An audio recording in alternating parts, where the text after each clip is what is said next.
Muy buenos días. Le presento a nuestra primera moderadora, conferenciante, la señora Débora Sarro. Deb se reincorporó a la EPA de la Región 1 como administradora regional adjunto en marzo de 2014. Como administradora regional, ella es responsable de dirigir una gran organización con personal multidisciplinario que protegen la salud humana y el medio ambiente dentro de la Región 1, en conjunto con los 6 estados en la región de Nueva Inglaterra y 10 tribus.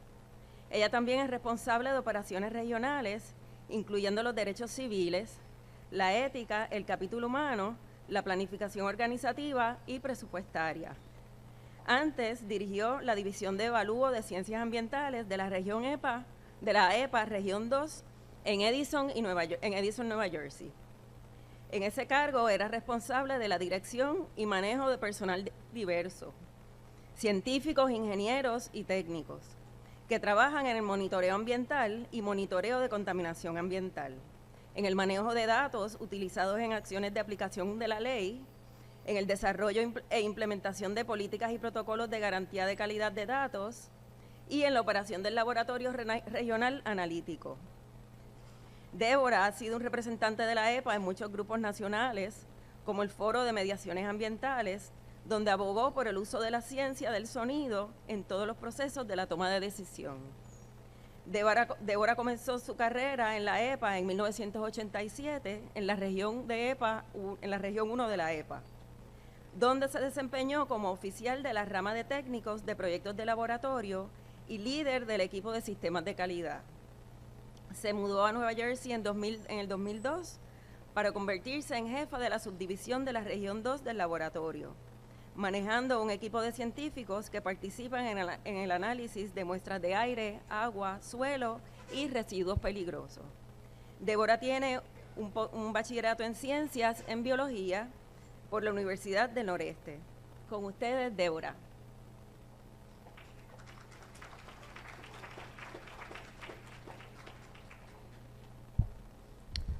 Thank you for that great introduction. It sounds even better in Spanish than I think it did in English. I sound much more impressive. Good morning, everybody. Can I hear good morning back? Are you all awake? Okay, it's great to be here. I traveled from Boston, and a month ago I was here. Oops, can you hear me okay?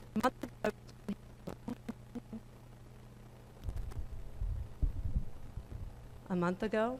I'm still here, okay. A month ago I was down here in Puerto Rico on vacation in Rincon.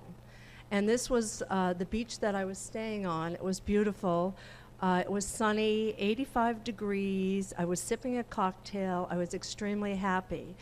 So for the last month, this is what I've been dealing with up in Boston. We've had 6 feet of snow in the last 3 weeks. This is a picture of my deck before the end of the last snowstorm. So we're getting another 10 inches tomorrow just as I fly back to Boston. So it was really a pleasure to be here today and the warmth and the hospitality that you all have down here. So thank you for the invite. I work for the EPA New England region, and before that I worked down in EPA Region 2. So in the New England region I have 6 states. I have Vermont, New Hampshire, Massachusetts, Maine, Connecticut, and Rhode Island.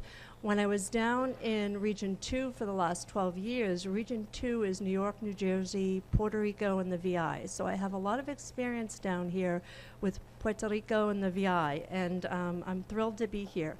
I put a lot of time and effort into my work in Region 2 as the Director of Science, working with the issues in Puerto Rico, especially the health issues. You have some significant health issues with the non-process situation here, and as well as EJ communities like Caño and Peña. So I spent a lot of my time working on that. I did set up a Caribbean Science Consortium. Some of you may have heard of it, bringing together all the universities, public and private, and the territorial governments to work on these health issues, to make some progress outside of not just the regulatory arena, but also the science arena. As the Director of Science, I could leverage some convening authority to do that. One of my other big issues was citizen science. And I want to talk to you a little bit today, a lot actually, about citizen science before Graciela cuts me off here. But it was a big initiative of mine up in the New England region, and it's all about you, the public, being actively engaged, informed, and allowed to participate in the decision-making process for anything in the environment that affects your health. And I think that's really important to know. So I want to start today by talking about what EPA is responsible for. So we're responsible for protecting public health and the environment. That's our job. We strive to protect human health by making sure that the air that we breathe, the water that we drink, and the land that we stand on is safe for the public.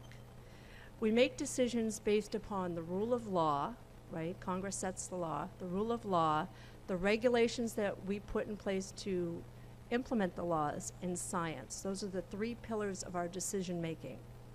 And we do that by first knowing about our environment. So we go out and measure the environment. We measure the air, we measure the water, we measure the soil concentrations to see what's going on out there.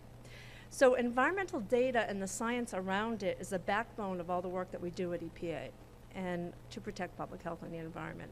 It's extremely important for that data to be accurate and to be quality assured for us to use it in environmental decision making. And that's where citizen science and EPA have a nexus and can really work together. So at EPA, we have laboratories. We have laboratories all across the country, and we have people going out into the field to collect samples, and the laboratories are analyzing those samples to give us the data that we need to make those decisions, to inform our work. But those labs can't be everywhere all the time, right? There's only so many of them. And EPA has only so much funding to be able to be out there. So citizens and communities that have environmental concerns, and the people on the ground often know what the environmental concerns are for the community better than the EPA or the state or the territorial governments. And they may bring those to EPA, and they may want to go and test for themselves. And we think that's very important for them to be able to do that. So that brings me to the concept and the practice of citizen science. So what is citizen science? Has anybody heard of citizen science? Give me a show of hands. Okay, some of you have. How about, has anybody been involved in citizen science? Not as many. Yeah, it's relatively new in our lexicon, but it's an opportunity, as I said, for the general public scientific. That is the backbone for environmental work, right? It's the backbone. It's a tool for citizens to be actively informed. From EPA's perspective, a citizen science program can help engage and empower communities to collect their own data and advocate for their own health. It's an opportunity to participate in the scientific process. So citizens can identify research questions. They can collect and analyze data, and they can interpret the results. The challenge with citizen science for entities like EPA, like regulatory agencies, is that in order for the data to be taken seriously, it has to be of adequate quality. So that's always the issue that we face as regulators. So I want to go ahead and give you a great example of There are many ways to make your community a safer place. One way is through citizen science. Residents and community groups collect data to better understand their local environment and address issues of concern. The U.S. Environmental Protection Agency collaborates with these citizen scientists to reduce pollution in Tonawanda, New York. The Clean Air Coalition is tracking the quality of Tonawanda's air. oh well.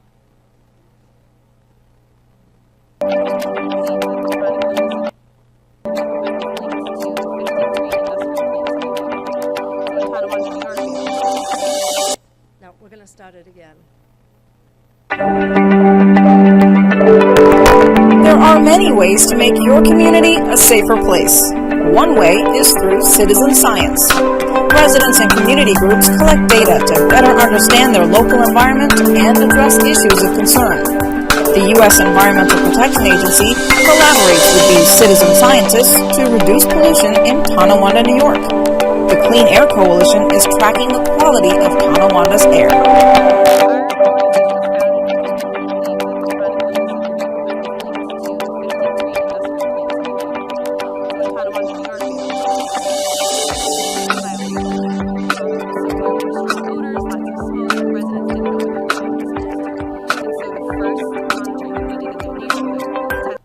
Okay, you're not seeing the video, and you're not hearing the video. It starts really well. F5. No.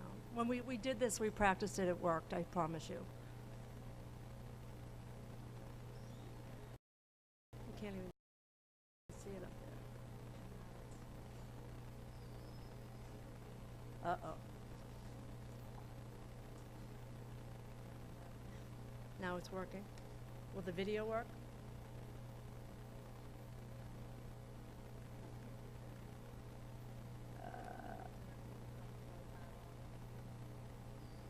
Control Alt Delete. No, so computer? Okay, somebody's going to help me. Sorry. Is the presentation up? She wants to present the presentation. Yeah. But the video is not. Is it not connected? It's It's connected. But This the computer. screen is not showing. Huh? It shows. So just if you close this, if you close it, I have it on the. Or minimize it. Yeah. Is it where? Why is it not showing? Is that why? Because of this? Sorry, guys. Let me see if I can get it to run from here.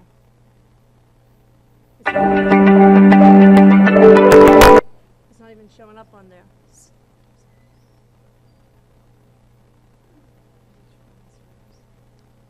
That's it right there. Because that's not the presentation that's showing. I don't know which one's playing at the moment. Is it another computer? No, It's this computer. yeah, So you that's the one right there. But it's not playing up here. Why is it not showing up there?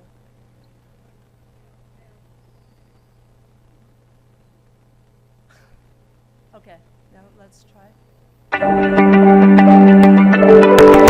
There are many ways to make your community a safer place. One way is through citizen science.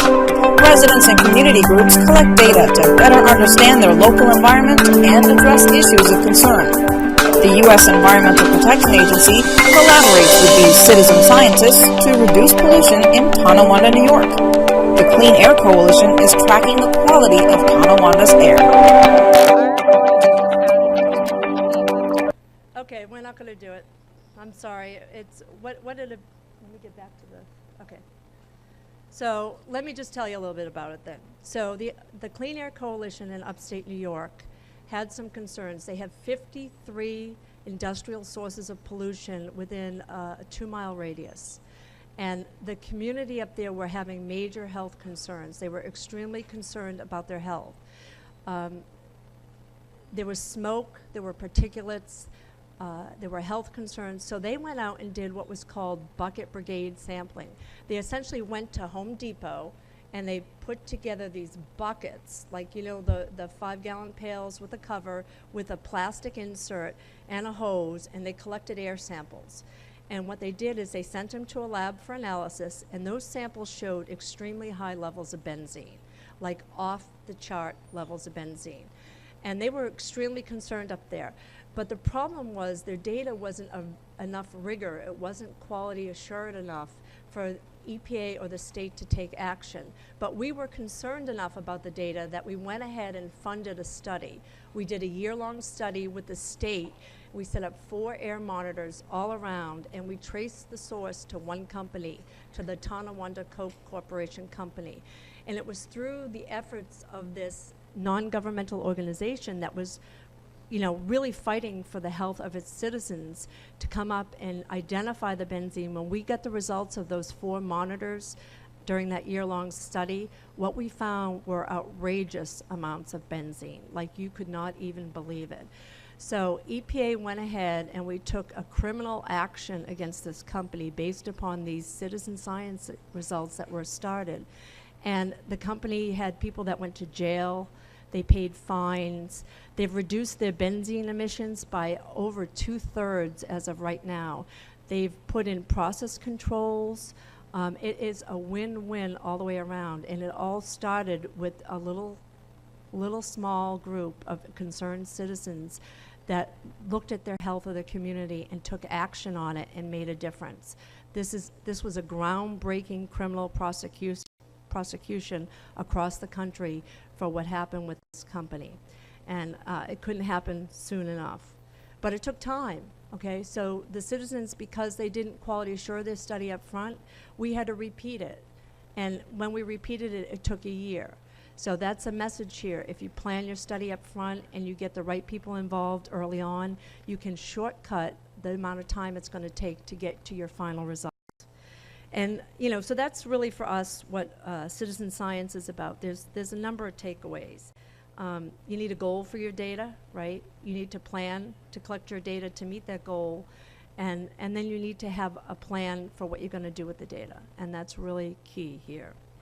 So I want to talk to you about EPA's Citizen Science Program and how it started and where it's going. So I told you I was the Director of Science down in EPA Region 2 for the last 12 years or so.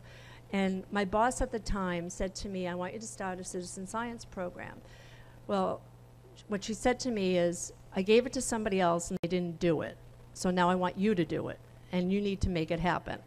And she said, because you're the Director of Science, everything that falls in EPA's regulations falls on you, so you can do this, and you also have quality assurance in your wheelhouse, so you can make sure that the two of them mesh.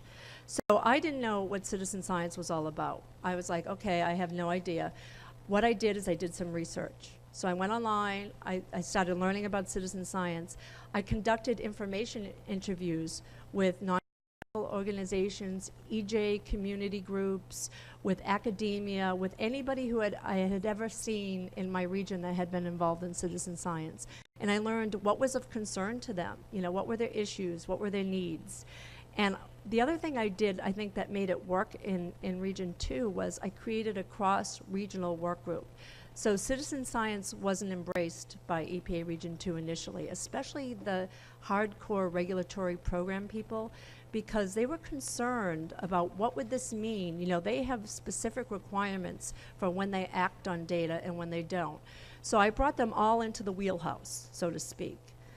Got them all engaged in this and said, okay, we all need to work together. We can figure out the quality assurance concerns. Not everything has to be for a strict regulatory purpose. There's a whole graded approach and a continuum from education all the way up through regulatory. We don't need to be always focused just on regulatory, and we can design a program that meets the regulatory needs. So that was a new paradigm and a paradigm shift for EPA.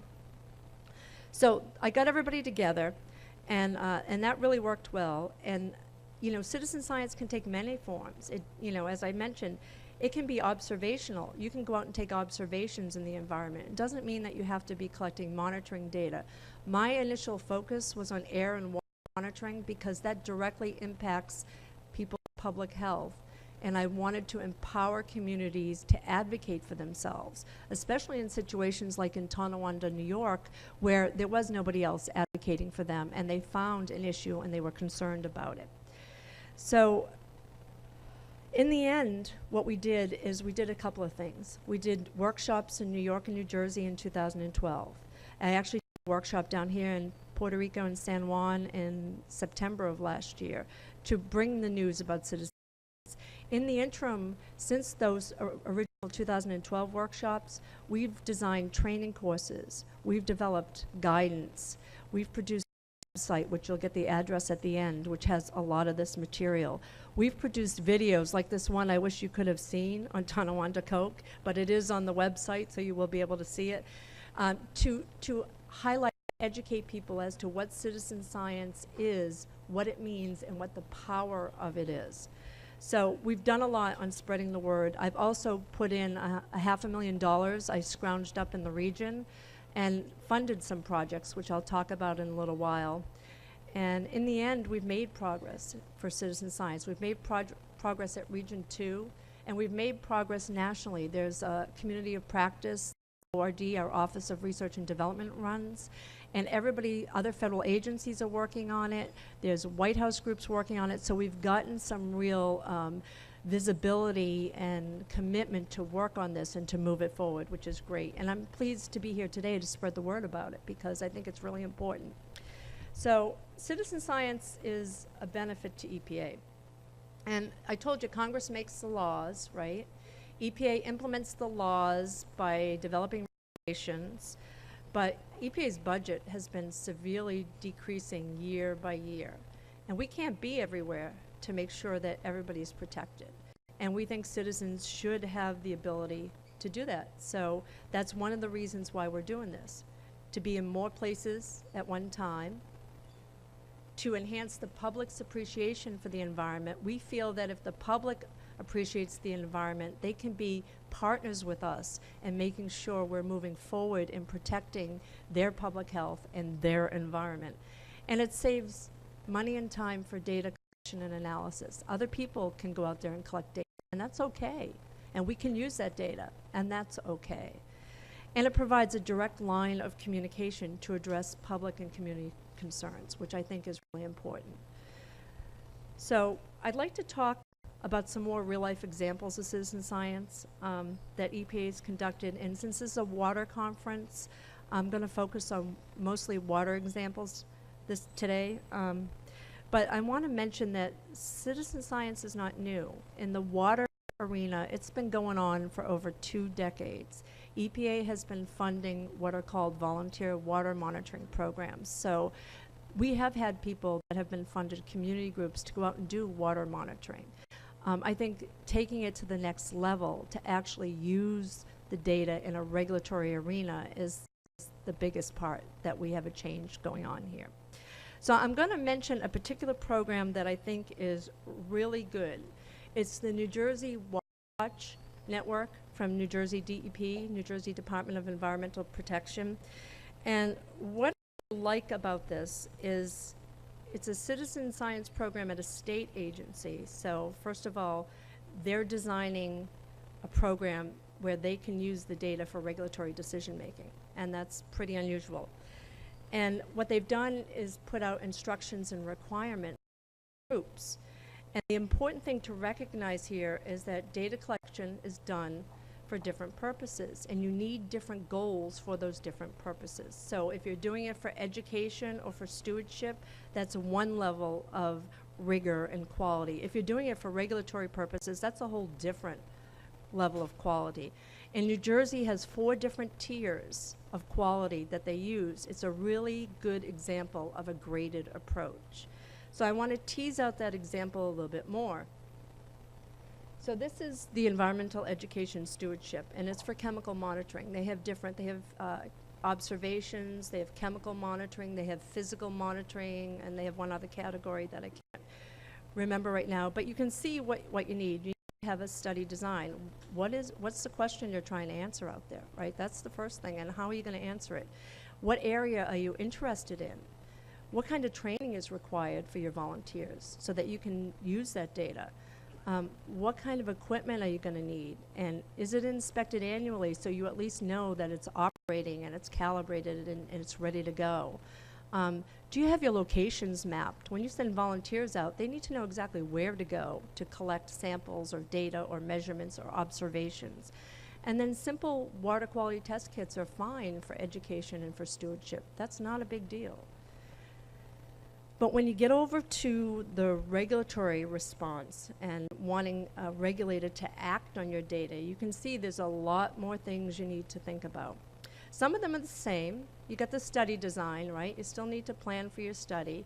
You still get training. You still have equipment at some level, and you need to make sure it's working and it's there and it's ready to go.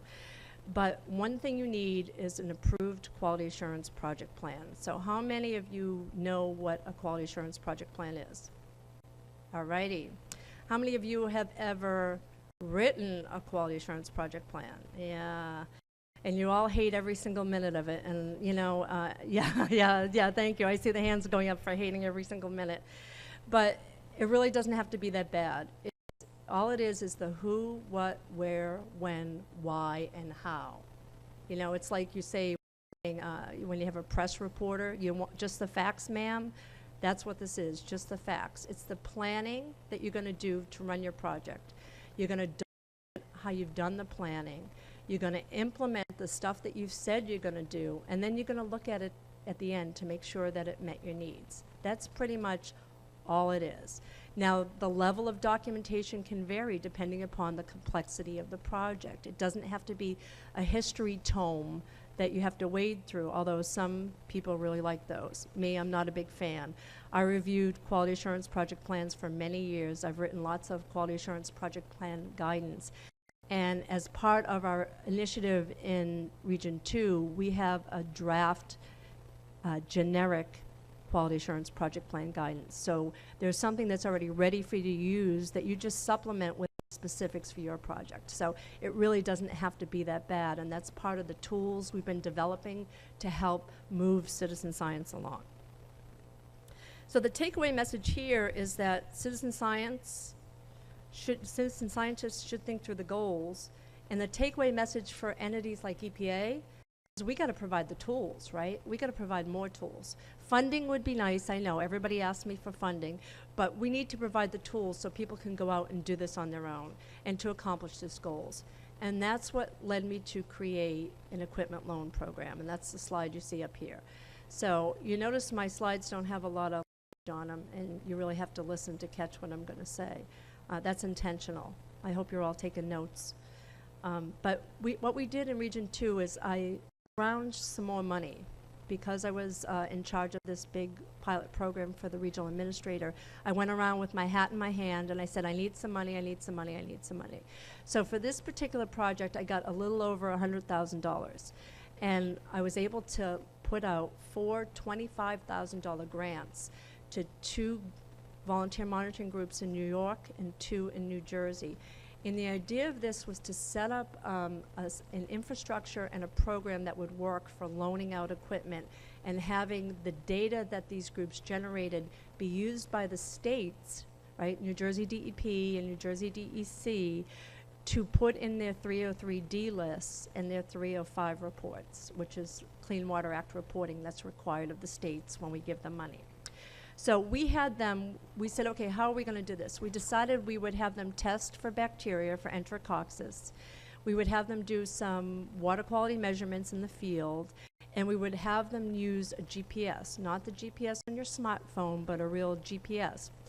And so what we did is we bought all this equipment. I used a separate budget and bought all this equipment, and we let out a response for proposals. We got the groups awarded, and we brought them in last May into our lab in EPA, New Jersey, the one that I used to run, and we taught them how to use the equipment. What we had done is we made that generic quality assurance project plan, so they didn't need to deal with all that, right? They just had to put in what locations they were sampling, and that was it. We put together all the data sheets. So when you were in the field, what information did you collect? We had templates for that. When you were analyzing the sample in the lab, what information did you need to record? We had a template for that. So we brought them in. We taught them actually how to do the enterococcus testing using EnterAlert.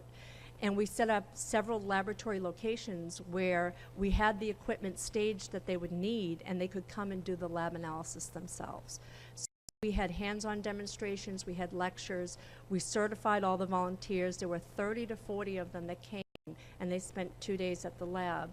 And then after the training and the certification, they went out last summer, and they collected a whole bunch of samples.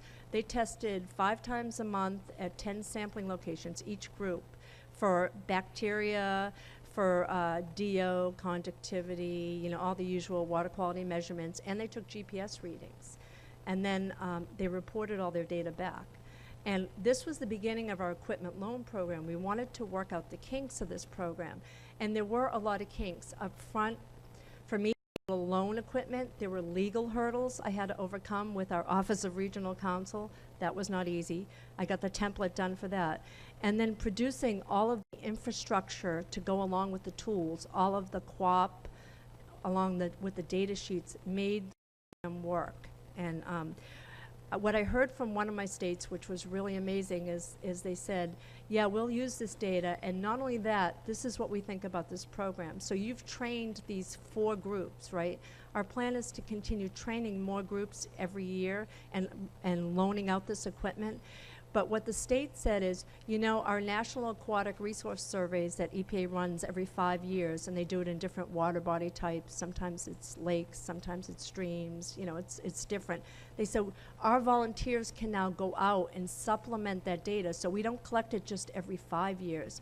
We can collect it on a more continuous basis and have a more robust data set and a better understanding about what's going on in our water bodies, because we trust these citizens who have been trained that they can now help us do the work that's going to protect public health and the environment. So to hear that from a state regulatory agency was huge. I mean, huge. So here in Puerto Rico, we've also been involved in water quality monitoring for citizen science and with the issues down here. And I'm sure you had a non-process session yesterday. We'll have one today. I told you I was very involved in setting up the Caribbean Consortium and working on non-process. And it's continued, thank God, in my absence, because it's such an important issue. But you know, there's around 250 process systems that still serve about 120,000 people, which is 3% of the population. Because the water systems in Puerto Rico are on the periphery of the island. And inland, where it's more rural and actually more economically depressed, if that's even possible, they don't have the infrastructure or the financing to be able to deal with the water systems. So on the drinking water side, the cost of electricity is huge. And to be able to pump water from wells inland is just not a viable option. So this is a huge issue for the island, as I'm sure most of you are aware. And there's a lack of education and knowledge on the part of the communities in rural Puerto Rico and rural America, to be perfectly honest. This isn't an issue that's just in Puerto Rico. It happens in rural America as well, and it's not talked about a lot, and it needs to be talked about more. But what EPA did is we funded a research project down here in 2013 to work with community members to test UV disinfection. I understand Craig Patterson talked yesterday. I wasn't here, but I'm presuming he talked a little bit about this. So I want to relate it to citizen science, because this has a citizen science component and a volunteer interest component that I think is really important. So it was a collaborative effort with Interamericana University, and they provided in-kind services and student support. And I actually think my lab in Edison might have done some of the analytical work at the time. And it took place at the La Sofia groundwater source and the Apiadero surface water source of water. And it was a 6-month evaluation using UV disinfection in combination with pre-filtration and tablet chlorination to see if this low-cost option would really make a difference in pathogens reduction and chlorine-resistant pathogens in the absence of full-scale filtration. So the community members and the volunteers were integral to this project. They were trained to perform the testing, the operation and the maintenance of the treatment units. That's pretty significant. It gets you buy-in and it gets you longevity. And you know, there was lots of things that we could say about UV disinfection, about the pros and the cons, and I'm not going to really get into that. I'm sure Craig got into it, and if he didn't, I'm sure there's many papers on it. But I want to highlight that without the community involvement, right, without the volunteer interest in this, improvements in the 2 systems wouldn't have happened. And we wouldn't have the knowledge about the technology down here and how it works in a tropical environment. There were a lot of issues with coquille, and you never know what you're going to find when you test something in a new environment. And it was very important to do that down here because we found a lot of very good lessons. But the other big point is that the operators that we trained continued to maintain the water systems, right? That's really important. And we left the UV equipment here for them, which is really important.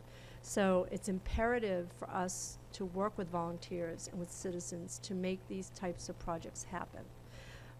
And it's up to the operators to make sure the lamps are turned on. It's up to them to train new people, right? And their interest is critical to drinking water quality here. So it's not just about drinking water.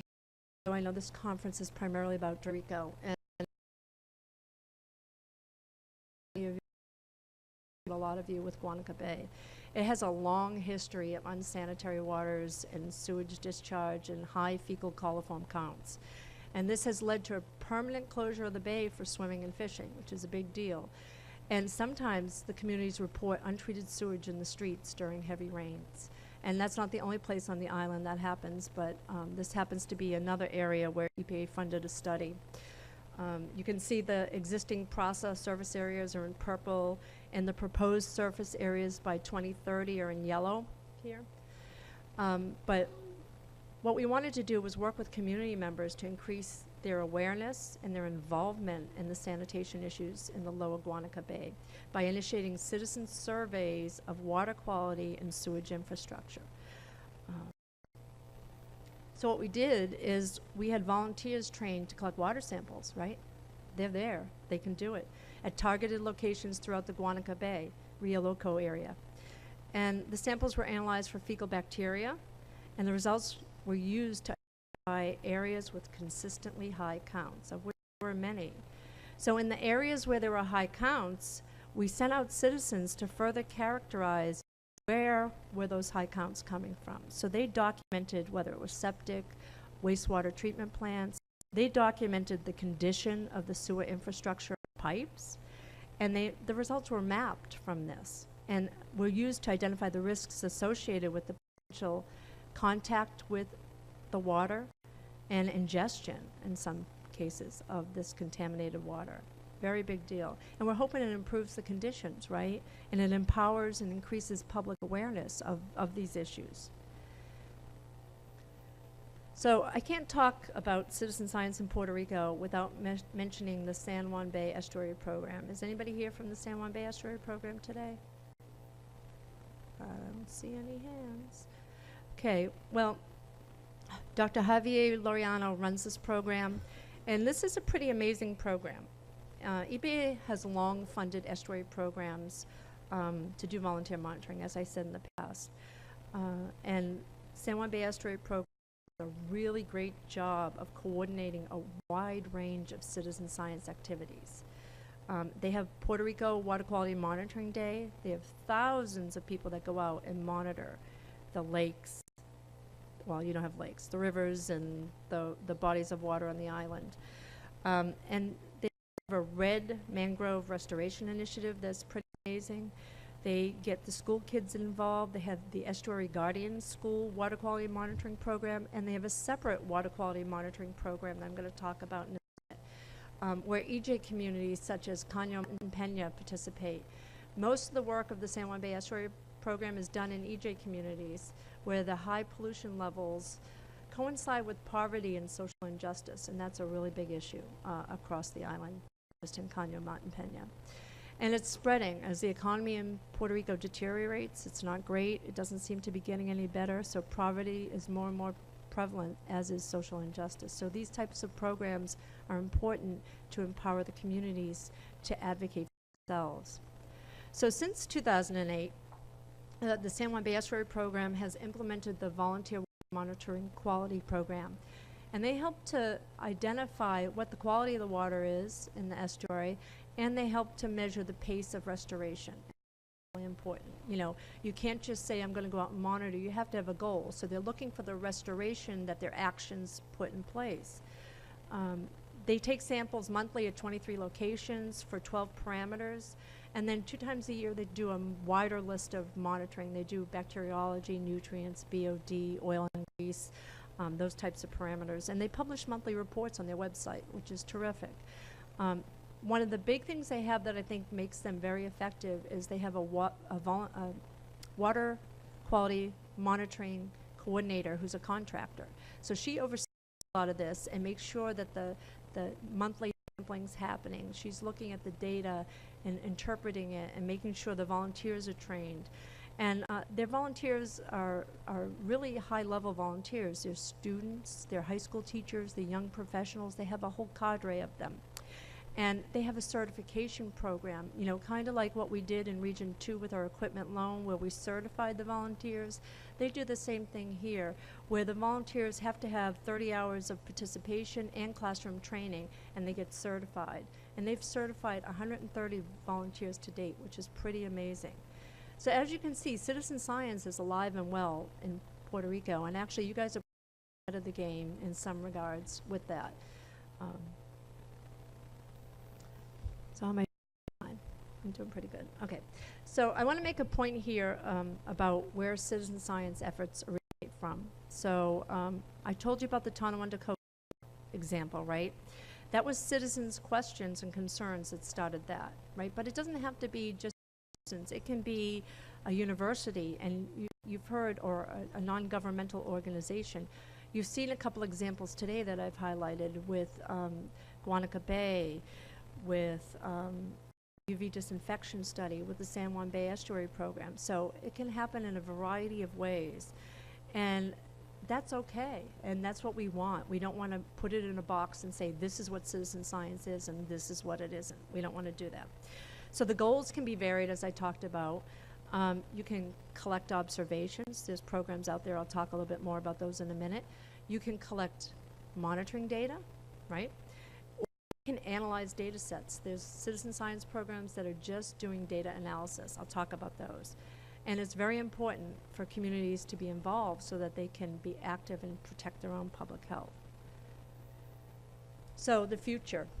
The future is pretty bright for citizen science. We have never-ending amounts of information, right? All the time. We can't get away from it. I know all of you are checking your Blackberries and your iPhones. I'm watching some of you right now as you're checking your email. You in the front row there, I see you. Yeah. So there's lots of you doing that. We can't help it. And we have sometimes a work phone and a home phone and a tablet and a laptop and a computer, and we're tied into databases, pictures with our smartphone, and the geolocated. Yeah, we're doing really well with technology, really well, sometimes too well. So the good thing about technology is it's connecting people to the issues around them. The bad thing is the overload. So I keep trying to tell my husband that. The bad thing's the overload. So, and then we have things like crowdsourcing, right? Have you guys heard about crowdsourcing, where you get people out there, right, and they're all working on the same issue, and it's all electronic, right? We're interested in doing this. Let's get a group of people together to do it. And you can do that easily on smartphones and with, you know, various groups out there. So I want to highlight a few of what I see for the future for citizen science, because a lot of it has been traditional, either water quality test kits, probes, or lab analysis, right? But for me, sensors are the way of the future. We have to talk about sensors for monitoring, because that is definitely the way of the future. But we're not quite there yet. Okay, so the size of the sensors sometimes are an issue, as is the quality that they produce. They haven't been all tested and validated so that we know what they're producing for us. How many of you in this audience work out on a regular basis? Oh, no. I think more of you need to work out, okay? I'm just telling you right now. How many of you use a Fitbit or Jawbone or some kind of a band with a sensor in it to track your workouts and your sleep patterns? Okay, some of you, not many, okay. When I first started working on citizen science about 5 years ago, I was doing Jenny Craig. And I had one of these big sensor things that you strapped onto your arm, and it would track my workouts, and it would track my sleep patterns. It wasn't wireless. I had to upload the information. But now, instead of this big bulky thing on our arm, we got a little wristband. We got a Fitbit that has the sensors in it, right? So they're miniaturizing the sensors, and they're getting better quality day to day. This challenge, My Air, My Health, was funded by EPA and by Health and Human Services. And the idea is, let's say you're a runner, okay? You're already working out on your health, right? You got your Fitbit on your wrist, right? So you know what your pulse rate is, you know how much you're working out. But do you know the quality of the air you're breathing outside when you're running, right? And wouldn't you want to run in an area that has better air quality than worse air quality? So that was really the goal for this challenge, was to bring people together, innovators, businesses, users, to say, what would you do? How do you do this? And it was a really cool challenge. But you can see the guy's wearing one of them. I don't think it's ready for prime time yet, right? You wouldn't want to run around with that outside. People might think you were an alien or something with a device on your chest and lock you up. But we're getting there, little by little. And the federal government is funding these types of prize competitions for sensor development because they know it's the wave of the future. So for observations, right, I said you can do citizen science for observations, not just for monitoring. So your smartphone is a great tool, right? You got lots of apps, probably more apps than you ever want. You got a camera and a GPS in there, which is great. There's mobile applications for bird watching that you can do. There's plant identification. There's macroinvertebrate identification and counting that can be done on mobile apps on your iPhone or on your other phone. So there's lots of things that can be done out there. And those are observational. And one of the oldest observational citizen science programs in the country is the Audubon Christmas bird count. It's 100 years old. So every Christmas, everybody goes out and counts the numbers and the types of birds. And imagine if they had a smartphone all the way back then to do that, right? They were doing it just reporting the things on pieces of paper and putting it in. Pretty amazing what can be done now. And the Audubon Christmas bird count has shown the impacts of climate change. We all know that climate change is a reality and it's happening. Well, they've shown the migratory patterns of birds changing.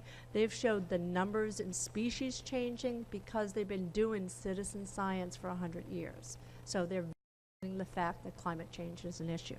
Pretty amazing for 100 years ago. So one of the things I think we really need, and I don't know if you guys can all read this, but nutrient sensors. Are nutrients a big issue down here for water bodies? Okay.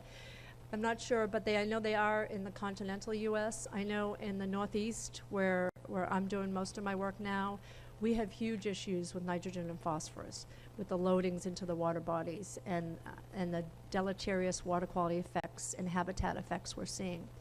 So we're putting ever lower permit requirements on our wastewater treatment plants, which causes a lot of consternation by cities and towns, sometimes governors and congressional folks, because the costs go up exponentially to remove more and more nitrogen and phosphorus. So that's for the point sources, but the point sources aren't everything, right? You got a lot of non-point source pollution from agricultural practices and other things for use at homes and businesses. So that's a big issue as well. And as far as I know, there's no nutrient sensors right now. So we're working on that, right? The White House put out a challenge, and the challenge is going on now through the Alliance for Coastal Technology. So I'm encouraging all of you innovators out there to think about this. Looking at you know, what can we develop for nutrient sensors for water use in the next 3 years? It's a prize competition, money. So we need this. So if you're interested, please look at it. It's in my presentation, very important. Taking applications through March. So the other prize challenge I wanted to mention was something that happened in 2013 and 2014. This was the real-time sewer sensor challenge. So we know that combined sewer overflows during heavy rain events are a really big deal, right? They're putting tons of toxic compounds and pathogens into our waterways. 2 local utilities partnered with EPA in this challenge. They served as the judges for the competition, and they agreed to be test beds to test the technology. These photos depict the winning sensor array, and actually it was developed by a person in India. So these prize competitions are worldwide. Even though they originate in the US, you get innovators from all over the world that apply and develop sensors. And this is a water and ultrasonic level sensor, and it reports through a cell phone. So the utility, the wastewater treatment plant, gets text messages when the flow is too high. So they can see it and they can know and go down there and deal with it. It's pretty cool. Cyclone Center, I told you that. So you have observation citizen science, you have monitoring data citizen science, you also have citizen scientists that are analyzing data sets. And cyclonecenter.org is just one example of that. And they're creating a database of information on cyclones to help climatologists better estimate the future of storms, because we know they're coming in more frequently and more intensity. And what they do is they use the human eye. They have found that the human eye is better for interpreting the data as to what is the strength of a storm than our computer models. So they use the human eye and experts to go through and do this. So that's data analysis that's happening. So to wind this up, because they're telling me I'm running out of time, and I want to leave a few minutes for questions, the future is bright for citizen science. It fills data gaps, right, for monitoring, for observations, for data analysis. It empowers community to take action and advocate for their own health. It helps entities like EPA and universities ask robust scientific questions and get meaningful dialogue with citizens so that we can better inform our decision making and help them, give them the tools that they need to be able to do environmental monitoring or observations or data analysis in their communities. So the one point I want to leave you with is that citizen science can do all of these things, right? If the data quality needs are identified up front, you got a plan, you got to document your plan. The quality needs are appropriate for the intended use, and that you meet those data quality needs. Those are the three things at the end that I want to leave you with. It's great, it works, it's the wave of the future, but you got to plan, you got to implement, you got to document, you got to evaluate. It doesn't have to be extensive, but it does have to be done. So thank you for coming this morning. I'll be happy to take questions. And my last slide is the website at the bottom, where a lot of the training that we've done, the tools, the guidelines, the videos are there.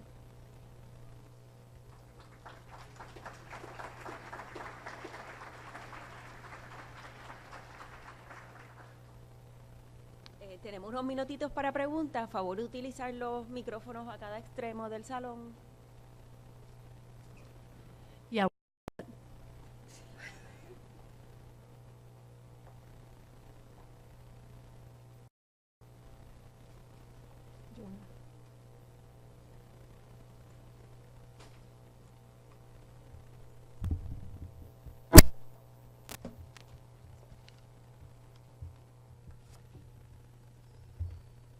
Any questions? No? Wow. I must have told you everything you needed to know about citizen science. Well, I'll be around all day. I'll keep us on track then. And if you just want to talk offline, I'd be happy to do that. Thank you.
Bien, nuestro próximo presentador es el Dr. Paul Hunter.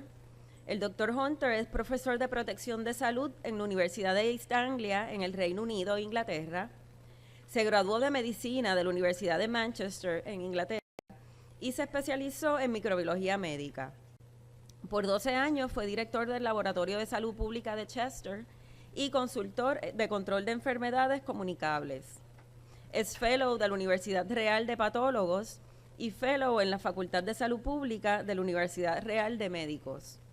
El interés primario de Paul está en el diagnóstico, manejo y la prevención de enfermedades infecciosas, especialmente de infecciones gastrointestinales. Se le conoce particularmente por su trabajo sobre enfermedades transmisibles por el agua. Ha sido miembro de varios grupos de expertos para asesorar a instituciones nacionales e internacionales, incluyendo la Organización Mundial de la Salud. Él ha publicado 210 trabajos científicos en revistas bajo revisión por pares, 6 libros y 31 capítulos en libros. Aquí les dejo entonces con el Dr. Paul Hunter. Here's a pointer here. Thank you very much for that, and thank you again to Graciela and everybody for inviting me to talk today. It's always a great pleasure to come to Puerto Rico, and it's something I look forward to every time I get an invite. I must start off by giving a sort of a slight warning. I have yet to see a patient with Ebola viral disease. I am, however, a specialist in microbiology and infectious disease, and I am one of the 3 doctors in my own hospital, 3 physicians in my own hospital, that is allowed to decide whether a patient with fever is treated as a Ebola or a non-Ebola case. As yet, every patient I've seen, we've treated as non-Ebola because they have not been at risk. However, I got into this issue rather more indirectly because I'm one of the jobs that I do is I'm the methodologist for the World Health Organization's Drinking Water Quality Committee.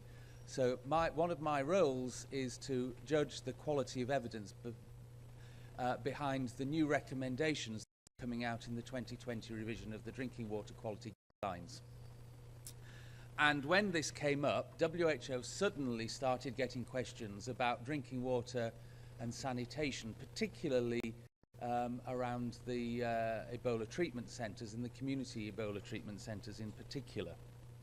And so I was one of the few people that was brought together to answer this particular issue. The other issue is that a lot of the work what I'm going to be talking about today has been funded by the National Institute of Health Research in the UK because I run the infectious disease element of the National Health Protection Research Unit on emergency preparedness, which includes also our response to major epidemics, deliberate attacks, etc. So, very quickly, Ebola is a member of the Filoviridae family, and it's named Filoviridae from the Latin for a piece of string or a thread. You can see the picture down at the bottom. It is in fact a very elongated thread-like virus. 3 genera, but only 2 have really got human significance, Marburg and Ebola. And of particular importance is that they are enveloped viruses, single-stranded negative sense RNA. And there are 5 species of Ebola known to, and certainly the first 4 only are associated with human. Reston viruses has been described only in non-humans. The incubation period is normally about 5 to 10 days, but can be as short as 2 or as long as 21 days. It starts with an abrupt onset of fever of 38 degrees. You feel tired, muscle pain, sore throat, swollen lymph glands. And it's very much like, in the first few days, very much like bad flu. Nausea, vomiting, abdominal pain, diarrhea and jaundice then often kick in. Chest pain, shortness of breath, cough, headache, confusion, ultimately coma, which is not usually like influenza. Typically, you get a maculopapular rash about day 5. The problem, and that is said to be a good diagnostic pointer, the problem is I have never, ever, ever in my life been able to see a maculopapular rash in somebody with black skin. It is pretty much impossible, and so it's not a very good diagnostic for most cases. In the second week, you either get better or you die, and that's basically it. It is an extraordinarily unpleasant disease, and you can see here the corpse in the bottom right-hand corner. She's bleeding from her ears and her mouth. These big blood blisters and huge bruises, which the technical term for which is ecchymoses, if you're interested. And it's a very high mortality, varying up to 90% plus in some epidemics. Treatment traditionally is primarily supportive, maintaining a patient's fluid and electrolyte balance. Largely was all that we had. We've been giving transfusions of people who have recovered from Ebola for quite a few years, and they do seem to have an impact, but there is no strong randomized controlled trial data on that. There's no proven antiviral therapy, and my feeling looking at the existing trials is that that will remain to be the case. ZMAP, or as you lot call it, DMAP, is a artificially produced monoclonal antibodies, which in my take of the available data does seem to be effective, but is in short supply. It's made in tobacco plant leaves, so there is something of value coming out of tobacco plants, and it has been shown to be effective in non-human primates. There are several vaccines under development and currently in trial in West Africa, and I am hopeful that they will be shown to have a good effect. Ebola virus is primarily a virus it's a zoonotic virus, and the host species is almost certainly bats and fruit bats. And the disease spreads into humans, jumps the species barrier either directly from close contact with fruit bats, often as using them as a food source, or indirectly from contact with other animals who themselves got the infection from fruit bats. And there have been well-described epidemics in primates as well. Ebola typically was in Central Africa, Sudan, Uganda, Democratic Republic of Congo, and Gabon. There was one prior very small outbreak in West Africa, but the current epidemic now exceeds all cases known in history. And as of the 8th of February, we were up to 22,894 reported cases. The size of the outbreak is undoubtedly bigger than that, but I have no real good estimate of how much bigger. And we are running at about 40% mortality rate at the moment. And that's almost certainly because we've actually got our acts together now and an improved treatment management of these cases. You can see here cumulative cases by country, and this is the epidemic curve, and you can see that it almost, we're well on the way over the hump now, and the outbreak is does appear to be on the decline, and it's on the decline in all of the countries, or at least it was. If you can see from these graphs, in the last week or so, there has been a slight increase. Now, we had a big discussion about this last week, and the view is that we feel that this is a statistical blip and that it will continue to decline rather than see a secondary recurrence. But only time will tell whether our take is correct. Back in October, you can see the distribution. Liberia is down at the bottom, Sierra Leone is in the middle, and Guinea, sorry. There's just so many West African countries beginning with G, and I can never remember which one it is. Guinea, Ghana, Gabon, anyway, Guinea-Bissau, to name, and you can see that it was pretty widespread there. This was from 3rd of December, so still pretty widespread. And now we can see that it is a lot less widespread than it was, and focusing primarily in and around Freetown in Sierra Leone, but spread other spots still occurring around. That was 27th of January, and 4th of February, even more concentrated now in and around the area around Freetown. So, that's the sort of introduction to the epidemic. Now, what have we been up to? The big issue that my group has been addressing is trying to actually look at the evidence to support, initially to support advice around water and sanitation issues and waste disposal issues.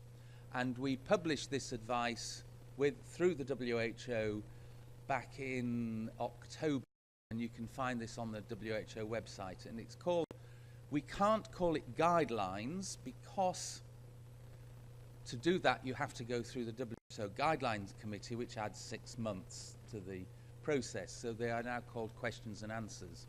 But they're easily enough found on the website, along with a number of other very important documents.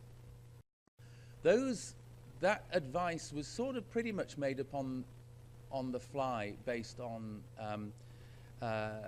our opinions and expert judgments at the time. But we've been trying to do a retrospective fill-in in terms of getting the evidence for the data and for what we said. So we've been doing, in my group, we've been doing, hosting a number of things. One has been some systematic reviews, where we've been asking questions about what are the risk factors affecting transmission of disease, what are the concentration of virus in various body fluids, what's survival of the virus in the environment, and what is the impact of disinfection. We used a number of search terms, and we included Marburg because they are very similar viruses and very similar disease transmission within humans. And so we lumped them together to get a bit better evidence. So our initial review, after removing duplicates, was 3,500 papers. Having read through the abstracts and titles of all these papers, we narrowed that down to 108, where we have extracted detailed information.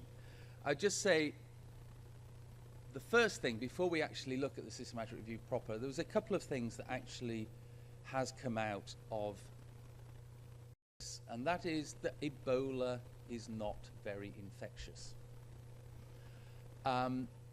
This outbreak in Uganda,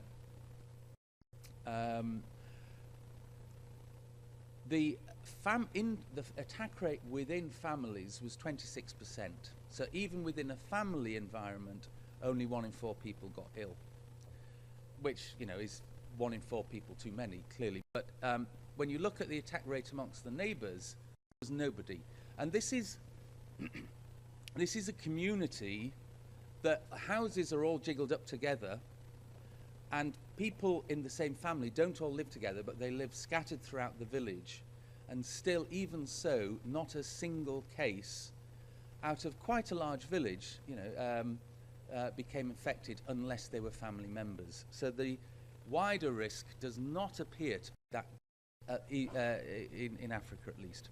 And this was similar to found by Dowell et al., who described an outbreak in the Congo, where 16% of family members, household contacts, became ill, and every single one of those 28 had had direct contact with the patient, and none of the other people, just who, you know, were family members, got sick unless they had direct contact.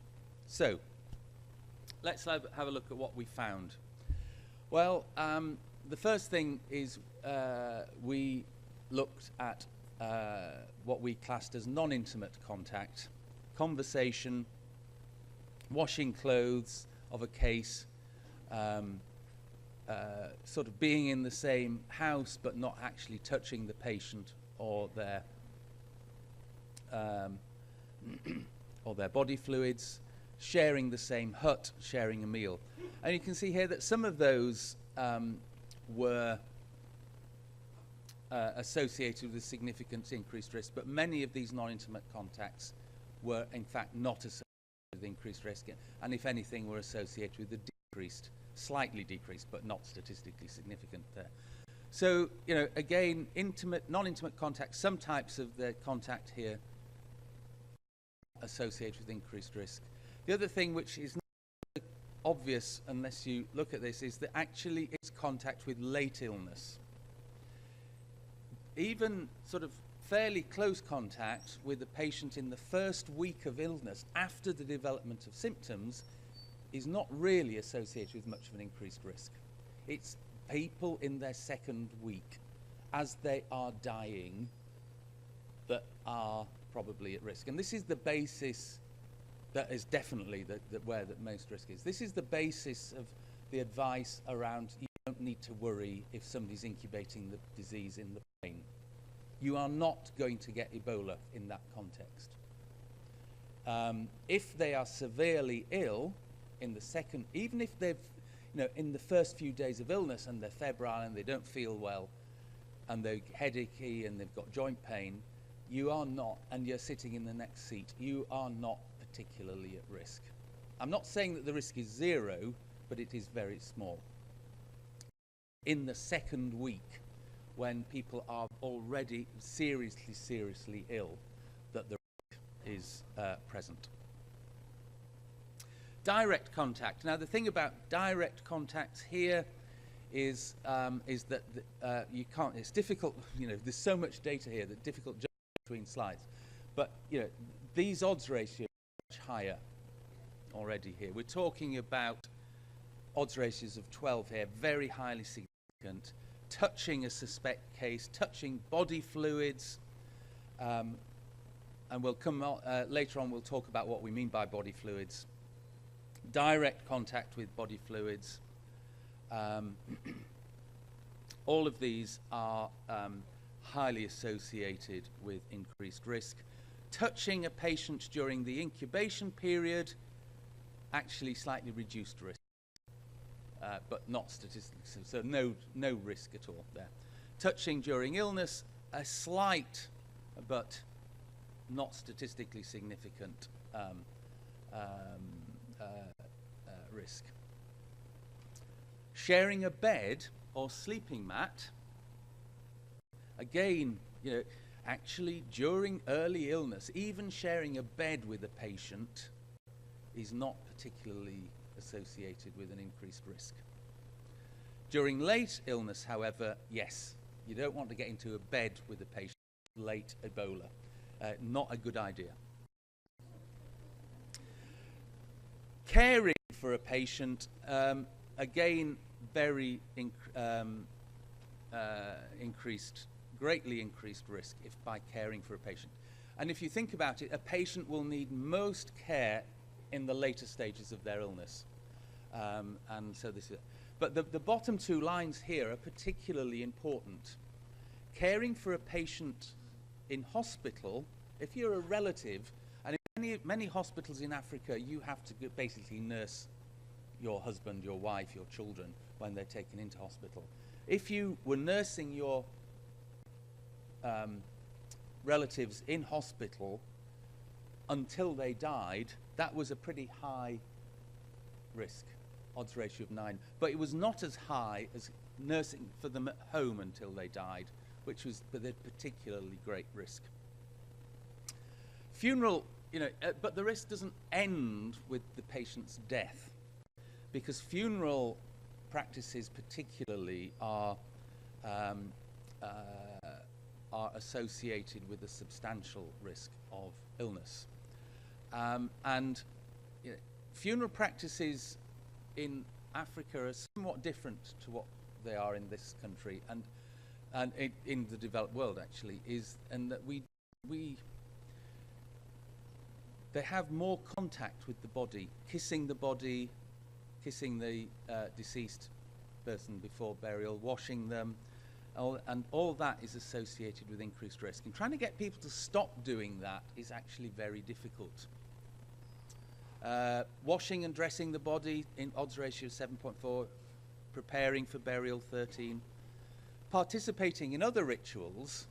So if you just turn up and get drunk like every good wake has, that seems to be the risk, which is, you know, a great relief.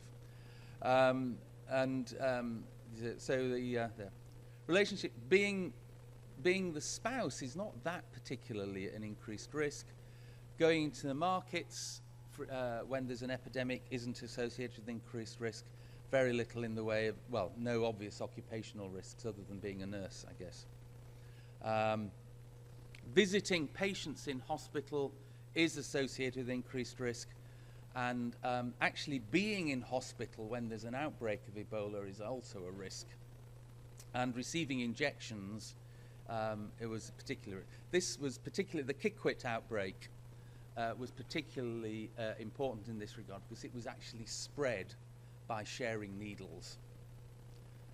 And that is almost certainly the major risk. So far, all the evidence to the fact that you need pretty close direct contact with a case. And it does also sort of suggest that this is some sort of hierarchy. I haven't covered data on healthcare acquisition because we were primarily tasked with looking at community spread. And, but it's if you stab yourself with a needle as you're taking blood from a patient, or if you are if you share a needle with a case, or actually if you are delivering a woman of a baby during the second stage of Ebola, that is particular risk. That was the single most rapid person-to-person spread was around a pregnant woman who delivered while she was in second stage of labour. And then direct contacts, indirect contacts, some increased risk, but not a lot. And other contacts, probably you don't need to worry about. Okay, viral load studies in human body fluids. This is very important when you're thinking about actually the risks to sanitation. So we're moving more now into the sort of sanitation areas.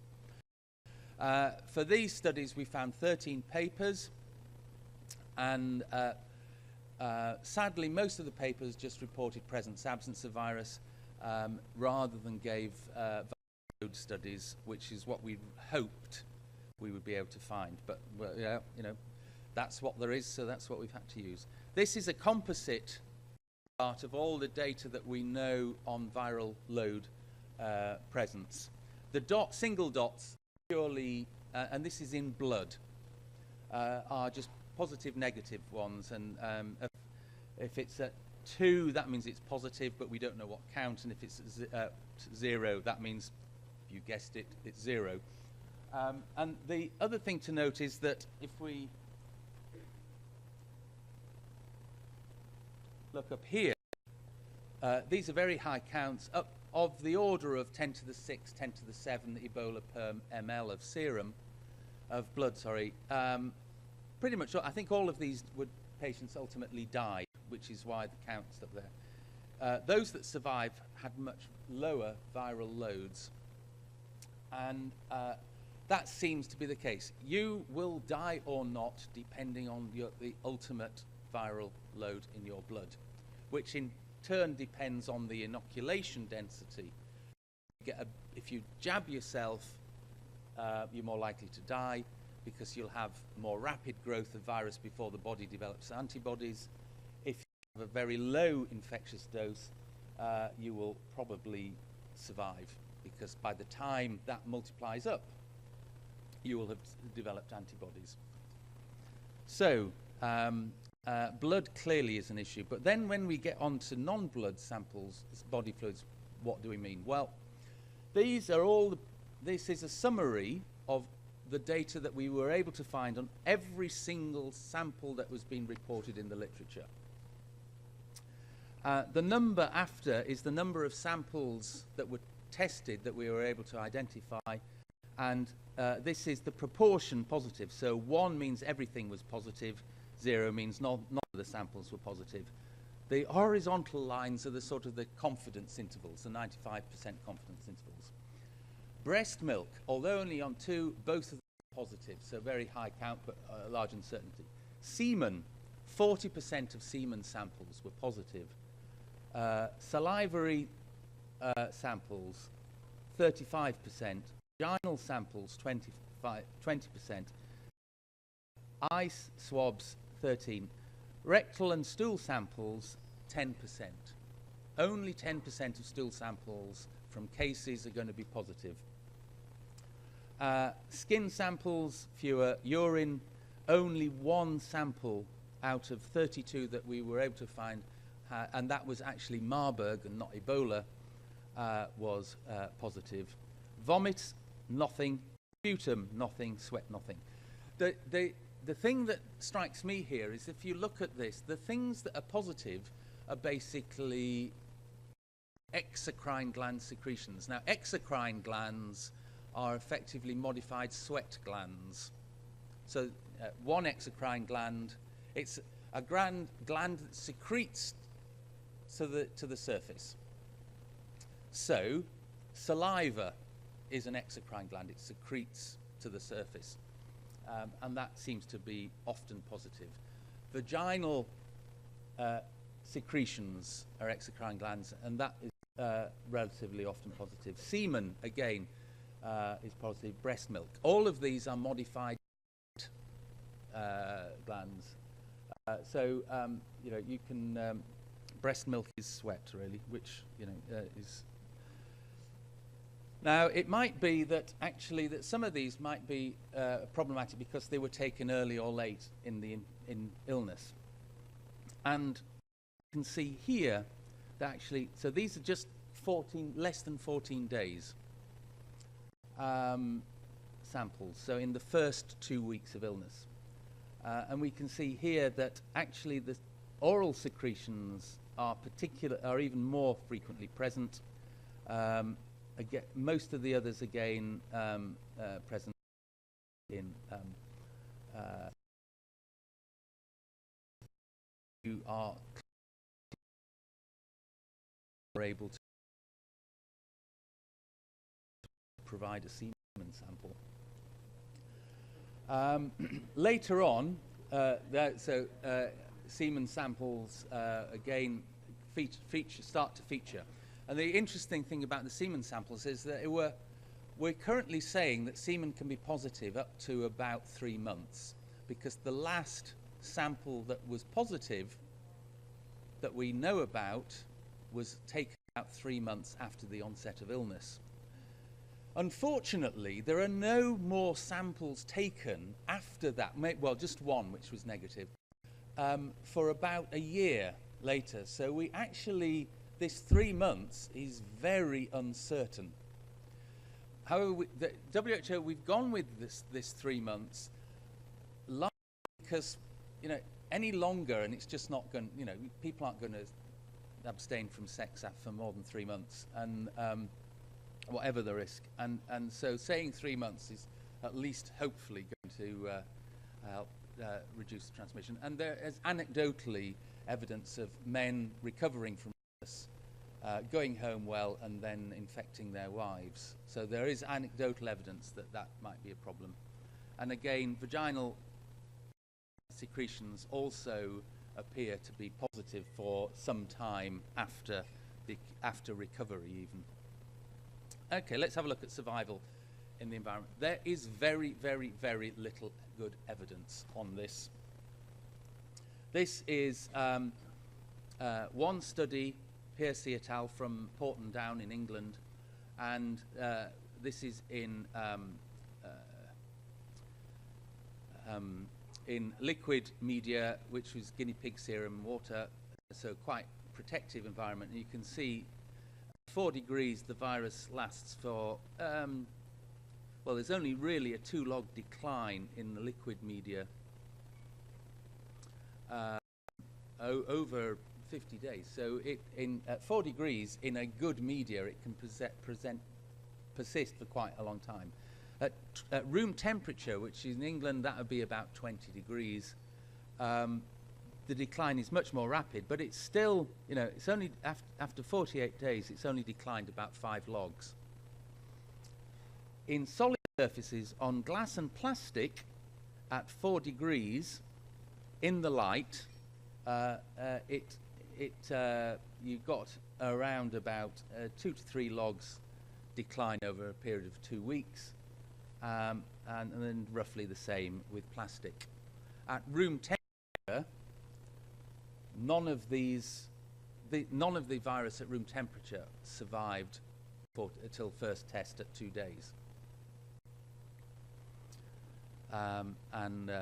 In tropics, 4 degrees is unlikely, and ambient temperatures will be well above those that we experience in the UK.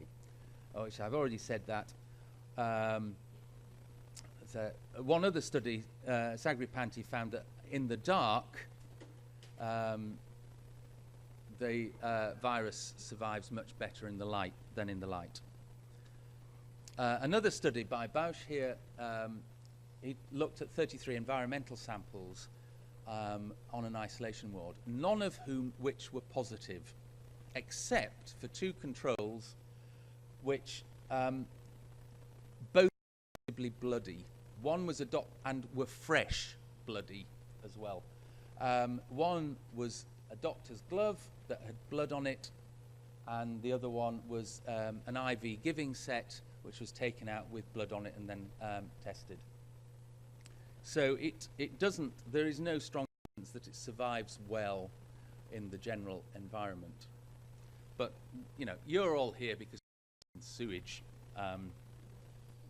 And this is what we know for certain, which is not a lot, I think you'll agree. So what we've been having to do is try and rely on other surrogates. And some of the most recently best studies are coronaviruses. And in response to the SARS epidemic about 12 years ago. And you can see here in water at 25 degrees, SARS, these two, TGEV, this is mouse hepatitis virus, and this is sort of some pig disease that I can't remember what it is actually now. Pardon?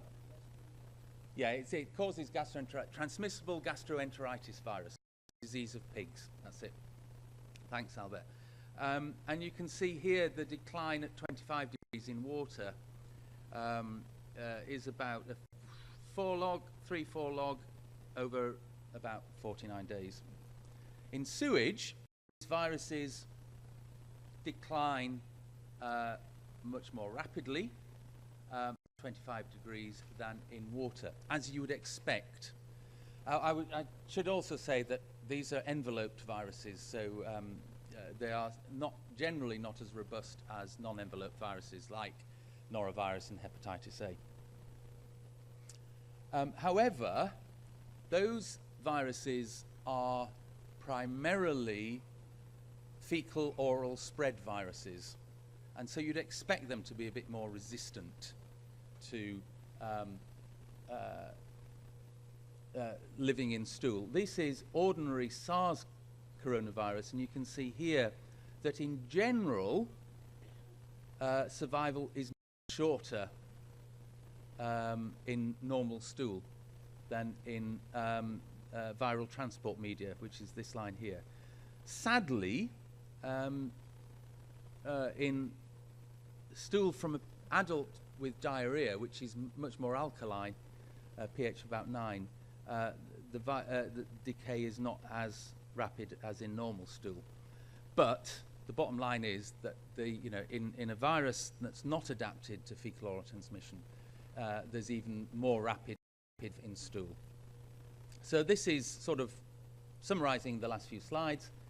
In water, this is the time to have 90% die-off, 1 log decline. So it's about 10 and a bit days and in water, and 5 days, less than 5 days in stool at 25. SARS-CoV here, again, in normal stool, a substantially more rapid death. In diarrheal stool, though, again, only about a 50% decline. Going back to the 22 degrees in water, Ebola, a 1 log decline over about 9 days. Using this sort of, is there some heavenly choir going? We would sort of say at most, if that reduced about 50% in stool, that would give a decline over 5 days. But this temperature is 22. I know because friends of mine have done it. They have gone into latrines and stuck temperatures down into the sludge at the bottom of the and the temperatures round about of pit latrines in the tropics are about 28 degrees. So that will be an even more rapid decline. So at most 4 days to have a log decline, probably round about 3, and actually probably less than that. So we are talking about it not actually surviving for very long. Ebola is very sensitive to UV, more than many other viruses, and it's also very sensitive to a wide range of disinfections, including 1 in 10 and 1 in 100 dilutions of domestic bleach. However, and this, one of the daftest things that people have been doing is thinking, well, what we need to do is we need to bleach stool samples. And people have been doing this. They have pouring bleach on top. And I think somebody told me that even the state of California have decided that if you have an Ebola patient in your hospital, you've got to pour bleach down the toilet before you flush it away to the sewers. I've already shown you that it's not likely to be present in stool. B, although it is effective to chlorine, what inactivates chlorine faster than anything else? Anybody? Any clue? What inactivates? Stools, feces, yeah. I mean, it absolutely, utterly pointless. If, it was a risk, it is adding chlorine to stools is stupid. And if my information is state of California have decided that that's what they want people to do. They must have been smoking something. They came up with that rule, which, being California, was probably correct. Actually, it's probably the correct. But it's pointless, absolutely pointless to do that. All you're doing is making more. And there've actually been explosions in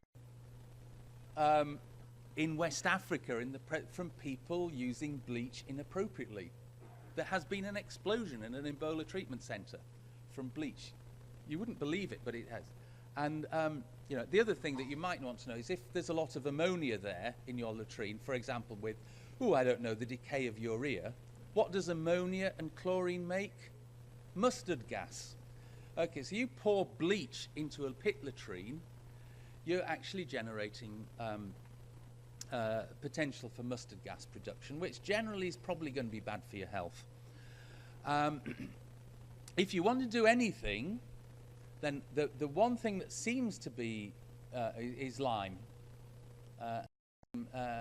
Seems to be pretty good, possibly only from its impact on maybe only from its impact on pH, but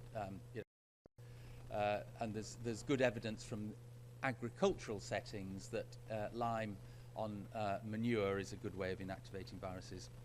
Very quickly, people are trying to come up with an infectious dose model for Ebola. I don't think they will achieve it, and I think when they do come up with one, it'll be not that useful, because you know, all the animal experiments have come from high-dose exposure routes that are just not going to be the case outside of, you know, by inoculation and intranasal, something like that. So, basically, last thing, the other thing we've been doing is running a hazard analysis critical control points on sort of water and sanitation safety plan we've been developing for use in Africa, and we're not on, this will be finished by the time the last case happens actually, but maybe another. And these are some of the intermediate steps. These are the things that we think are particularly concerned. Disposable feces, as you are removing the feces from the patient's bedroom, is a moderate issue. Contamination of vehicles or containers, medium. Contamination of the environment, we think, is low, because it will. I'd just say this HACCP analysis based. There are about 17 of us based in Africa, North America, and Europe, and in World Health Organization producing this. Latrine use, we think, is high risk if people are using the latrines that people with Ebola have used, and that comes from contamination of the latrine environment. Emptying of the latrine, contamination of handler is low, providing there has been some delay. Worth saying at the moment, probably about a month. And open defecation, we're not particularly worried about Ebola transmission through open defecation, because the stools will dry out very quickly in the sun, and the virus will be inactivated. However, if this does happen, then it should be in an area where other people, and particularly children, don't play. We don't recommend, we do think there is a potential risk for use of human excrement as a manure for vegetables that will be harvested soon. We do not consider that there's a risk to water supply contamination.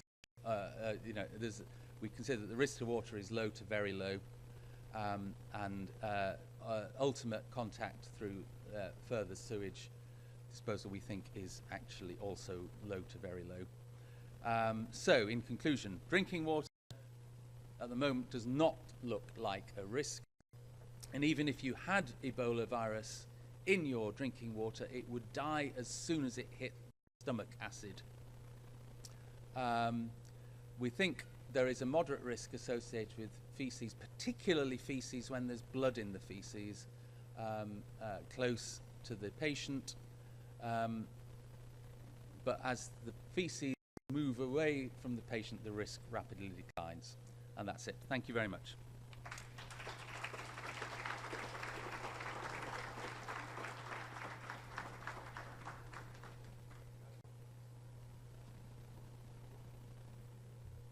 Preguntas para el Dr. Hunter. Tenemos tiempo como para 3. Oh, right.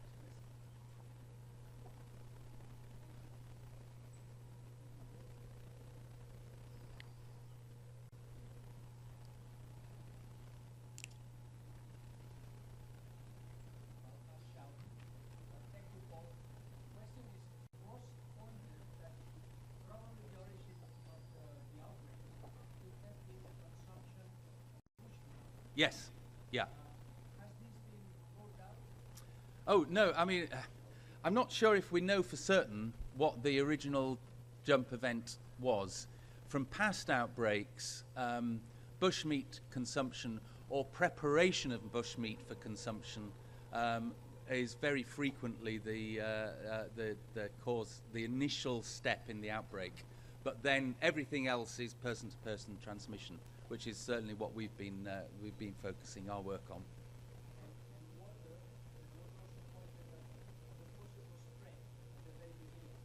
Yeah, well, that was what we were asked, and the conclusions of the balance of evidence is that that's not a serious risk.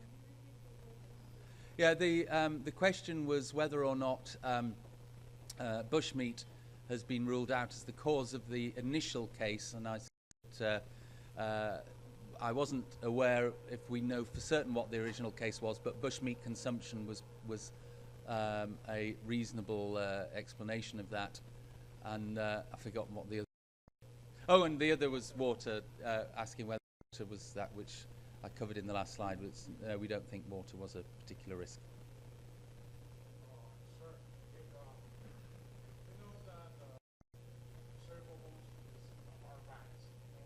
Sorry, if what? The reservoirs are bats, yeah. Why? Bats are all. Yeah.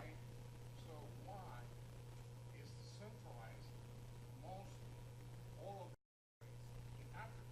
Yeah. I think it's down to the species. I don't think all species of bats are susceptible. They may be. Fruit bats in South America haven't yet met up with fruit bats in Africa. So it is certainly plausible that if it ever got into the bat population in South America, that it could become established. But I think primarily in Africa, there seems to be a relatively limited range of species of fruit bat, which are the main reservoirs, and I think that's pretty much it at the moment. But I'm not an expert in bats.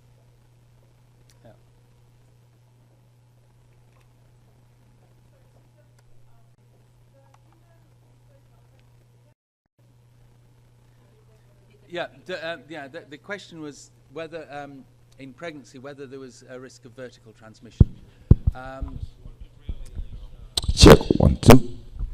I believe there have been cases. I can't tell you how many at the moment. But there are, in terms of the size of the outbreaks that we've had, there have not been many women actually delivering at the time. I think there's been.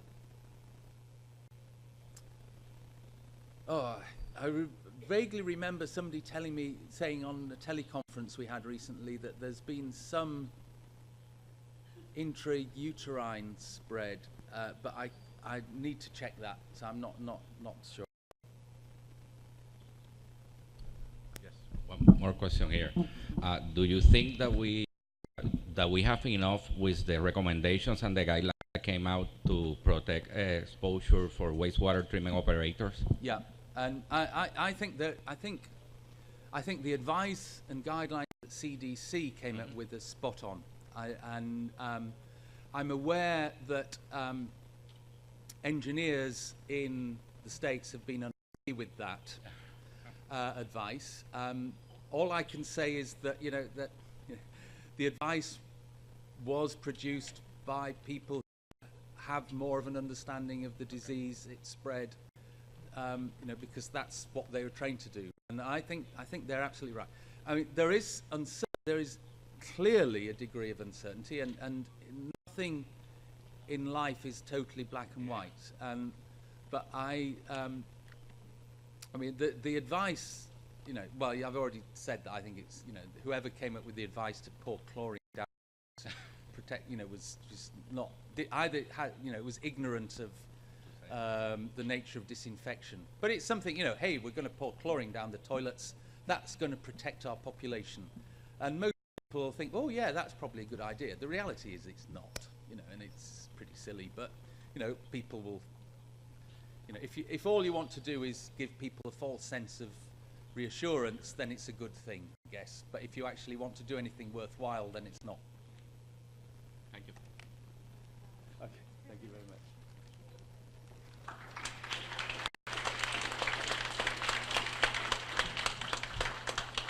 Para más preguntas, él va a estar por acá, así es que. You wanna take it? Okay, la va a tomar. La última.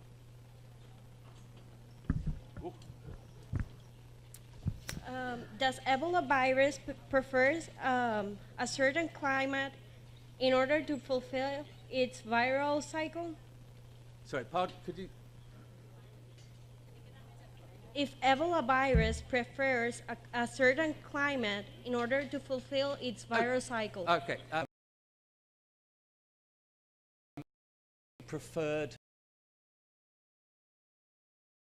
host restricted by climate. In terms of humans, though, if you can spread it in whatever climate the humans are, and but going back, it's not actually that infectious in humans. Even if left to its own devices, it would eventually burn itself out. In most previous outbreaks, this one has been a bit different because of its move to more urban environments. But generally, it would, it's almost, even without special measures, it would almost certainly die out in most parts of the world. Thanks. Thank you.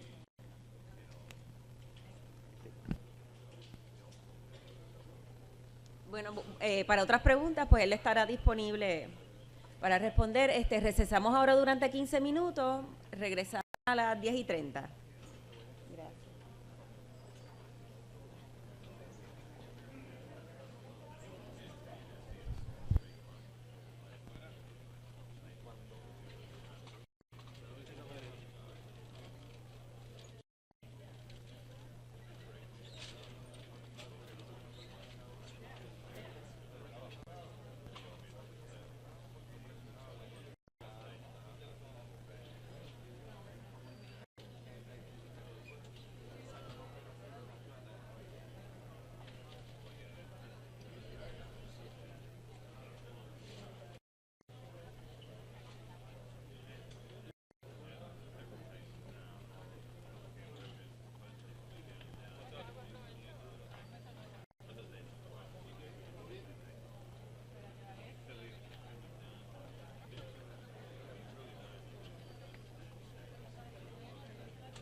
Buenos días. Continuando con el programa, seguimos en la sección de las perspectivas globales y locales y le toca ahora su turno al doctor Albert Bosch. Desde el 1997, el doctor Bosch es catedrático de microbiología de la Universidad de Barcelona, donde ha sido profesor desde el 1979. Dirige el grupo consolidado de Generalitat de Catalunya de virus entéricos, el cual ha sido el primer grupo de una universidad pública española en recibir la certificación oficial de cumplimiento de buenas prácticas de laboratorio en los estudios de seguridad vírica. El profesor Bosch ha realizado investigaciones en instituciones extranjeras como el Albert Einstein College de Medicina de Nueva York, las universidades de Carolina del Norte y Arizona en los Estados Unidos, la Universidad de Pretoria en Sudáfrica y el Instituto of Child Health of Londres y el Medical Research Institute de la Universidad de Alejandría en Egipto. Con ustedes, el doctor Bosch.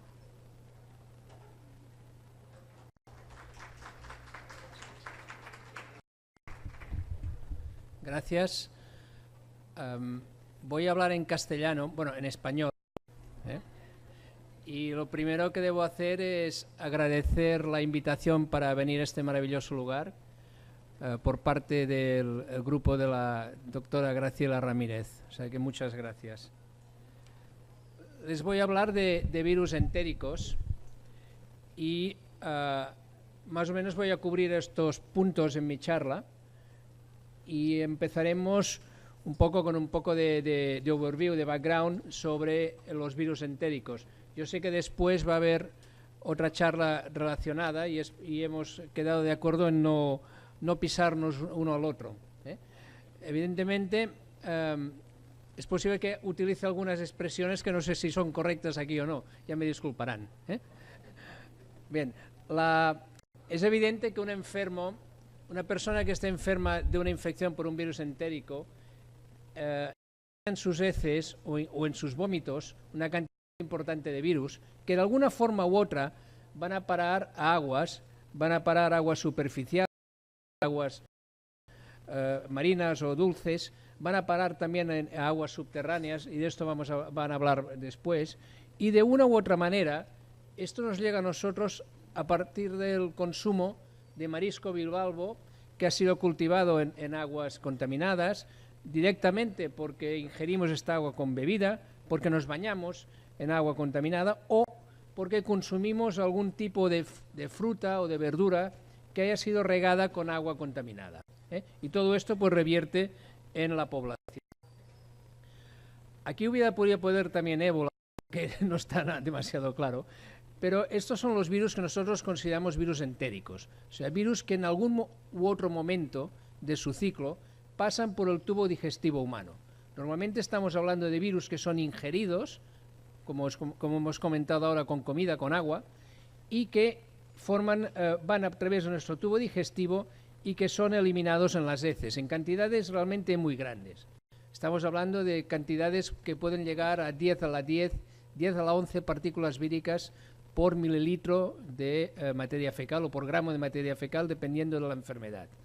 Los que están en rojo son los principales virus que nosotros consideramos virus entéricos y de hecho los que hemos estado trabajando en nuestro laboratorio, aunque yo hoy me ceñiré solo a algunos de ellos. O sea que hay virus que son ingeridos oralmente y que pueden dar lugar a problemas neurológicos, son virus neurotrópicos, entre ellos el virus que causa la poliomielitis, una enfermedad que varios de nosotros nos hemos jugado cenas de que estaría erradicada para el 2005 y las hemos perdido todas, y que todavía está en vías de erradicación, pero que todavía no veo el final, aunque se vislumbra un poco. Los virus que causan enfermedades hepáticas, hepatitis A, hepatitis E, y los virus que causan gastroenteritis, como norovirus, sapovirus, rotavirus, astrovirus, adenovirus y aichi, todos estos. En rojo, repito, están los principales. Y también tenemos virus neurotrópicos que, aunque el doctor Hunter ha comentado el caso del SARS, que son virus que pueden ser ingeridos, pero son esencialmente virus respiratorios, pero que tienen también la capacidad de ser excretados en las heces, que en algunos momentos ha habido también contaminación por vía entérica.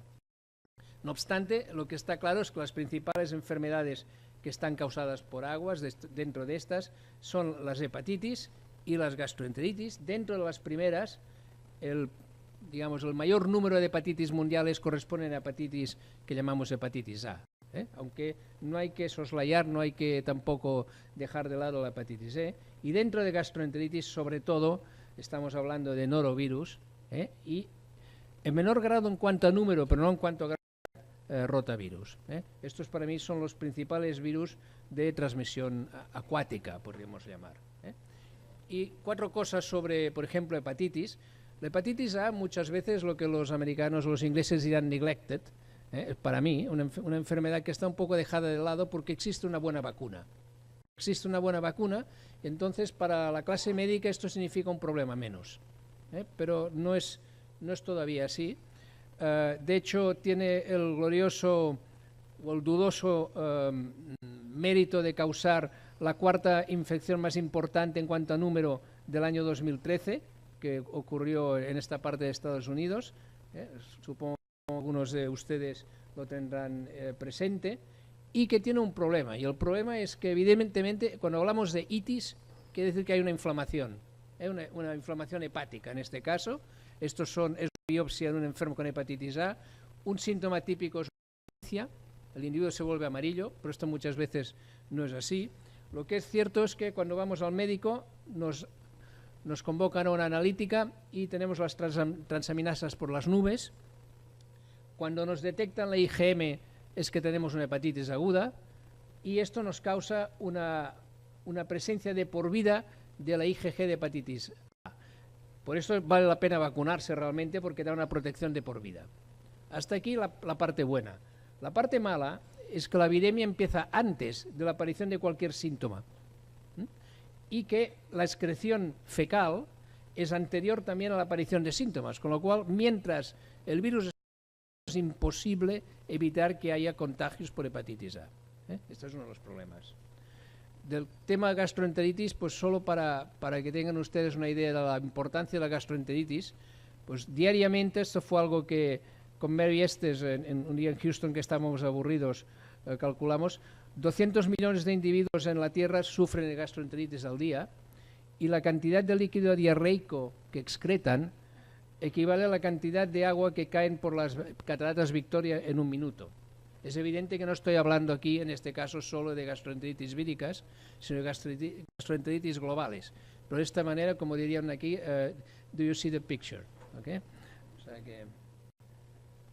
Y en cuanto a norovirus, pues evidentemente lo asociamos mucho a virus de vacaciones, pero la realidad es que son tremendamente frecuentes. Nosotros en el laboratorio, cuando tenemos un caso de gastroenteritis vírica, ya no miramos nada más, miramos si son norovirus. Si es negativo, entonces nos preocupamos de qué puede ser, pero directamente vamos a norovirus. 93% de los casos, desde el punto de vista de infecciones alimentarias, 2/3, y hay un gran problema: quien les habla se ha arruinado intentando cultivar este virus. Es imposible, o menos hoy por hoy, a pesar de que salió publicado de que se podía propagar, pero en realidad no. Y otro problema que tiene es que es un virus tremendamente variable, muy diverso genéticamente, varía continuamente.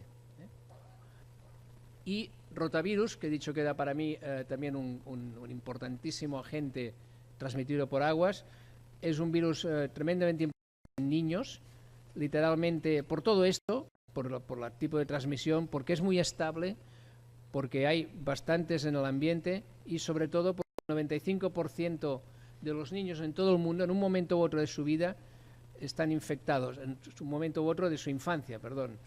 Y además en diarrea nosocomial, en oportunista, son también muy importantes. He estado muchos años trabajando. Cuando empecé a trabajar aquí tenía 2 millones. O sea, causaban 2 millones de muertes no hace tanto. actualmente pues causan 500.000. Es una buena noticia que hayan bajado, pero evidentemente son demasiadas todavía, ¿eh? Y es una causa, en países desarrollados, sigue siendo una importante causa de morbilidad y de hospitalización en niños.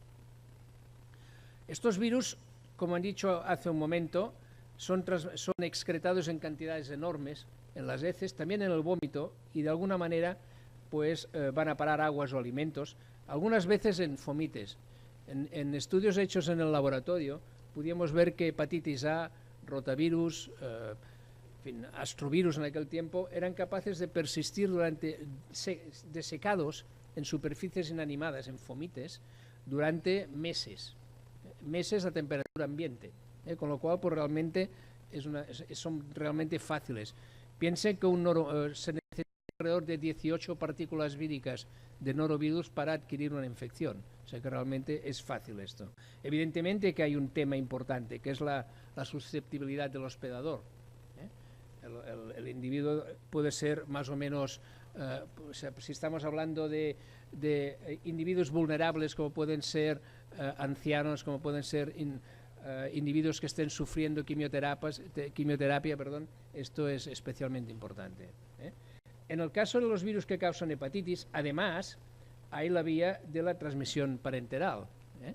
Y también hay algunos de estos agentes que son zoonóticos, por ejemplo, el virus de la hepatitis E, u otros que podemos comentar, donde pueden ocurrir dos cosas: que nosotros consumamos un alimento, un agua que haya sido contaminada por heces de un animal infectado, o que el consumo directo del animal infectado nos cause la enfermedad. Ambas cosas son posibles en algunos de estos virus. Y también nuestra experiencia indica que muchas veces se trata de una mala manipulación, sobre todo a nivel de alimentos. La mayor parte de los casos que nosotros estudiamos se deben a una manipulación impropia de los alimentos. Bien. ¿De qué depende la contaminación a través de agua y alimentos? Pues evidentemente los virus no pueden multiplicar en el ambiente, necesitan un hospedador, son parásitos intracelulares obligados y por lo tanto es muy importante la capacidad que tienen de persistir. Hemos visto al doctor Hunter dando cifras sobre la capacidad de persistir de Ebola o de el virus o un coronavirus, ¿eh? En este caso estamos hablando de virus que persisten muchísimo. He hecho un comentario de la capacidad de persistir en el ambiente. En realidad, en aguas son capaces de persistir durante tiempo muy prolongado. Evidentemente estamos también hablando de números, cantidades de virus excretados, nivel de contaminación, si hay algún tipo de procesamiento del alimento, tratamiento de las aguas que sea efectivo en eliminar estos virus, y también de la probabilidad de infección. Antes he comentado que para norovirus se establece alrededor entre 10, 20, o sea, he comentado 18. En fin, todos estos virus tienen la probabilidad de infectar después de solo ingerir unas pocas partículas, ¿eh? Esto es mucho menor la cantidad que no en el caso de bacterias, ¿eh? Y evidentemente he comentado lo de la susceptibilidad del hospedador. Afortunadamente, no obstante, como he dicho aquí, afortunadamente estamos hablando de pocos virus presentes en las muestras ambientales o pocos virus presentes en muestras de alimentos. En el caso del agua, esto es un doble problema. Por un lado, hay suficientes virus como para causar problemas a nosotros, pero también suficientes virus para causarnos los problemas para su detección, ¿eh? Técnicamente es un problema. Y debemos siempre recurrir a reducir el volumen que debemos muestrear para tener posibilidades de detectar los virus a un volumen que sea manipulable en el laboratorio. O sea que tenemos que concentrar los virus, y siempre que concentramos virus, concentramos también lo que aquí he puesto de esta manera, así, también concentramos sustancias que luego nos podrán inhibir nuestras pruebas de diagnóstico. Tenemos que saber tratar con esto también, ¿eh? No voy a hablar demasiado de concentración de virus, lo pueden encontrar en la literatura, pero lo que nosotros buscamos es un sistema de concentración que sea simple, rápido, que sea barato, que dé grandes niveles de operación, que tenga sensibilidad, o sea que por tanto nos dé un porcentaje de concentración elevado, que lo podamos aplicar a diferentes tipos de virus y también que luego lo podemos utilizar en pruebas moleculares. La verdad es que estamos pidiendo mucho y hay pocos sistemas que nos van a ser exitosos en este sentido. Aquí tienen ustedes varias posibilidades, puede haber bastantes más, pero vaya, métodos que se basan en absorber y luego separar los virus que los pegamos a una superficie. Luego hay métodos que se basan en precipitar los virus porque en el fondo no son más que proteínas. Proteínas y algo más, pero mayoritariamente proteínas. O a veces los bajamos por centrifugación, los podemos liofilizar y luego resuspender en menor volumen o ultrafiltrar. La verdad es que últimamente, por un tema de economía y por un tema de rendimiento, estamos utilizando bastante la lana de vidrio. Hemos usado bastante estos sistemas de filtros cargados negativamente o positivamente. Tenemos bastante experiencia en el polvo de vidrio y últimamente usamos la lana de vidrio. Y para reconcentrar utilizamos precipitación con polietilenglicol. Eso lo estamos usando, pero repito, para mí lo importante es que cualquier sistema que utilicemos sea un sistema que dominamos y que sepamos cuál es el rendimiento, cuáles son las limitaciones, sea el que sea. Bien, y lo mismo podríamos decir en cuanto a la detección. No voy a ir por todo esto que es muy básico, pero la verdad es que estamos confinados a utilizar sistemas que se basan en detectar el genoma, porque estamos tratando con virus que no se pueden ser propagados en cultivos celulares.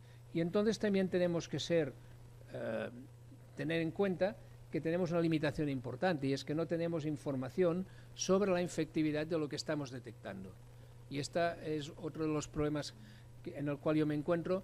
Un amigo mío explica un chiste, que es, después de tantos años de convencer a un ingeniero de lo que era un PFU, una Platforming Unit, ahora resulta que le tengo que convencer de lo que es una Genome Copy.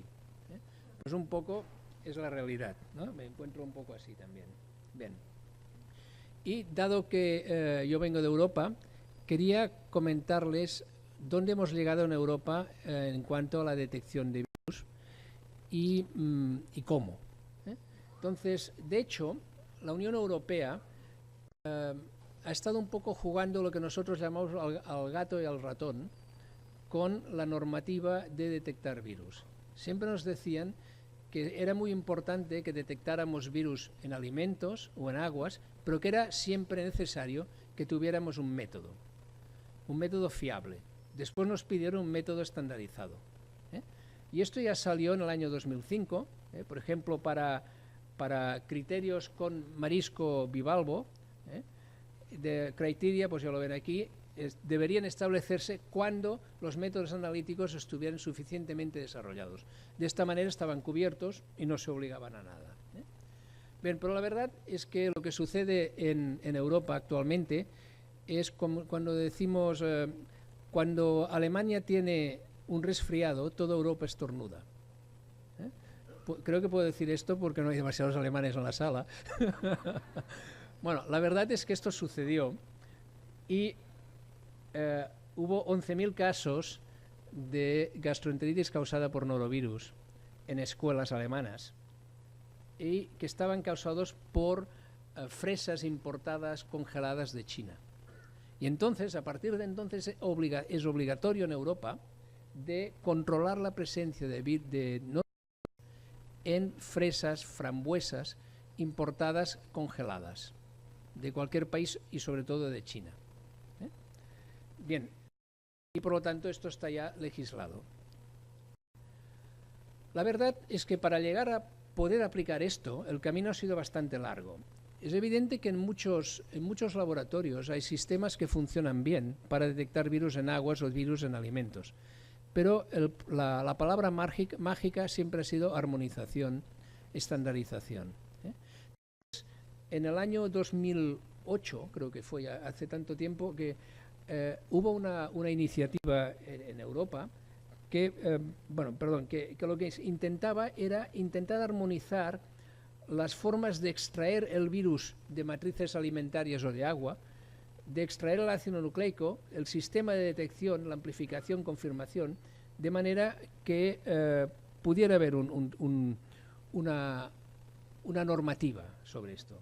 Entonces esto, repito, se basó en el Comité Europeo de Estandarización, SEN, por las siglas en francés, al cual pertenezco, y la idea era desarrollar un método horizontal en el cual se pudieran incluir todos los tipos de alimentos y también agua, determinar cuáles deberían ser los virus que se tuvieran que buscar, qué matrices deberían ser analizadas, qué método, y que fuera estandarizable, que fuera validado, y la idea que en aquel momento nos pareció imposible es que se pudiera desarrollar un método ISO, una metodología ISO.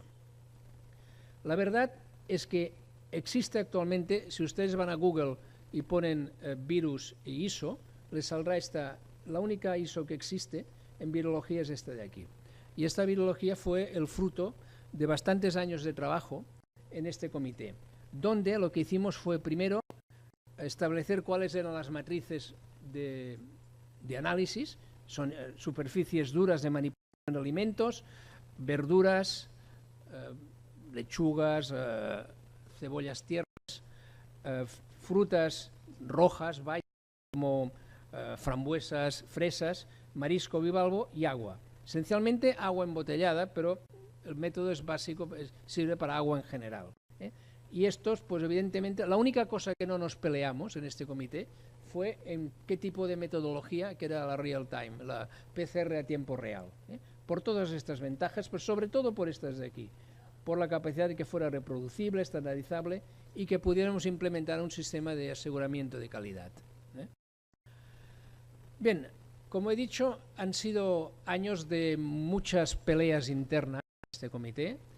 Cada uno tiene sus primers que funcionan de maravilla y el laboratorio de al lado no tiene idea de qué primers han de utilizar. Pero bueno, al final hemos llegado a unos primers teniendo en cuenta pues la especificidad necesaria, pero también la variabilidad de los virus que detectamos. Y esta variabilidad, a mí siempre me gusta explicarla con Alicia en el País de las Maravillas, que la reina roja le dice, por aquí tenemos que estar corriendo todo el rato para quedarnos en el mismo sitio. O sea que un virus debe estar variando continuamente para poder mantenerse dentro del mismo hospedador, porque si no lo van a cazar con el sistema inmunitario, es decir, que debe variar. Entonces, y esto, de hecho, si a alguien le interesa una revisión sobre lo que nosotros llamamos cuasispecies, que es uno de los temas de nuestro laboratorio, la variabilidad vírica, pues aquí tienen ustedes una revisión interesante. Todo esto se debe a que son virus con RNA. Y los virus RNA, todos ellos tienen un problema, o una cosa buena para ellos, que es que sus polimerasas no tienen capacidad correctora y van sumando errores que no corrigen cada vez que hay un ciclo multiplicativo. Y esto les da esta posibilidad de variar y evidentemente esto es lo mismo que sucede, por ejemplo, con influenza, con gripe. Bien, para hacer una batalla larga, corta, pues la verdad es que para hepatitis decidimos que lo mejor era centrarnos en una zona estructurada del extremo 5' del ácido nucleico. Yo no voy a entrar en detalles aquí, me voy a quedar todo el día y estaré encantado de hablarles de detalles si a alguien le interesa. Esto es el Internal Ribosome Entry Site, es el lugar donde el ribosoma celular interacciona con el ácido nucleico del virus de la hepatitis A, por lo tanto debe estar conservado y por eso es la diálisis de nuestras PCRs.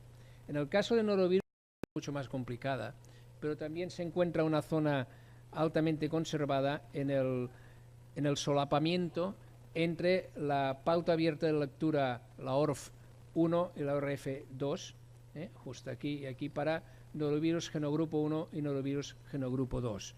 Lo mismo sucede en genogrupo 4 también. Y aquí tienen ustedes los puntos que nosotros consideramos que eran críticos para, me sale la palabra address, para dirigir los puntos estos críticos. Y entre ellas era la extracción del virus y del ácido nucleico. En muy pocas palabras, nosotros podemos tener sistemas de diagnóstico o de detección magníficos, pero si lo que estamos diagnosticando representa el 10% de los virus presentes, o el 1% o el 0,1% de los virus en una matriz alimentaria, lo que estamos detectando solo es la punta del iceberg. Y para ello, lo que nosotros hicimos fue utilizar como virus, como process control, como virus del control del procesamiento, un virus que es mengovirus, que es un picornavirus, un virus relativamente cercano a hepatitis A, pero que nos ha funcionado muy bien para norovirus, por ejemplo, que añadimos a la muestra y después recuperamos. También utilizamos naturalmente los controles habituales para comprobar el buen funcionamiento de los enzimas de la PCR, de la PCR con transcripción reversa.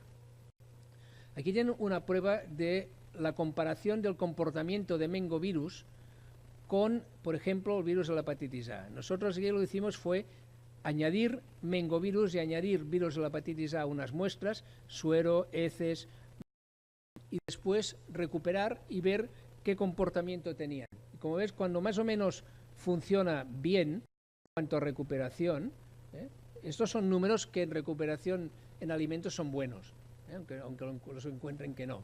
Y cuando realmente funcionaba mal, pues también funcionaba mal.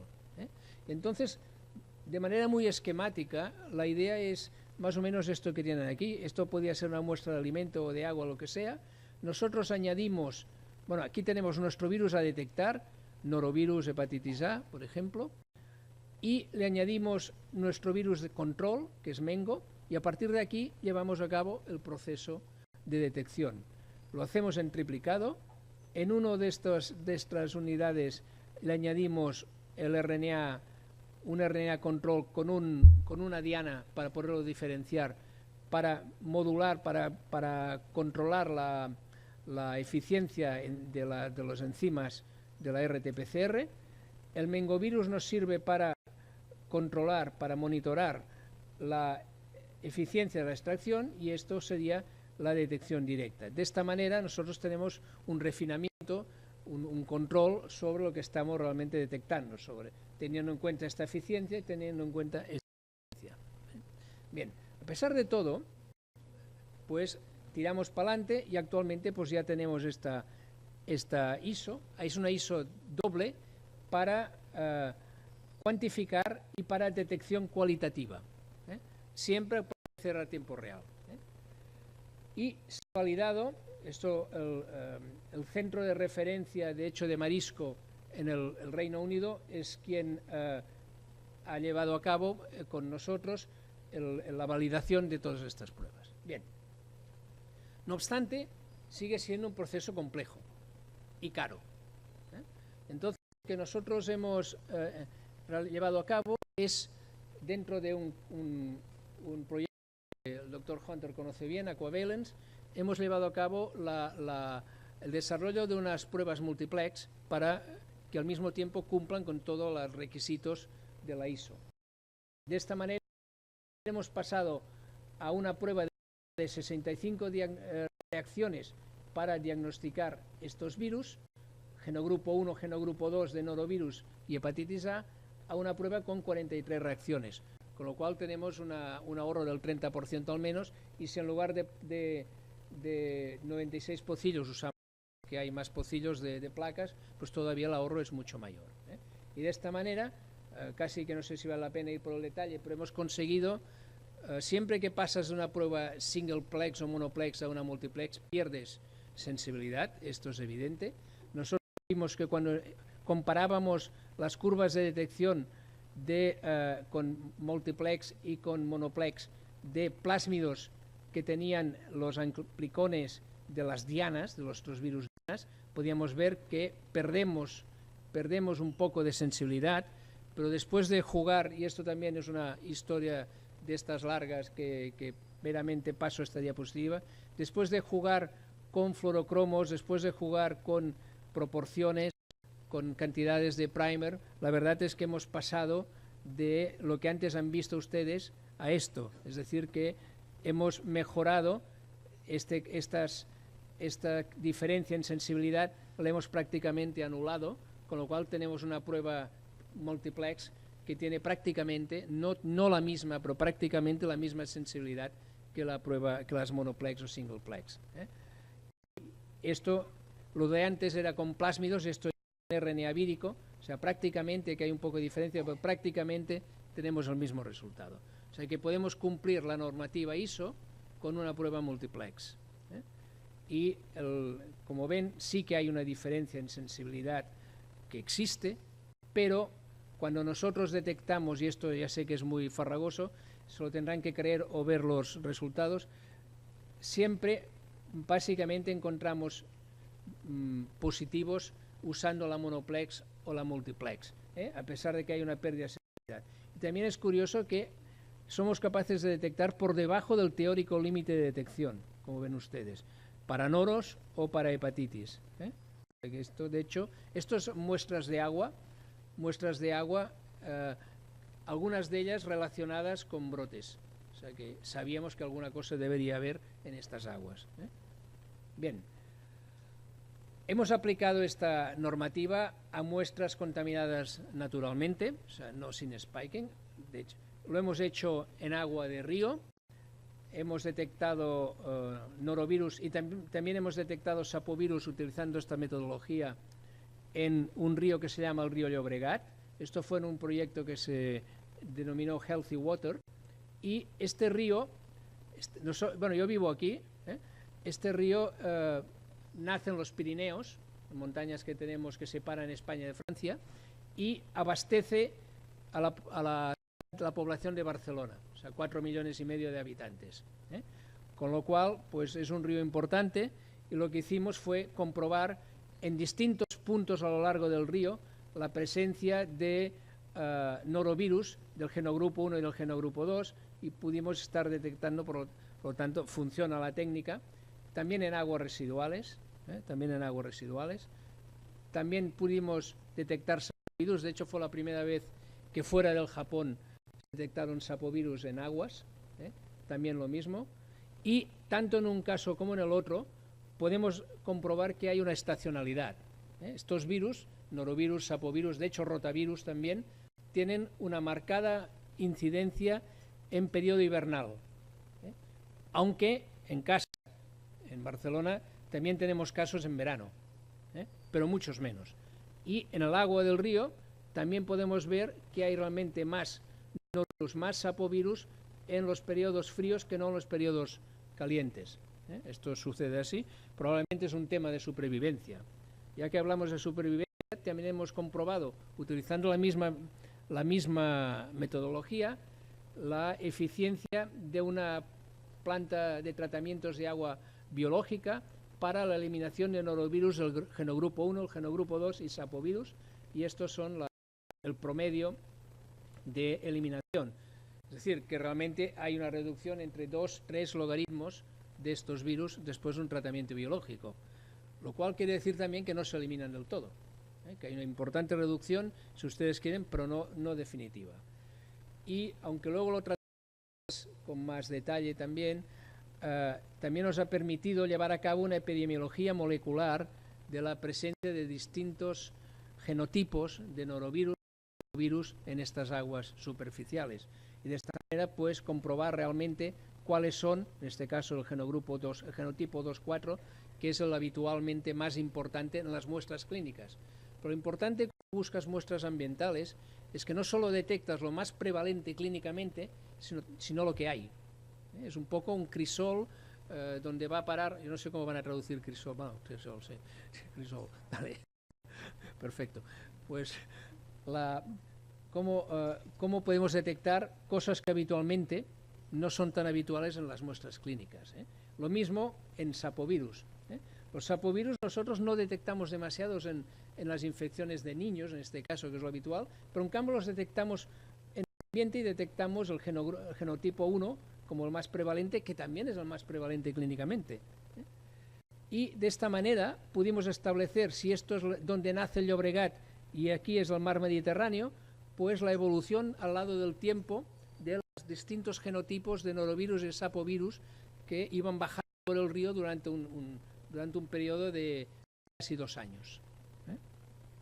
Bien, pero cuando quisimos comprobar si este sistema nos funcionaba en muestras de alimentos o en muestras de agua de irrigación, pues no encontrábamos. en nuestras lares, afortunadamente. Entonces fuimos al delta del Nilo, en Egipto, con nuestro anterior student, Walid Morsi el Senussi, y en la zona de Al-Mansura pudimos comprobar que había norovirus en tanto de región como en distintos tipos de lechuga, creo que esto es la chicorea, ¿no? El rábano y el porro, igual que las cebollas tiernas, cebollas verdes. O sea que realmente, y estos son muestras naturalmente contaminadas, o sea que nosotros no hemos añadido nada en todo esto que les estoy mostrando.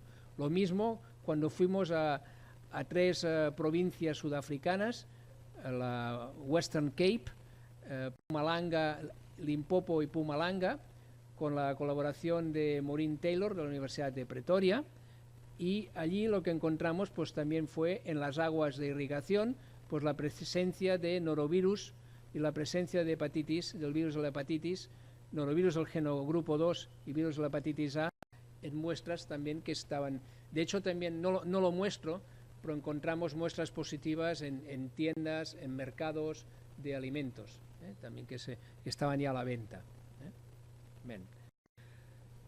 Algunas veces es importante saber no solo si hay virus en algunos, sobre todo esto a nivel alimentario, y les enseñaré por qué, sino también qué virus hay.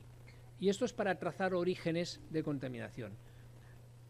Por ejemplo, en el caso de rotavirus, esta es la presencia, esto es los casos clínicos en la población de Barcelona, picos hibernales, casos clínicos en la población de Barcelona y el aislamiento en las aguas residuales de Barcelona, el aislamiento en aguas residuales de Barcelona de copias genómicas de rotavirus. No es que sea una correlación muy fina, pero sí que hay una correlación. Y también a la vez podemos caracterizar qué rotavirus son. Los rotavirus, de forma muy parecida al virus de la gripe, ya sé que son virus que no tienen nada que ver, pero se caracterizan según el tipo de proteínas que tienen en la superficie. O sea, según la VP7, que está por aquí, y la VP4, que está por aquí. O sea, la espícula VP4 o lo amarillo, que es la VP7. Y de esta manera nosotros determinamos los genotipos G, en el caso de la VP7, podemos hacerlo por PCR directamente a partir de la muestra ambiental, o podemos determinar el tipo P de la proteína VP4 también, utilizando una prueba de PCR que nos da distintas longitudes de amplificación. 5 minutos, muy bien. 5 minutes. Y de esta manera podemos llevar a cabo una epidemiología molecular a partir del ambiente. Esto es importante porque hay vacunas de rotavirus licenciadas que no tienen todas las cepas y que además estamos ante un virus también muy variable. Y también, para ir muy rápido, pues, si esto funcionará o no, aquí tienen los rotavirus que nos dicen ellos mismos que puede ser. Puede ser que no. Bien. ¿Por qué es importante caracterizar los aislamientos? Pues, por ejemplo, en tuvimos 3 brotes de hepatitis A la vez y, evidentemente, ningún país was blamed for that. O sea, eran asignados como culpables. Y aquí, pues, aquí tienen 3 brotes. Nosotros podemos, según la caracterización genética de estos virus, decir, este virus ha originado en tal sitio, este virus, y esto lo hemos hecho. O sea, tenemos brotes que hemos asociado a Sudamérica, brotes que son del norte de África, brotes, y de el origen del alimento que ha causado el brote, lo cual puede ser importante a la hora de cerrar fronteras. Bien, los norovirus, repito, son hipervariables y estos son los picos hibernales. Cada color es una cepa distinta. Estas cepas distintas van apareciendo y la cepa actual, que apareció en 2012, el primer lugar del mundo donde fue detectado fue en Barcelona. Pero como que somos un poco lentos publicando, se llama la cepa Sydney. Pero este aislamiento de la misma cepa es anterior a cuando apareció en Sydney. Solo tiene la importancia, solamente es decir que está en todo el mundo. Está en todo el mundo antes o después. Cuando hay una cepa que es la que predomina, y aquí tienen los cambios y no tengo tiempo para entrar, Son los mismos cambios que se han encontrado en otros países con el origen de esta nueva variante del genotipo 2.4, que es la actualmente dominante. Hemos podido saberlo pues a base de caracterizar pues las zonas que corresponden a esto. Bien, y finalmente, acabo ya con esto. ¿Qué más se puede hacer? Pues hombre, lo que querríamos hacer es refinar de manera que pudiéramos demostrar la infectividad de virus que no son infecciosos en cultivo celular. Esto lo estamos haciendo en un proyecto como es Agua. Aquí voy a mostrar cosas de un proyecto anterior porque todavía no tengo los resultados acabados del actual. O sea, estamos hablando de lo que representa una copia genómica, si esto es una unidad infecciosa o no. Evidentemente no lo es. Y lo que nosotros hicimos, Daisuke Sano, en el laboratorio, fue ver que estos fueron norovirus desinfectados con cloro. Cuando se desinfecta con cloro, se generan unos residuos, y estos residuos que acompañan al daño de la cápside, de las proteínas de la cápside, generan unos semialdehídos carbonilados. Entonces lo que se puede hacer es esto, detectarlo añadiendo hidracida con biotina, y una vez tienes biotina, tú puedes captar esto con streptavidina en una columna. Daisuke es un ingeniero, voy a tiempo. Daisuke es un ingeniero y los ingenieros lo acaban todo así, siempre con columnas y perfecto. Con lo cual, los virus intactos pasan a través de la columna, los virus dañados son retenidos por la columna. Estoy hablando de un virus no cultivable como es norovirus, y de esta manera pues nosotros podemos llevar a cabo un tratamiento, hacemos este procesado, pasamos por la columna que contiene la streptavidina, y de esta manera pueden ver ustedes el efecto del cloro libre sobre distintas concentraciones sobre norovirus. O sea que realmente hay una relación dosis-respuesta, y esto pues nos permite hacer esto. Bien, esto es lo último que explico. Es para complementar un poco el doctor Hunter sobre coronavirus. Coronavirus son importantes no solo por SARS, como ya lo he comentado, pero SARS también tenía un factor ambiental, que es lo que el doctor Hunter ha comentado. En unos apartamentos hubo una demostración de que se ha transmitido por materia fecal. Y también ha aparecido un nuevo coronavirus, que es el Middle East Respiratory Syndrome, coronavirus, que también puede tener un componente ambiental. Y que además se transmite, que los camellos son importantes en la transmisión. Leche de camello, orina de camello, por ejemplo, pueden ir a las aguas residuales. Bien, me paso esto. Entonces lo que estamos haciendo esto en este momento con Islem Abid, que es una estudiante de nuestro grupo que está allí en Arabia Saudí, hemos puesto a punto un sistema que es el mismo que usamos siempre, lana de vidrio y PEC, y podemos, estoy pasando solo, y podemos nosotros concentrar coronavirus. Usamos el mismo virus que el doctor ha mencionado, el virus de la gastroenteritis transmisible porcina, y de esta manera podemos recuperar el virus y también recuperamos hepatitis A. Estos son rendimientos, y en este momento se están muestreando aguas de Riad. En la próxima vez que venga se lo contaré. Bien, pues esto es mi mensaje final. Evidentemente los virus espero que les haya convencido. Tenemos métodos ya estandarizados, pero hay bastantes cosas pendientes. Primero, puedo ser también muy bueno, pero si yo no analizo la muestra correcta, no voy a detectar nada. Y esto es un tema que mucha gente se preocupa. De esto ya he comentado antes, la caracterización genómica, y también es esto, que no podemos analizarlo todo. O sea, ¿qué analizamos? Muestras relacionadas con brotes, importaciones. ¿Quién paga esto? Sobre todo en el caso alimentario. ¿Hasta cuándo podemos grabar el precio de un kilo de mejillones? Que es una cosa barata, por ejemplo. Y evidentemente debemos estar preparados para cualquier cosa que pueda venir. Bien, con esto voy a acabar.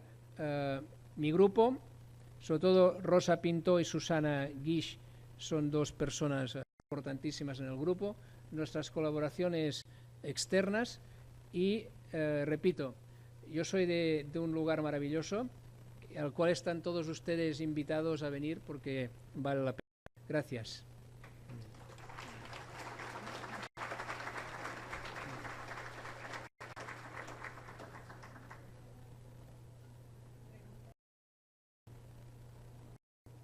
Así. Sí. Realmente impresionante.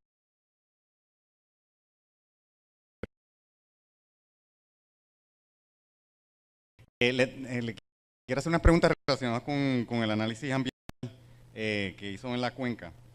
Me interesaría conocer un poco el patrón de lluvia, la diferencia entre el tiempo frío y el tiempo crudo, porque veo también que en la muestra número 1 usted no tiene datos para los tiempos calientes. ¿Por qué es eso? Aquella muestra se perdió y en primavera. O sea, literalmente septiembre, octubre y mayo, junio. O sea, mayo, principios, junio. Así que no está correlacionado con el tiempo. Siempre sabemos que cuando hay una etapa de lluvia, pues siempre hay un aumento de problemas. O sea, digamos que la gente que de la potabilizadora de aguas se esmeran especialmente cuando hay un periodo de lluvia. Okay. Sí. Gracias. Usted. Nick. I'm on now. Oops, I'm on now. But my question relates to trying to find a useful fecal indicator virus, and based on work we did in Sydney many years ago now, and also in the US that's been done more recently, of the family of reoviruses, the orthoreoviruses, whilst not necessarily of any clinical significance, seem to be very persistent, particularly in warm surface waters where there's relatively high UV. So I guess my question is generally, why are we not seeing more people using these orthoreoviruses, and do you think they might make it useful, particularly for UV disinfection studies?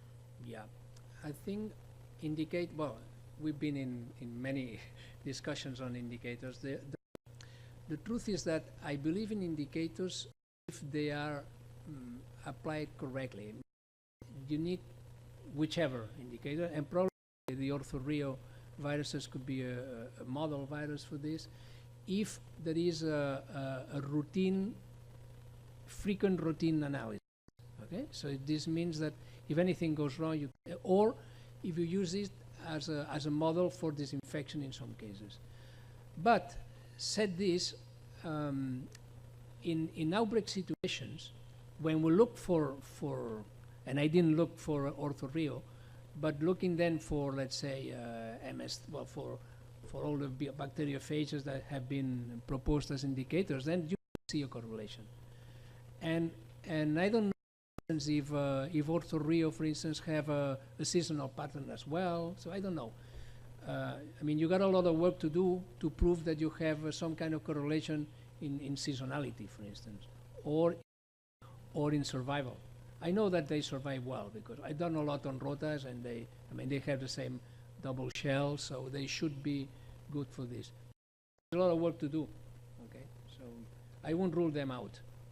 And of the sapronoses, the giant mimi and mummoviruses that can cause respiratory infections, possibly in humans, I wonder whether you want to make a comment of the significance through the water route. I never mimi or any of the big guys, but they are fascinating, and you know that then when they appear, they were because they were in biofilms. They were found in biofilms. Okay. Well, it's a complete different ballgame because they are so huge. They have two different kind of nucleic acids, so they're like an exception in the viral world. And I mean, I don't know much about them.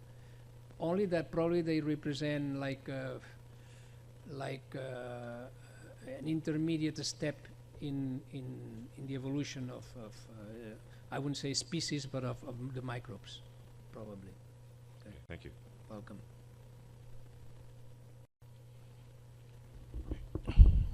Buenos días. Siendo en España la medicina de carácter social, ¿no? Paga por el gobierno. sobre la pregunta que usted hizo al final, ¿quién paga? O sea, hay un brote. La respuesta es, primero, que estas cosas ya casi no funcionan a nivel de país, sino a nivel de Europa. O sea, que es Europa quien dictamina, o dicho de otra manera, ya que aquí no nos escucha nadie, digamos, los países hacen lo mínimo que pueden que les obliga a Europa a hacer. Y no hablo solo por España. Y no es un problema de pereza, ni incluso a veces del gasto económico de la prueba, sino que le pongo un ejemplo muy claro. Yo he estado encerrado en un palacio de congresos en Bretaña, en Francia, porque los productores de ostras no nos dejaban salir porque estamos dando resultados de este tipo. O sea que hay una presión muy fuerte a nivel europeo a veces de productores, por ejemplo, de marisco o de exportadores de alimentos para que realmente no compliquemos demasiado la vida con pruebas que luego pueden representar en pérdidas económicas. Pero la verdad es que cuando hay un caso de algo, se cierran fronteras. Y cuando se cierra una frontera, digamos, si tenemos un caso en Barcelona causado por marisco peruano, y esto ha pasado, se cierran las fronteras a todo producto originario de Perú en todos los países de la Unión Europea. Entonces, la verdad es que, según cómo lo mires, vale la pena llevar a cabo un control, porque es mejor llevar un control y asegurarte que lo que produces está libre de virus, que no después que tengas un problema económico de un cierre de fronteras. Y esto que he dicho de Perú es válido para Italia, para España, para cualquier productor de cualquier tipo de alimento. ¿Quién lo debe pagar? Pues deberían pagar, yo no sé si los productores, que son los que ganan dinero con ello. Pero, repito, esto no es a mí que debe contestar porque ya digo que he tenido problemas con productores. Gracias, me acaba de contestar la segunda pregunta que tenía. ¿Qué tanta importancia al genotipo, al localizar de dónde surge la problemática? Obviamente, pues, me la acaba de contestar, gracias. Bueno, no, y además yo diría que actualmente los abogados saben genética. Y no, esto es real. En el brote este que le he comentado, claro, hubo casos relacionados con restaurantes que habían servido marisco peruano. Entonces la gente hacía demandas a restaurantes para ver si había indemnización.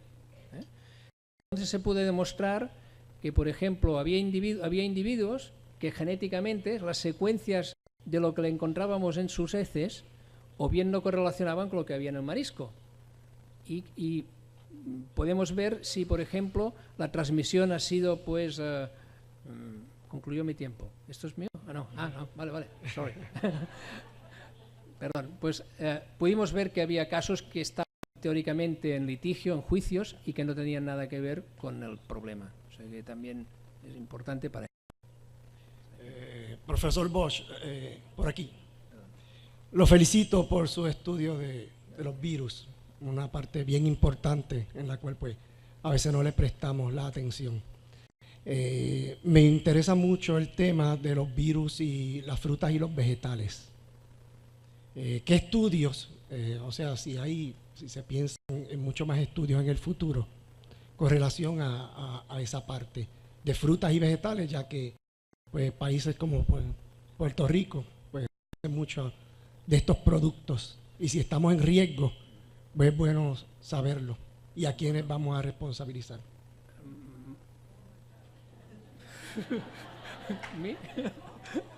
Bueno, la segunda parte de que no hay que responsabilidad no lo sé. Normalmente el problema suele ser a nivel de la irrigación. O sea que, por lo tanto, regar con aguas que estén contaminadas suele ser el principal problema, la principal causa de problemas. Después siempre pueden llevarse a cabo procesos porque encarecen mucho el producto. Pueden hacer tratamientos con pulsos de luz, en fin. Y esto ya es mucho más complicado porque también muchas veces no es suficiente. Pero diríamos que la calidad del agua con la cual se irriga sea de buena calidad. Que no sea agua contaminada. O sea, que no se abone al mismo tiempo que se riega. Muchas gracias. Buenos días a todos. Soy del área de Aguadilla. Mi esposa sufrió en estos días un leve ataque al corazón. Duró 2 días hospitalizada. Luego entonces fue a hacerse la última prueba donde salió bien. Se sentía bien. El corazón, el doctor le dice que su corazón no sufrió daño. Pero antes de irse le dice, te tiene que vacunar. Y él le dijo, ¿de qué? Si yo estoy bien, ya me sané. No, tiene que vacunarte de la gripe. Entonces le dio la gripe más grande que le ha dado en toda su vida, en los 40 años que nos conocemos. Este año, Luego me dio a mí. Entonces yo quisiera saber, he preguntado por ahí, sabemos que hay una epidemia. Se lo contesto. La cepa actual que está dando problemas de gripe es un H3N2 que ha variado y que no está presente en la vacuna, donde sí hay un H3N2, pero no es la que está dando problemas. Eso. Sí.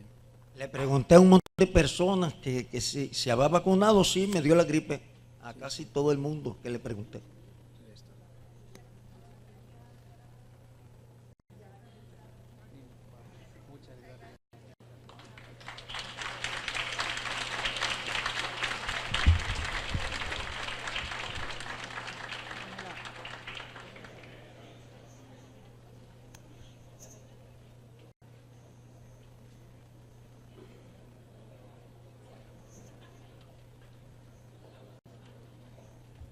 Pasamos ahora a la última charla de la mañana sobre virus en aguas subterráneas y nos va a presentar el doctor Mark Bosch, que es un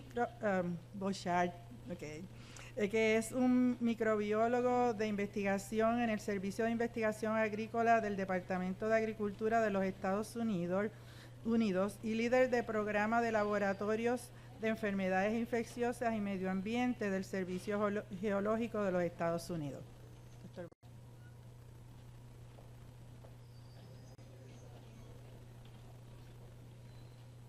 Thank you.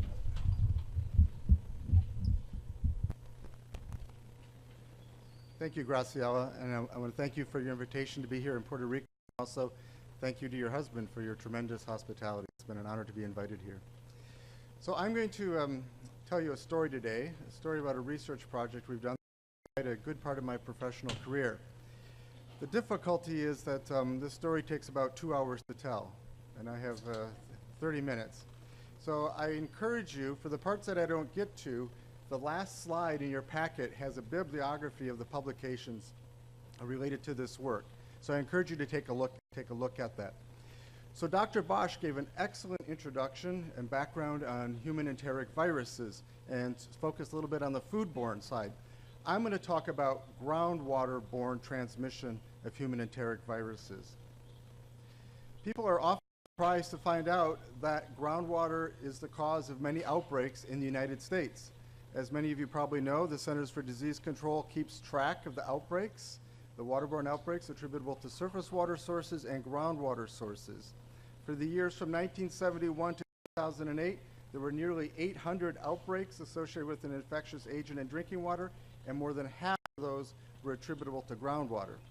The reason people are often surprised by this is that they think that because the water percolates through the soil, that it must come out pure. Or in my part of the country, in northern Wisconsin, there are many people that still believe there's an underground river that runs from Canada through Wisconsin and down to the Gulf. And so it must be pure water. But no, there's a large number of outbreaks attributable to groundwater, and for the last couple years for which the CDC has data, there's 17 outbreaks from 33 drinking water outbreaks, 52% of those from groundwater systems. The important thing to note about these data is that these are from a passive surveillance system, not an active surveillance system.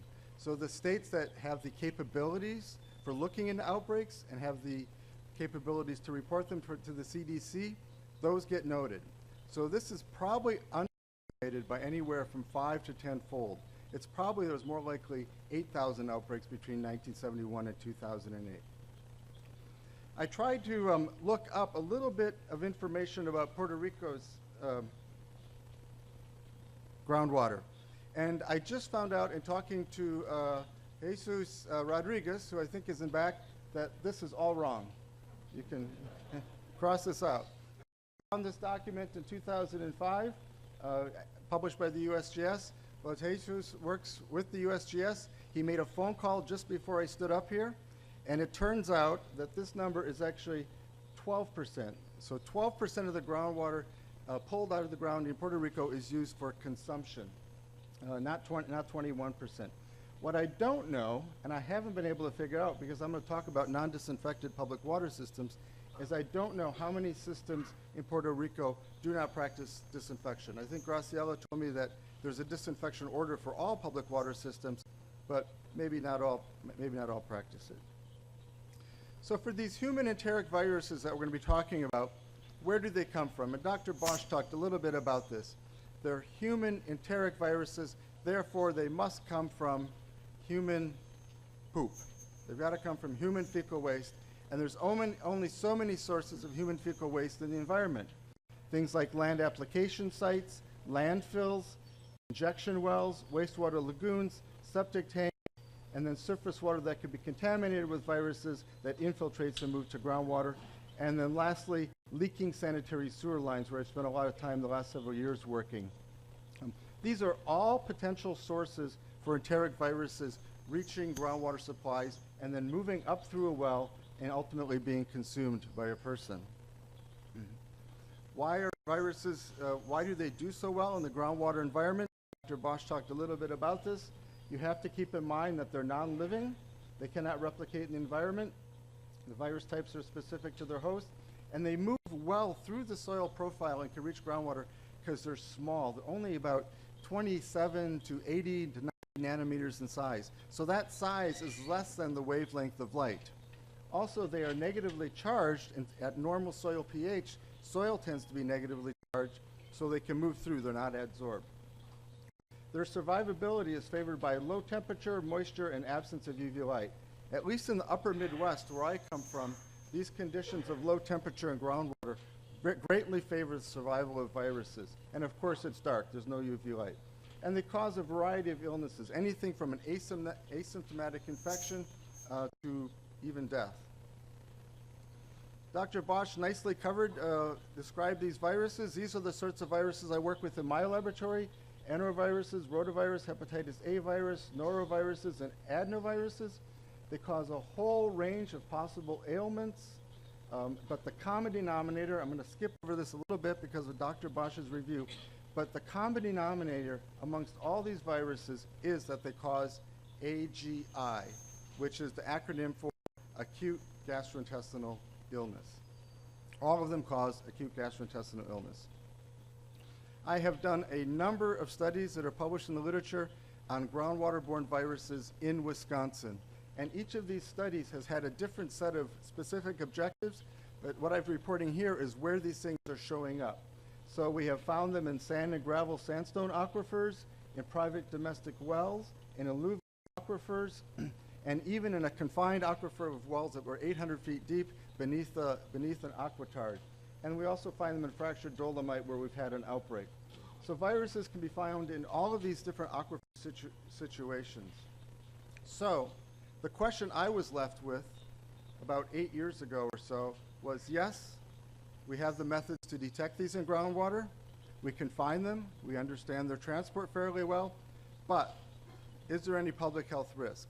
Does it really matter? Because I'm of the view that just because we have the technology to measure something doesn't necessarily mean that it's of public health importance. About the same time I was having that existential crisis in my career, wondering what I was doing, the EPA put out an RFP, a request for proposals, to try to understand how much illness in the United States came from groundwater-borne viruses. We applied for that proposal, we were successful, and we call that the Wisconsin Water Study. And the water here is Water and Health Trial for Enteric Risk. This is our logo right here that was part of all of our materials. This is a little typical Wisconsin farm scene. This was a $2.3 million epidemiologic study that lasted about 4 years, and I'm still wrapping up publications on it, so it's going on and on. Here are our objectives, and I can only talk about the top two of these today. First of all, I'm going to talk about this association between what comes out of people's taps, the virus concentrations in people's taps, and the rates of AGI in these communities. I'm going to go about this data, but it was ago and environmental health perspectives. About of that risk for groundwater-borne viruses, how much is attributable to the groundwater itself, the contaminated groundwater? Those are the two objectives I'm going to talk about today. The other objectives were to say how much risk for these viruses comes from a distribution system. So of the overall risk from a public water supply, how much comes from the groundwater and how much comes from distribution system contamination. And you can read about that in ES&T in 2012. And the last objective was to look at what sort of practices, operation and maintenance procedures that operators do at drinking water utilities, what sorts of things lead to virus contamination distribution systems. The results here are very easy to convey. It's opening up a water main. If they cut open a water main, we would see viruses in the taps. But let's talk about these first two objectives. So here's the study design. And the technical term for this approach is called a community randomized trial, intervention trial with crossover. So let me explain how we did this. We enrolled 14 communities in the state of Wisconsin that did not practice disinfection. So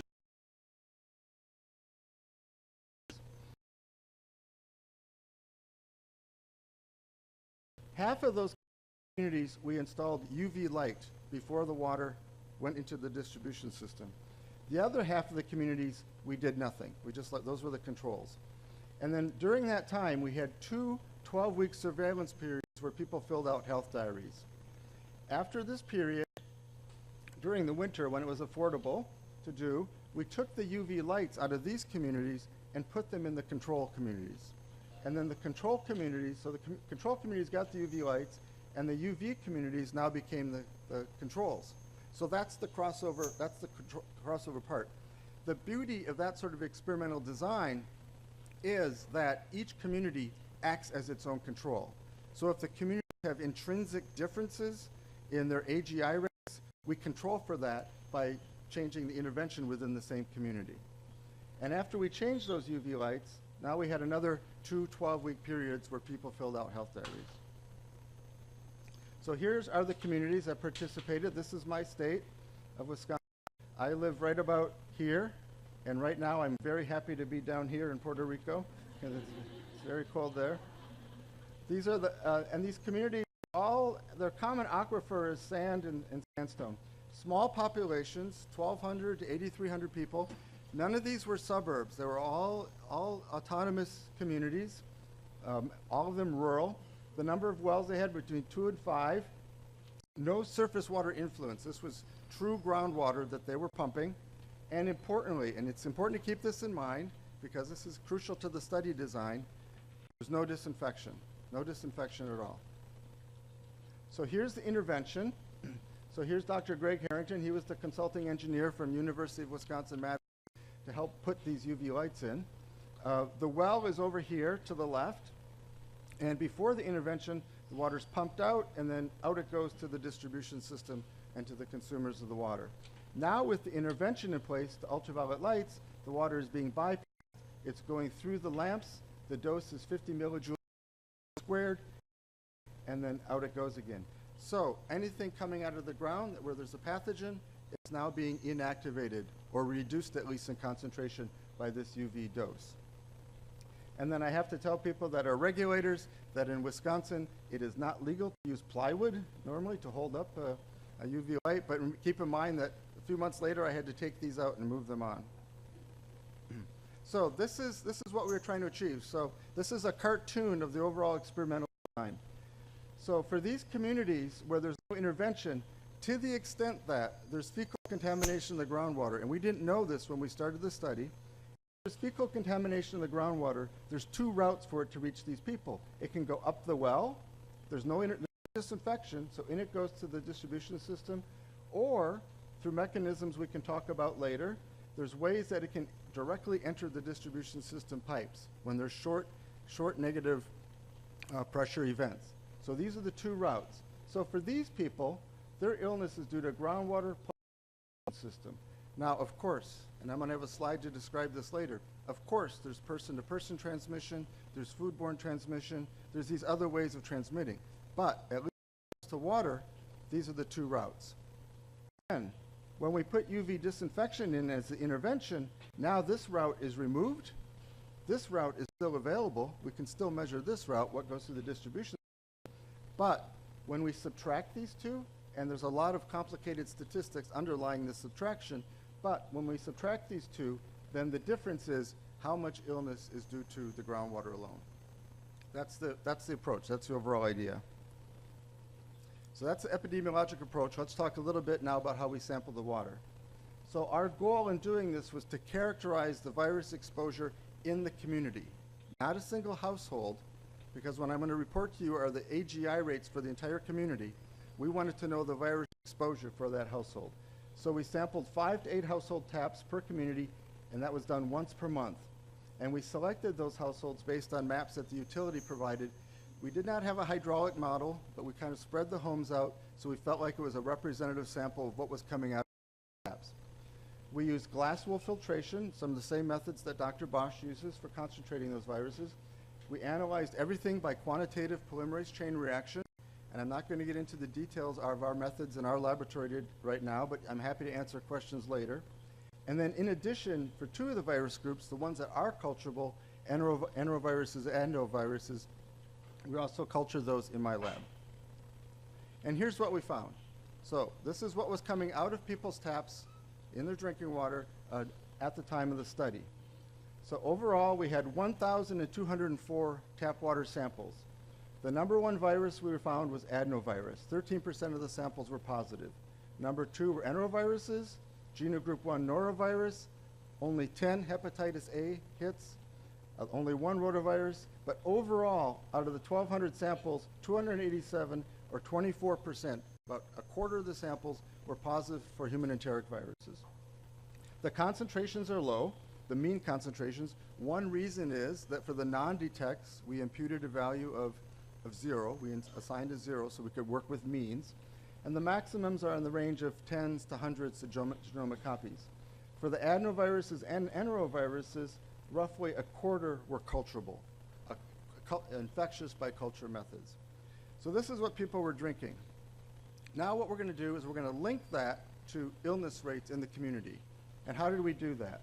Well, we had these surveillance periods, these 12-week surveillance periods, and every week a person in the household, usually it was a mother, filled out a health diary relating the symptoms. Now it's important to note that we did not ask if you have acute gastrointestinal illness. We asked what the symptoms were, and then we defined the illness. And our definition of illness was fairly strict. You had to have at least 3 episodes of loose watery stools within a 24-hour period, or 1 episode of vomiting. We calculate person time. They had to check every night that they were at home so that we could relate an incidence rate here. And if they went away, we did not count illnesses several days after that time, because then at that point we didn't know if their illness was attributable to their water or something that happened while they were gone. And the measure I'm going to talk about, what I'm going to talk about over and over again when you see the data now, is the number of AGI episodes per person year for each community and surveillance period. These are the people that participated. This is the household size. Most people, 40% of the population came from a home of 4 people. Most people lived in a single family home, 92%. We had 621 households. At the end, after 2 years, 440 households. So we had a dropout rate of 29%, which, given that everything they had to do for this were very, actually part of what they had to do was submit a saliva specimen, and Shannon's going to talk about that shortly, those analyses. But we had close to 1,100 children, 580 adults. Hardly anyone filtered their water, and then almost everyone, 93% of the people, I don't know if you can see this in back, but 93% of the people drank their municipal water, and 58 people, 3%, drank bottled water. Now I have to address this. There's another category here. One person didn't drink water, and my state has a reputation, and usually people think, coming from Wisconsin, that person only drank beer alone. That's it. But that's not true. It actually was it was like a 6-month-old that was still breastfeeding. But the beauty of this, people can say the beauty of this study design is that people can say they drank bottled water, but the intervention we did was at the level of the community. It was not at the level of the household. So no matter where people went, church, school, work, working out at the YMCA, if they drank the water, they were subject to the intervention. So here's what we found. And if you want to see all the data, it's in that Environmental Health Perspectives article. I'm going to only show you 2 slides to illustrate what we found.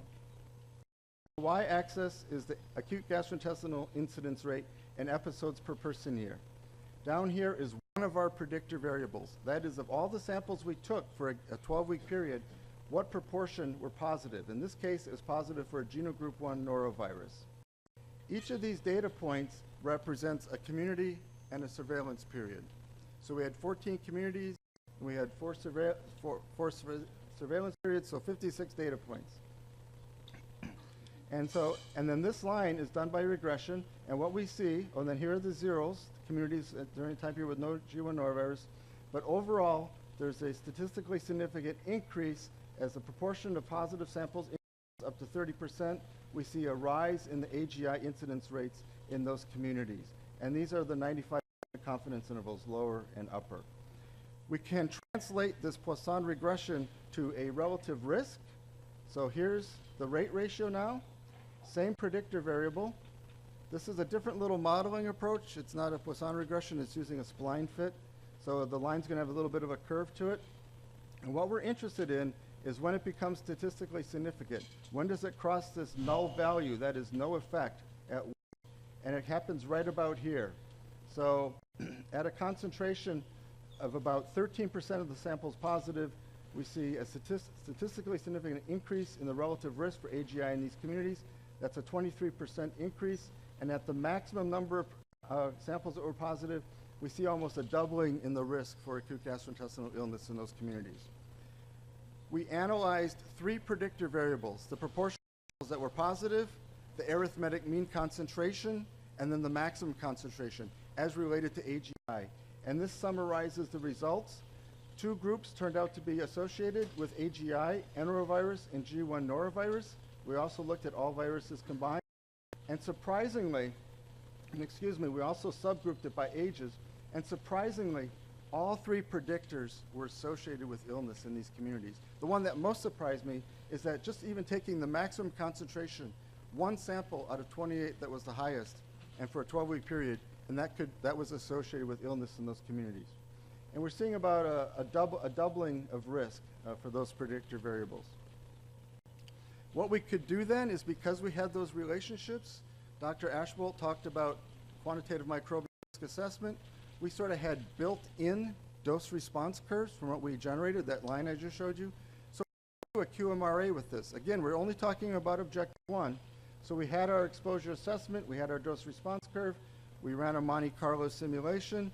This is a complicated slide, but it illustrates what we did here. If you can see the green, that's the frequency distribution for AGI risk when, from all sources other than drinking water. And then the blue underlying histogram, you can see that long right-hand tail here, that's the frequency distribution of risk when there's viruses in the drinking water. And every time we did that modeling run, for every iteration, we subtract, and then this inset, this right here, tells you the risk due to viruses in the drinking water. And what we get here is a difference of 0.45 AGI episodes per person year. And for the illness rates we were measuring at that time, that represents 22% of the AGI in the study communities. So, of the illness that was occurring in those communities during the study, about 20% was attributable to waterborne viruses. If we look at one time period when we had norovirus, there was outbreaks happening. We heard anecdotes of deaths in nursing homes, but that was not part of our study. But there was a lot of norovirus in the spring of 2006. For the kids less than 5 years old, for those kids that were ill, not all kids in the community, but for those kids that were ill, about 60% was due to their drinking water. So now, that was the association. Now let's experiment. Let's put on the intervention and let's see if it works. And for students that are, I think it's important you pay attention, because what you're going to hear is that things don't always work out as planned. You do fail in these research endeavors. So here's what we're trying to do now. We can account for the other transmission. We can account for the distribution system. We want to know exactly how much is due to the well water. Here's what was in the groundwater. So this isn't taps. This is what's in the wells. The slide is organized the same way as it was before. Now 392 samples, a lot of adenoviruses. About 35% of the samples were positive. These are the concentrations. Now let's look at what we did right after the UV lights. So notice the concentrations go way down. This is a sample taken right after the last light bulb. Concentrations go way down. Not surprisingly, adenovirus is still there. Adenovirus is one of the few viruses that is highly resistant to UV disinfection. But overall, in terms of looking at what the UV lights did for reducing virus load going out to the people in the communities, it worked. The UV lights reduced the virus concentration. So now we should see a reduction in illness. And we don't. Nothing. So if you look at the p-values here, nothing significant. And we adjusted the age of people, we adjusted for gender, daycare attendance, year, season, virus concentrations in community wells. We adjusted for everything, and we found absolutely no relationship. So it starts to create some problems in one's head. First of all, the EPA just gave me $2.3 million, and I have nothing to show for it. So what could possibly be going on wrong here? Well, maybe what's coming out of the groundwater, maybe what we measured is right. Maybe it's zero. Maybe it's all coming from the distribution system. Oh boy, only 1 minute. Maybe our statistical power is insufficient. Maybe that was insufficient. We did have one community that whenever the mayor left town, the water operator chlorinated because he knew he had problems. But the mayor did not like chlorination. And the mayor left a lot during the study. So that one, we could not include that community. So we're down to 13. Maybe the viruses are contaminating the distribution system. That was objective 3. I will tell you that for the AGI from the distribution system, it was around 2 to 4%. So it was a small amount. Here's what we think was going on, and that is the level of virus exposures from well water by study year and season. And let me explain this just quickly. Here are the various virus types. These are the 4 study periods I mentioned, the 4 12-week periods. In the first start, we had lots of norovirus, easy AGI outcome. Lots of norovirus, very little adenovirus. Little bit of norovirus left. By the time we get to the second year, we are dominated by adenoviruses. These were mostly, we serotyped them, they were mostly respiratory adenoviruses, so they didn't cause AGI, but yet respiratory adenoviruses are still shed in stool. We can still measure them in water. But the whole composition changed. And the study design was, when I designed this, my feeling was that these viruses lasted in groundwater for years. So obviously when we put the intervention on, we'd reduce it, and when we took the UV off, the viruses would still be there. That's not the case. Things change very, very quickly. So the design that we use, this community randomized trial with crossover, was not appropriate for how things quickly change in groundwater. What we have to do then is we have to analyze, just compare control communities versus intervention communities. And when we do that for kids, we find that the AGI was reduced during that period 1 when there was lots of norovirus. We do find that the AGI was reduced by 21%. And if we adjust for daycare attendance and age and everything else, it's still reduced by about 18%, although it's marginally statistically significant. So it worked in that we could reduce illness during one period. The difficulty with this, though, is that we have to say that one of the study limitations is that we don't know if these communities differed in other ways. We couldn't control for that. So this difference might be due to other things. Maybe these kids kiss their dogs more or something. Maybe there's more transmission that way. We don't know. So here's what we think is going on. So we have a community. There's a virus introduced. And that could be by food coming into the community. It could be by an infected host. That person or food infects people in this susceptible population. Some of those people become immune or are immune already. And now we have this infected population. They share it with other people by fomites and by foodborne. And so you've got this cycle going on of transmission. At the same time, though, that these people are infected, and they may not necessarily have symptoms either. They could be asymptomatic and still shed it in their stool to the sewers, the sanitary sewers. And sanitary sewers are areas for leaking. So these leak, and then that contaminates the groundwater. From the groundwater, the viruses can be removed by pumping or they become inactivated, and there's various mechanisms for that. But some of that water gets pumped up, and some of it enters the distribution system, and it contaminates the drinking water, and now a person is infected, unless if there's disinfection and this route is stopped. But without disinfection, we know that this transmission route here, when there's illness in the community, this transmission route here is somewhere between 10 to 20% of the AGI is attributable to this route. So what does this mean? Well, EPA says that what's an acceptable level of risk is 1 infection in 10,000 people per year. And that's infection, not illness. So you can be infected but not be ill. So let's assume that every infection leads to an illness. So then that's an acceptable level of 0.0001 illness per person year. From our quantitative microbial risk assessment, we measured 0.45 AGI episodes per person year. That's 4,500 times higher than EPA acceptable risk.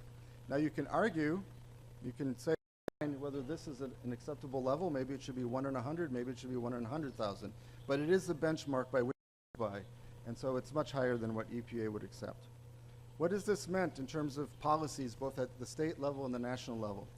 In my home state, at the same time I was doing the study, the groundwater rule was being promulgated and implemented. So my state was very eager to have this data, and we are one of, maybe EPA would have to tell me, 20 states or so that don't disinfect. And our Department of Natural Resources decided that all groundwater, at least for public community water supplies, community public water supplies, all groundwater is going to be disinfected. But then we had a change in government, and they didn't like that idea, and so now we have a law that, they passed a law that prohibits the requirement, I'm phrasing it just the way it's in the law, prohibits the requirement of disinfection. And so our government right now does not feel that the government should be involved in drinking water regulations. So that's what's happened in my state. But in Minnesota, the state I want to move to, in this state, I spoke to a group like this, and there happened to be some legislators in the audience, state legislators, and they voted to repeat the study. So they're using, as part of what they call their clean water funds, and they're repeating the study. I'm doing the virus work, but another team is doing the epidemiologic work, and that's ongoing.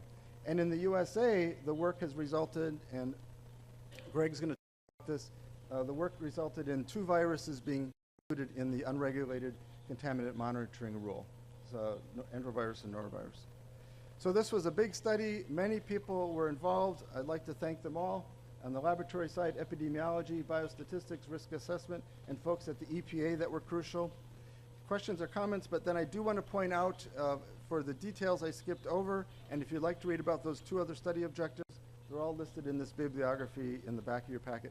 Thank you very much. I appreciate it.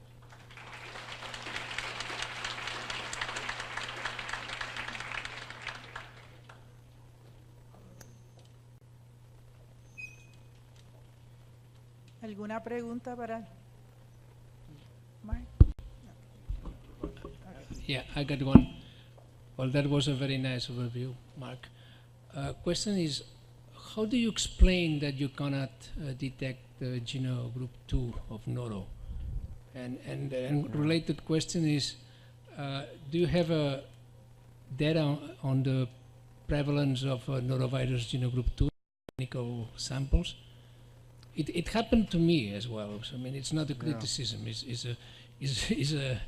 I mean, sometimes I find genogroup 1 easier than genogroup 2, and we assume that may be a survival issue here, but I'm not sure about that. So yeah, well, there's 2 possible answers. And no, we did not take stool specimens for this. We didn't have the funding to do that, although the Minnesota study is collecting stool specimens. The possible answer is that our primers weren't working. So just like we talked about the Red Queen hypothesis, that could be one possibility. We actually did recently change our primers, and we have been now picking up some genogroup 2. So we were using Gensch's old primers from the CDC. That's one possibility. The other possibility is it just wasn't in the population. And we have been tracking viruses in the wastewater influent of Madison, Wisconsin, and Milwaukee, Wisconsin now for many, many years. And it's absolutely phenomenal, and you've seen this in your own wastewater work, it's absolutely phenomenal how those viruses in the population change through time. And it's just possible that we did not have genogroup 2 virus in the population. So those are the two possibilities. Thank you very much for your presentation and for showing the data that did not have that P under 0.05. Things don't always work. Yes, it was great to see, you know. I've been asked by students why science always have to show positive results, and science is biased that way. Science is biased that way. Well, this is my question. What do you think are the cultural or environmental factors that are shaping the seasonality that you see, this pattern of you know, variability in virus? Oh, I'm sorry. I don't think I can answer that. I mean, obviously one of them is immune status. So as the population becomes immune, then the virus, you know, as soon as it can't reproduce above the reproductive rate necessarily, then it disappears from the population. On the cultural side, I really don't know. And on the environmental side, maybe Dr. Bosch knows for rotavirus, but it's, you know, the hypotheses have been anything from winter snowbirds that go back and forth, spiders in the air, to, I think there's been one study recently that has been able to model it based on changing immune status.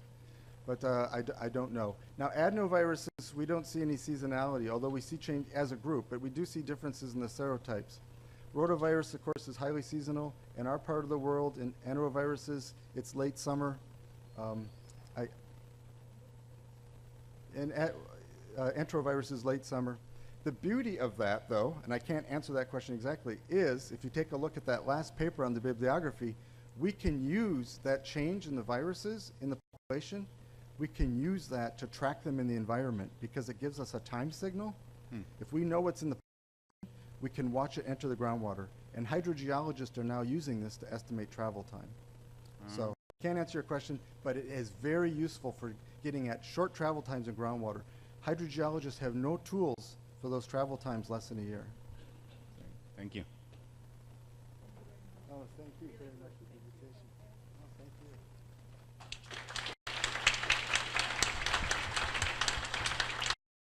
Pues, de acuerdo a mi reloj, solamente estamos 5 minutos tarde, ¿verdad? En términos del programa.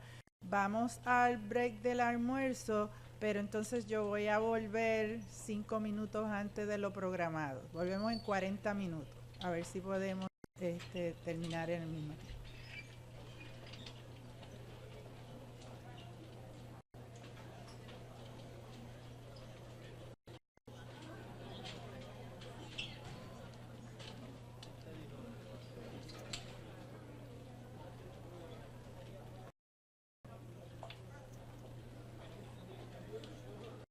Las personas de educación continuada, asegúrense de que firman la boleta y todo el mundo asegúrese que firmó en la entrada porque después le cobramos.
técnicas de CP a las técnicas de la DEA eran los mismos adiestramientos, tuvimos que hablar cuál es la ñoña, a cuál tiene que ir, a este, cuál es el revolver.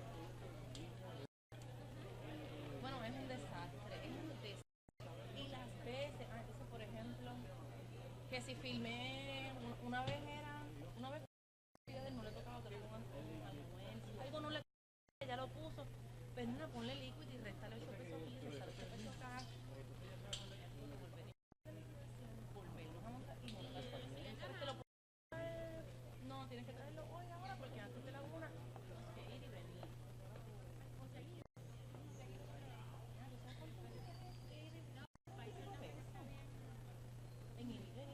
¿En serio? Ok, pues te voy a cobrar el viaje, me voy a ir ahora, voy a perder todo el día de trabajo. En tiempo de viaje porque son 3 horas mínimo. Bueno, el tiempo que... No, si no hay accidentes, si no, a los idiotas no se les ocurre ponerse a cerrar un carril para recortar el pasto del medio. Pierdes el día, lo pierdes. Hemos llegado y a veces hay que volver o mandamos a una, por ejemplo, Vanessa, que es la nueva, ella está poniendo más frío en la pues todas las cosas, pues llévala. ¿Tú tienes clase hoy? Pues 1 hora antes o 2 horas antes y llévala y sigues para la universidad. Pues a veces ella va, hoy lleva y mañana por la mañana están llamando que eso no era, o que filmamos donde no era, o que qué sé yo, cualquier estupidez. Flaquita, ¿verdad? Simpática ella. Es buenísima, muy buena ella. Ella ha estado, la he visto, sí, porque tenía 10 años. Muy buena, ella es, sí.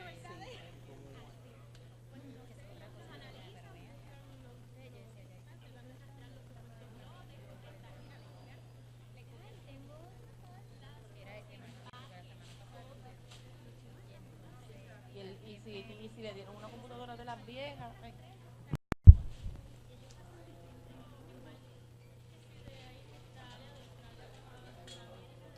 Is the time, isn't it? Yeah. Okay. So, vamos a irnos sentando para comenzar la sección de la tarde.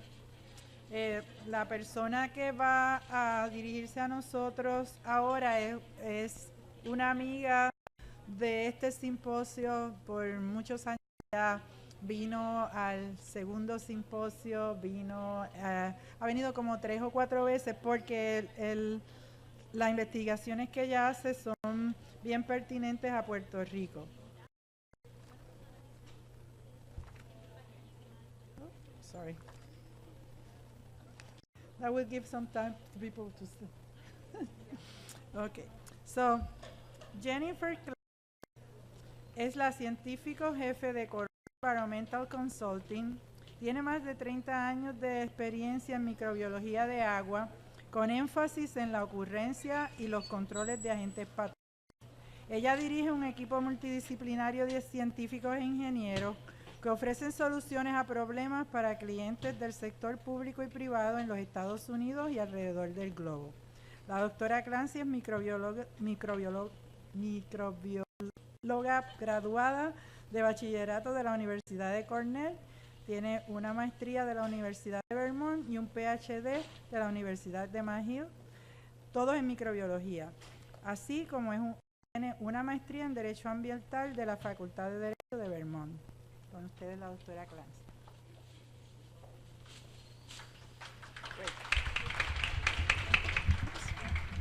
Thank you, Graciela. Oh, now I've already broken this thing.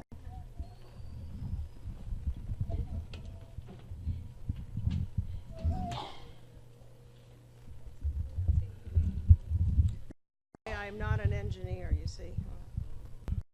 There we go. Got it?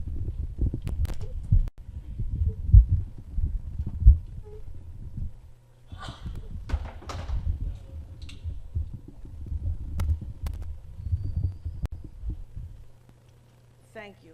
I will now. I'll leave it be. I'd like to thank Graciela once again for inviting me to come to Puerto Rico.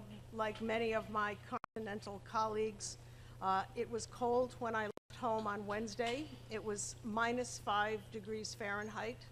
At the airport, -12 degrees Fahrenheit at my house. So I'm just barely getting thawed out now, and I'll be heading back tomorrow. So I'll talk to you about something a little bit different, Naegleria fowleri, and this is what I've been working on for the past year. And we'll talk about what happened in Louisiana with incidents and deaths from Naegleria fowleri and how the state responded. So there'll be a little bit about the parasite, some background about the occurrence, the disease, the epidemiology, and Louisiana's experience, and then we'll talk a little bit and hopefully have some discussion at the end about broader implications. So here we have it, the Naegleria fowleri, also known as the brain-eating amoeba. So when we have cases of disease with Naegleria fowleri, that's what gets reported in newspapers and magazines, the brain-eating amoeba. And this is these photos are from the Centers for Disease Control. They came off their website. So we have a cyst form, a trophozoite form, and then a flagellated form of this organism. Naegleria fowleri occur naturally in warm, fresh water, and they like to grow at higher temperatures, so up to 15 Fahrenheit or 46 degrees centigrade. We find them in the environment in lakes, rivers, geothermal waters, hot springs, water from industrial discharges that's heated from power plants, and soil. And the disease they cause is quite rare, but it's a devastating infection of the brain, and it's primary amoebic meningoencephalitis, or its common nickname is PAM, P-A-M. Most of the diseases, most of the incidences of PAM that have occurred have been linked to recreational water. And what happens is contaminated water is forced into the nasal passages, and here you see this rambunctious kid jumping off a dock or a bridge into the water. Contaminated water is forced up the nose, and it penetrates the nasal mucosa. It goes up to the olfactory nerves, it enters the brain, and then the organism produces enzymes that liquefy brain tissue. So that's why it's called the brain-eating amoeba, because it literally eats the brain. This is just a little clip that I found on the internet, which I think is interesting. It's a geothermal pool, and I don't know if you can see it in the back, but it says, "Keep your head above water. Prevent amoebic meningitis. No diving, jumping, splashing, or ducking." So I'm not sure what this is really about. I don't know if this is warning the mothers who have a car full of kids on a hot summer day that they're taking out to jump in the geothermal pool, but I would keep driving if I saw this sign. I wouldn't just worry about keeping my head above water. And with PAM, exposure is the key, and this is a program here. This comes right from the Centers for Disease Control's website. And as I mentioned, recreation is the major route. That's where most disease cases have occurred. But we have seen cases with bathing, with ritual cleansing, and neti pots, and I'll talk about those in a minute. And as I said again, poison crosses into the brain and destroys brain tissue. And there have been about 400 cases worldwide. So this is since the organism was discovered in the 60s. So it is a very rare disease, but the fatality rate is about 99%. So if you get this, you probably will not live.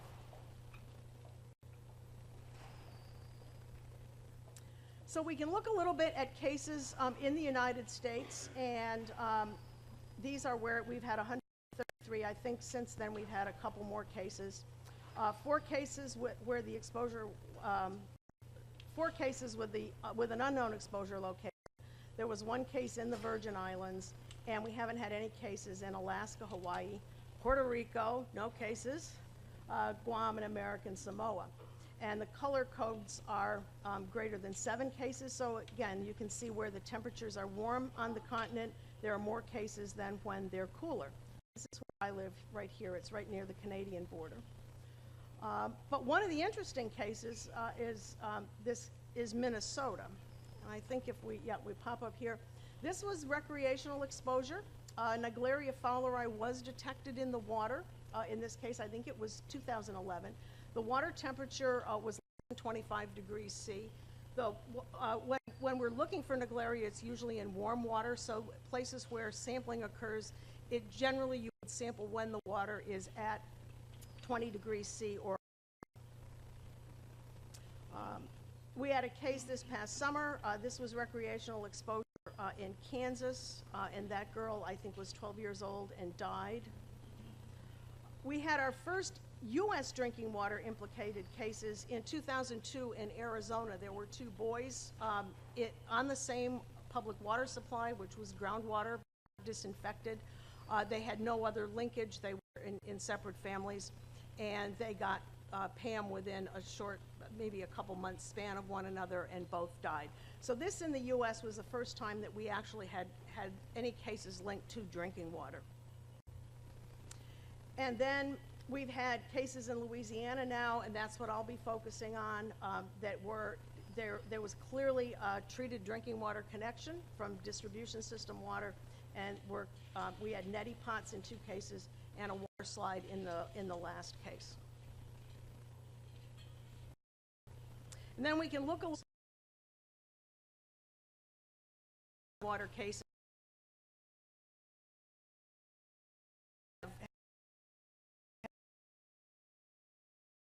Everything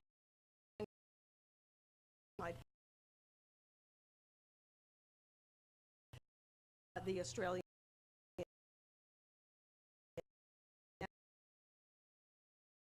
and the first thing we did was contact Australian health authorities and Australian water purveyors to help us out. And PAM is probably underreported. I had a discussion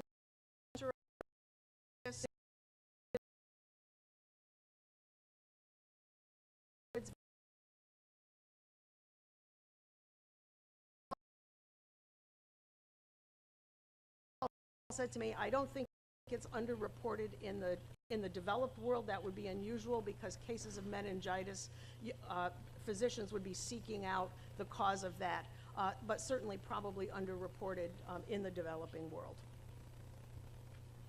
Okay, so a little bit about the Minnesota case. As I said, the surface water temperatures were high, and this was the northernmost documented case in North America. And again, this was just in 2012 in Minnesota. And then we had a case. I'll talk about case 2 because that's my Louisiana stuff. But right after the Louisiana cases, our notable case 3 was a case in the U.S. Virgin Islands.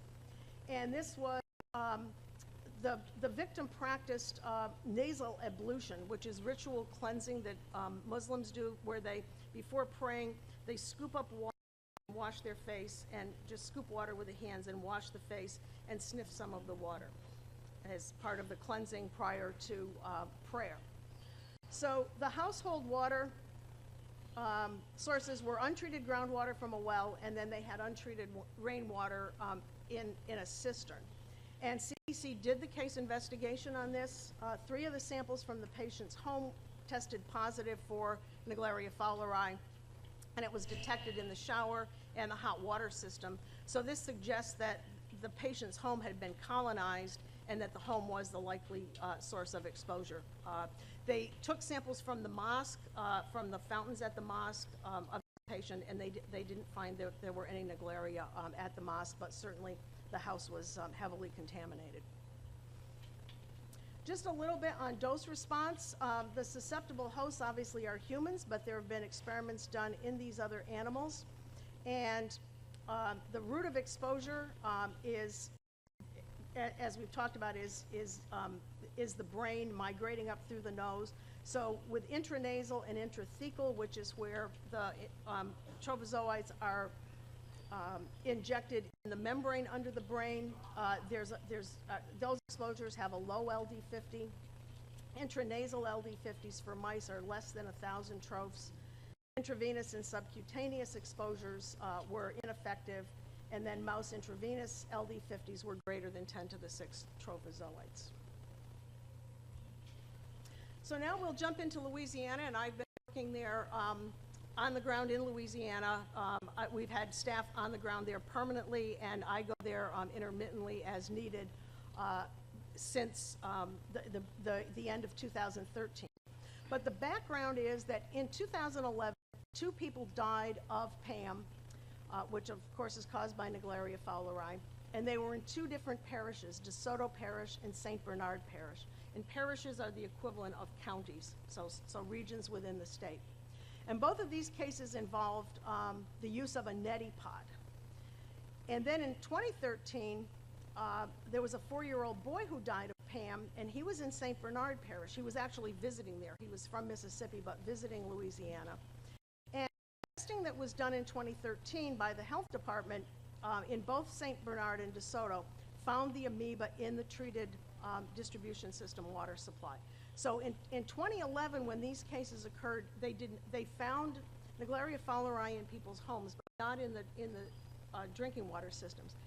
When the boy died of PAM in 2013 in St. Bernard, the CDC was called in and they checked the water in the St. Bernard distribution system. It was positive, and said maybe we better check DeSoto. They went to DeSoto and collected water from the distribution system, and it was positive. Both of those systems are conventional treatment with chloramine disinfection to treat surface water, and a common issue was low to no chlorine residuals at all where Naegleria fowleri was detected. And this is where they are in the state. So over on this side this is where New Orleans is on this side of the state. St. Bernard is right near there, and DeSoto is over on the Texas border. So they're as far away from one another in Louisiana as you could be in that state. So some of this I've already said. I didn't elaborate on Arizona, but the Peoria, Arizona case where the 2 young boys died, I was brought into that case. I was as the expert. It was a lawsuit. I was brought in as a legal consultant, but the case was settled by the utility, and so we never actually got to the point where you would take testimony and take depositions. There were some documents exchanged, but nothing in the formal legal sense. So there are a lot of uncertainties about this. The claim was that the boys were infected in their bath water. The parents claimed that they were not in pools. They didn't have any recreational water exposure. They were not going into lakes or streams. The only exposure could have been through the bath water, and they both were active bathers and splashed a lot in the bath water. So we don't really know. It's unclear. They were both exposed to bath water. Naegleria fowleri was found in their homes, in refrigerator filters and at some of the sampling points in the homes. But that case was settled, and so it never went further. Then in 2011, we had the 2 neti pot deaths, and then I just have this little clip art from the internet. The lady using this neti pot, and these are used to irrigate your sinuses. And what was interesting is that the Oprah Winfrey show had Dr. Oz on one day, and they had virtues of using these neti pots. Sinus infections.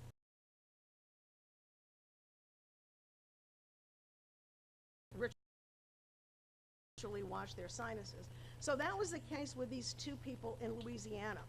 And again, different water systems, different parts of the state. One was a 25-year-old man, and the other one was a 50-year-old woman who were both healthy. So again, it's not about being immunocompromised. It's about pushing Naegleria fowleri trophozoites up your nose and having them migrate into your brain. So this is my notable case study number 2. These were the Louisiana cases, and this is the data that came from CDC's lab. This is Vincent Hill's lab at CDC, who does this work. And so in the neti pot cases, and then in the subsequent case in Louisiana, and then all of the follow-up sampling that was done, it was done by the state, and the samples were sent to CDC. So in these cases here, you can see that we see them, we found that they tested the shower nozzles, kitchen faucets, handheld shower, main shower nozzle, bathtubs and faucets, bathroom sink, and the water heater. And they found, so Naegleria, some of these were negative, some were not tested, so we looked also at temperature, total chlorine, And you can see that these temperature ranges are where Naegleria would like to be living. And so we did have positive Naegleria found in the home in these cases. So now we'll go fast forward to the future. And this is a map of the St. Bernard Parish distribution system, and it's like the other Google Maps we've seen. It's a little bit difficult to see in this room, but so this is the part of Louisiana that we're showing here for St. Bernard. And on the legend, the things that are important to look at are where the water treatment plant is, which is over here. And then this is the distribution system. So in the 2011 incident, this is where the case patient was, the 25-year-old guy who died. That's his house right there. So that was that sample point. Then in 2013, where the child died, and this was a kid playing on a slip and slide. It's that thing you hook the hose up to and you put it on a little hill, and it sprays hose water, and you can run and slide. And this kid played all day. He's a 4 or 5-year-old kid on the slip and slide. So in 2013, this was the location of the home where that child died. The green are negative samples, so samples around the distribution system, and the green dots are samples that were negative. But then the red circles are samples that were positive. So we have the home being positive, and samples near the home were positive, and then samples out near this house were positive as well. This is DeSoto Parish, and these again were the initial CDC samples. So our plant down here, and then you see the distribution system going all over the place here. And then these were the samples that were positive. So you can see the treatment plants down here, and then we've got positive samples around at the far ends of the distribution system. And these were culture and PCR positive for Naegleria fowleri. So when this happened, the first thing that Louisiana did, obviously brought in the CDC, it brought in Vince Hill's group and people from EPA, and formed a response team. They directed, and LDHH is the Louisiana Department of Health and Hospitals, so that's where the engineer and the Office of Public Health sit in the state of Louisiana. So they directed the St. Bernard Water Utility to raise their residual chlorine up to greater than or equal to 1 milligram per liter throughout the system, and it's what's called the chlorine flush or free chlorine burn. The state then conducted weekly testing of the chlorine residuals to make sure that they had got out into the ends of the system. The state and CDC communications team developed briefing documents and fact sheets, because you can imagine now this is being reported in the news. It's being reported in not only local news but national news, and national news, it gets picked up everywhere, and it says brain-eating amoeba killing people from drinking water. So it's got like fantastic public appeal. So the challenge here was how to communicate to the public that your water was safe but not safe to get up your nose. So this is kind of, there wasn't a boil water order to boil the water. You could drink the water, and you could use the water for all the types of things we normally use it for, but just don't get the water up your nose. And the state epidemiologist in Louisiana is a wonderful French man that I've known for years and years, and his comment is, "They must know they should not be sniffing the water." So that's the message. But in spite of that, schools shut down swimming pools. They turned off drinking water fountains because we were talking about forcing water up the nose. So what if you turned on the drinking water, and when you went to get a drink, it popped up your nose? They were just kind of terrorized of the water, and you could understand why. It's something they've never heard of, and all of a sudden now you can breathe water and have your brain dissolve. So we'll go and take a look at this, this free chlorine burn was conducted in St. Bernard. So remember, I showed you the distribution system before. And we've got the water treatment plant here. And our 2011 PAM case was here. The 2013 case was there. So the free chlorine was jacked up. And this was a chloraminated system. So now we've moved over to free chlorine. So this is at the end of week 1. So you can see we're starting the chlorination here at the plant. And what you see down here are the red are very low residuals, yellow is moderate, and then the higher residual is the green, and it looks like it says 2. So after 1 week, you can see that we've got some chlorine out here, we've got some measurable chlorine at least 1 milligram per liter here, but we haven't penetrated here, and we haven't penetrated out into the outer reaches of this system at all. So then we go for week 2, and week 2 it's getting better. We're still not out at the far ends of the system, and interestingly, where these PAM cases occur, we haven't got any chlorine residual really measurable, and certainly not at 1 milligram per liter free out there at all. So we went 3rd week, and it's getting a lot better. We're still having problems in the far ends of the system. We're still having problems where these 2 homes were, where the cases occurred. And week 4, we're almost there. We've just got the very distal ends of the system. This one's still struggling a bit. We haven't got really anything up there. And the story here is that it took an additional 6 weeks. A total of 10 weeks were needed to get 1 milligram per liter of free chlorine at the ends of the distribution system. So you can imagine that when we were getting 1 out here, we had levels in here that were 5, 6, 7, 8, 9 milligrams per liter of free chlorine to push it out to the ends of the system. The same thing was done in DeSoto. I'm not showing you that map, but within a month, the 30-day free chlorine burn was effective. So then what we did, we were called in as the consultant. These cases happened at the end of the summer of 13, and we were called in as the consultants to deal with this at the end of 2013, and then started working very actively through 2014 and are continuing even now. So a science advisory work group was formed, and we had obviously the Louisiana Department of Health and Hospitals set it up, and the group consists of EPA. Several people at EPA are involved. We have the Centers for Disease Control, universities, Louisiana State, which is in Baton Rouge, where the State Health Department is, and Tulane in New Orleans. University of Arizona, Chuck Gerba and Kelly Bright have been working on Naegleria since the cases occurred in 2002.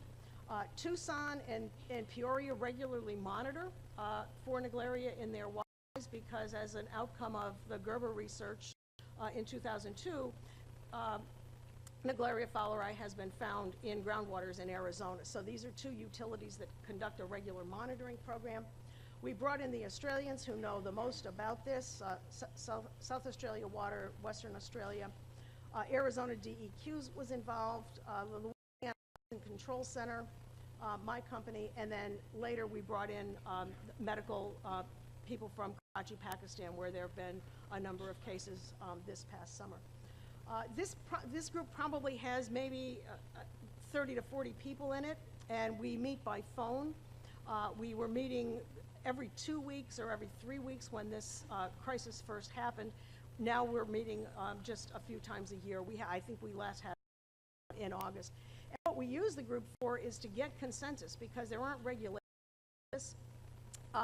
You know, how do you disinfect? Well, we'll talk to EPA because they're experts. We'll talk to the Australians because they've dealt with this problem. So it's really pulling in the expertise of the world to be able to deal with this problem so that the state of Louisiana wasn't going it on their own. So the objectives of the work group, number 1, were to inform the state about the current state of the knowledge. And there is an article that appeared last October in the Journal of AWWA by Tim Bartrand, who's part of my group. And that is freely available if anybody wants that I can, you can actually go online and get it from AWWA, or if you send me an email, I'll just send you off the PDF. The group informs ongoing and anticipated rulemaking, and there has been a rulemaking, and then identifying opportunities and methods to better educate water systems on standards and regulations. So questions to answer.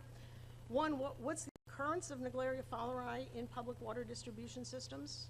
What's the risk of infection when it's present in a water supply? And what treatment, operational, and monitoring practices do we need to be able to control this in public water systems that will prevent or reduce risk of infection? And so far we haven't totally answered any of these questions, but we're still working on it. So now back to Australia, the guys who kind of been there, done that, and it's sort of done and dusted and on a shelf. And so we pulled these guys in. The first cases were described in early 1960s in Australia, and they were linked to drinking water exposure. And this was due to loss of chlorine residual in very long pipelines that are above ground pipelines. It's very hot. And what they've found is that they can control it effectively if they maintain 0.5 milligram per liter of total chlorine at the ends of the distribution system. So it's not anything new or magical. It's not like we had to figure out that UV killed crypto. This isn't anything that we can't manage through effective treatment that our system should be doing. So they did that. They said, we're going to make everybody disinfect the water and keep a good residual throughout the system, and they haven't had any cases since 1981. They do have ongoing monitoring programs based on temperature, so they will go out and collect samples. They have a whole system where if a sample goes positive for thermophilic amoeba, it rises to a certain level, and if it goes positive for Naegleria fowleri, it rises to the next level with the lab contacting the utility, contacting the health director for that state, and then moving on. There's a very clear chain of how this is going to be dealt with and communicated to the public. And the success has been an educational campaign of making the public understand that the water is safe to drink, but it might not be safe to sniff up your nose. So what did they do in Louisiana? We needed an emergency rule. So they issued one on November 6th of 2013, and it remains in effect now. And the rule says that all points in the distribution system have to maintain a disinfectant residual level that will control Naegleria fowleri.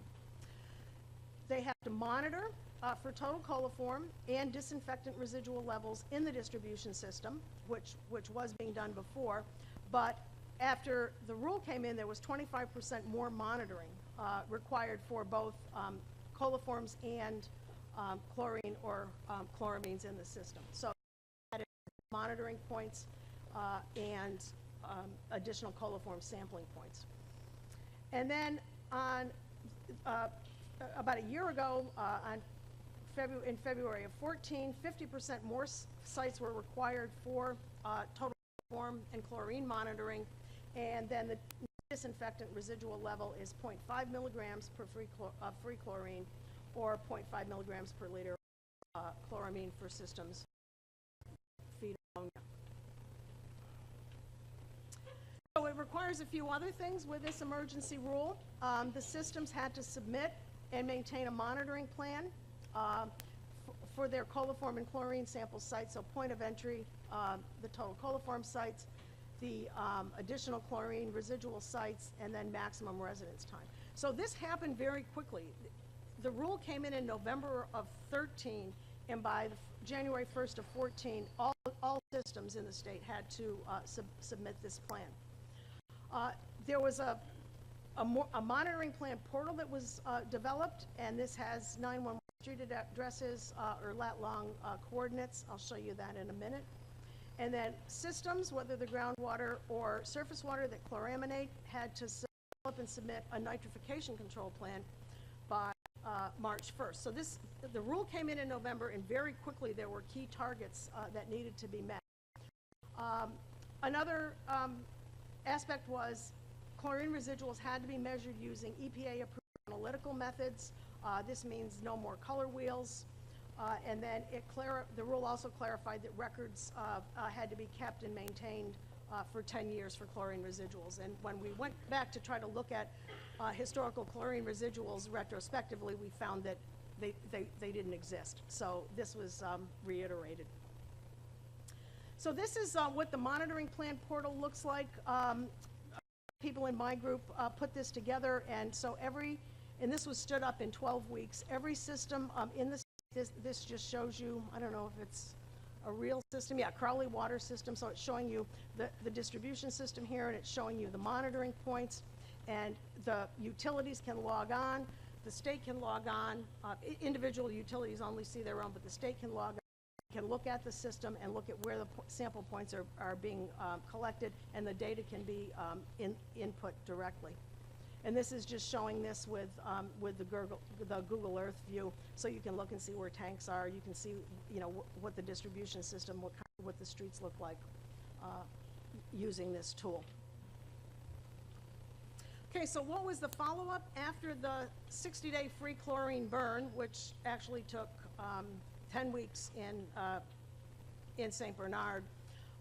CDC resampled, and in January 14, May, and then last September, and all of those results at the positive sampling sites were negative. So another thing that we did, that we're doing as part of our support for the state, is we developed lab capacity, testing capacity at the state health department. The only place in the U.S. that was doing Naegleria testing not even regularly, but was CDC, Vince Hill's group.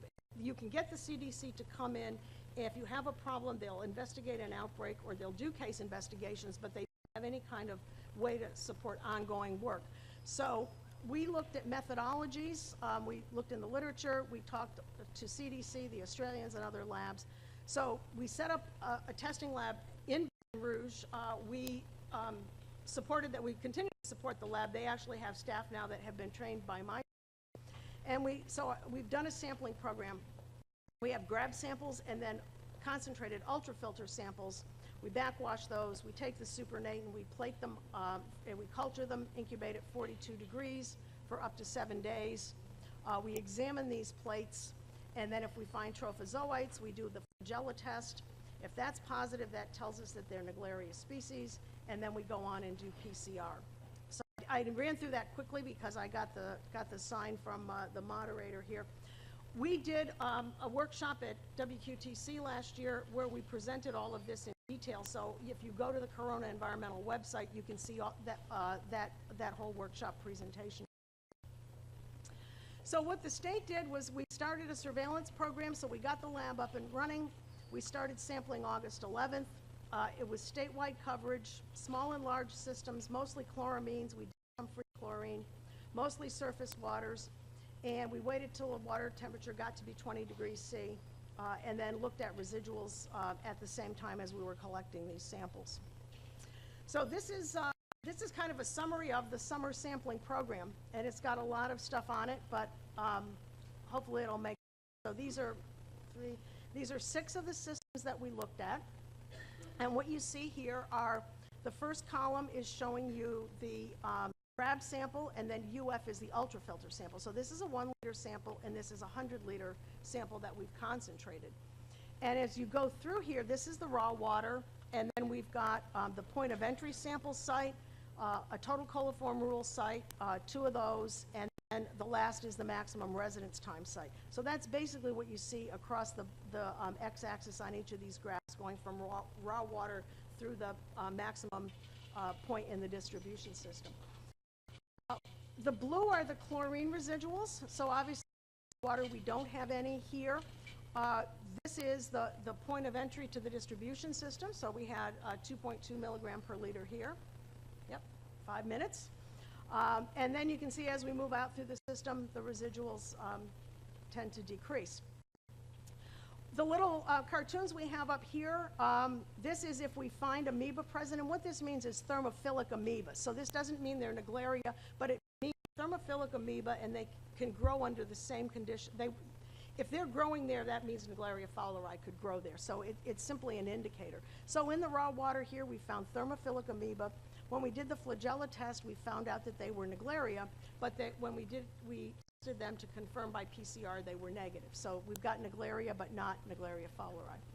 So, and you can see that's similar for these systems. But we did manage to get in the St. John system, in our ultrafilter sample, with 0 chlorine residual, we found Naegleria fowleri.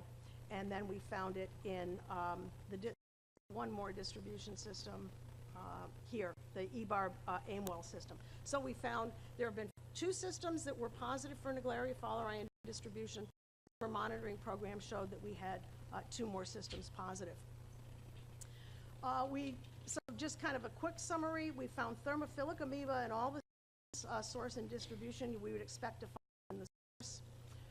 We found Naegleria in 1 system and then 2 distribution systems. And these systems then had to do a 30-day free chlorine burn, and the resamples, we didn't find any amoeba. And at the time, the chlorine levels were high throughout both distribution systems. They were 1 to 2 milligrams per liter of chlorine when we sampled.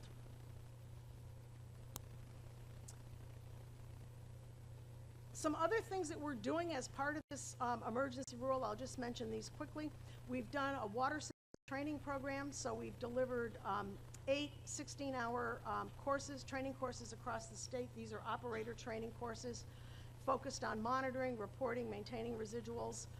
These were for certified operators, and so theoretically they would know about monitoring, reporting, and maintaining disinfectant residuals. But it was a very good refresher class, and I think in some cases a learning experience for some of them. We've developed an information management system. We've improved on the monitoring plan portal so that we can now capture these data. And then in the 2014 legislative session, the state requires the health department to promulgate a rule requiring more than the trace amount of residual chlorine in the system. There was a meeting last week that several people here attended to talk about what does more than a trace mean and where should we be going with distribution system chlorine residuals for managing organisms such as this. And I think I'm at the end. I am at the end. We've found Naegleria in drinking water systems in the U.S., and that's caused PAM. The deaths in Louisiana in 2013, the 2 in 11 and then the 1 in 2013, resulted in what I think is an unprecedented response by a state to immediately implement an emergency rule and with very short timelines get all of these things in place. When we did the free chlorine burns, we got rid of the Naegleria fowleri in those systems, and 2 of the systems continue to test positive test negative a year later, and they've been maintaining their residuals. And obviously the Australian experience shows us that if we maintain effective residuals, we can control this, and that using our best management practices for drinking water distribution systems should be effective. And I have got 1 minute left, and I think I'm done, and I am. Thanks very much for your attention.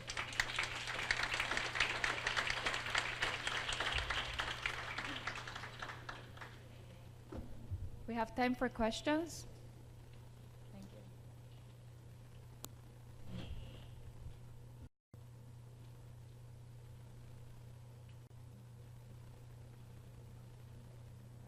I've scared them all to death. Okay. Great. Make me sweat. Go ahead.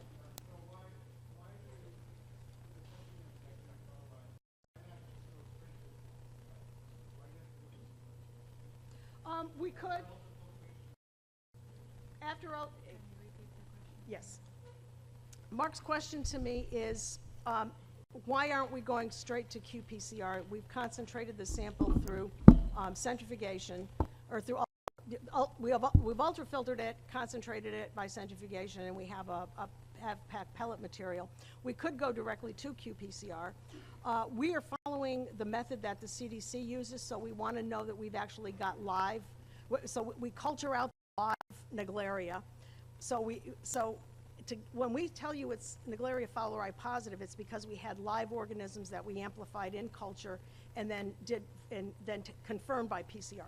You certainly could do what you've suggested, but I think we just took a more conservative approach, and this first pass at the method was following what Vince had developed at CDC, and it's similar to what the Australians are doing, but that certainly can be done. Just one other little plug for Vince. They developed an IMS for this, similar to what we use in crypto and Giardia, and you have to make your own beads. Buy the antibody from France, you conjugate your own beads. They published a paper on it, and it was kind of a methods paper in Vince's lab, and demonstrated you could use it in real-world samples. We got the antibody, but we didn't, and we were just setting up the lab from no lab at all, developing a Naegleria lab, and then being able to run that monitoring program. We got the antibody, but we haven't had time to make the IMS beads and practice with them. So over this winter, there's a whole research phase that we're heading into now, so hopefully next year we'll be able to use the IMS similar to what we do in the crypto method. Great, thank you. Thanks.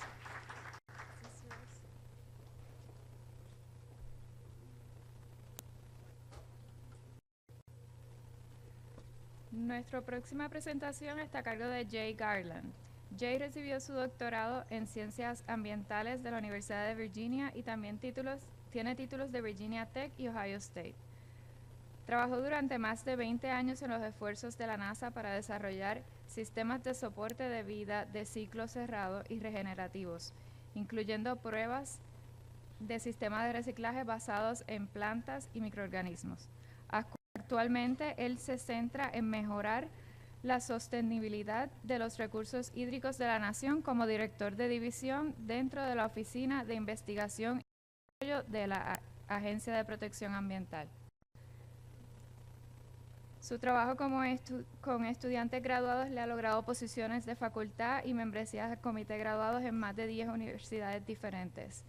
Completó una beca de investigación en el Instituto de Estudios Ambientales en Japón y fue profesor visitante en la Universidad de Buenos Aires en Argentina y la Universidad de Innsbruck en Austria. El doctor está comprometido con el uso de soluciones innovadoras en la biotecnología ambiental para ayudar a alcanzar un futuro más sustentable.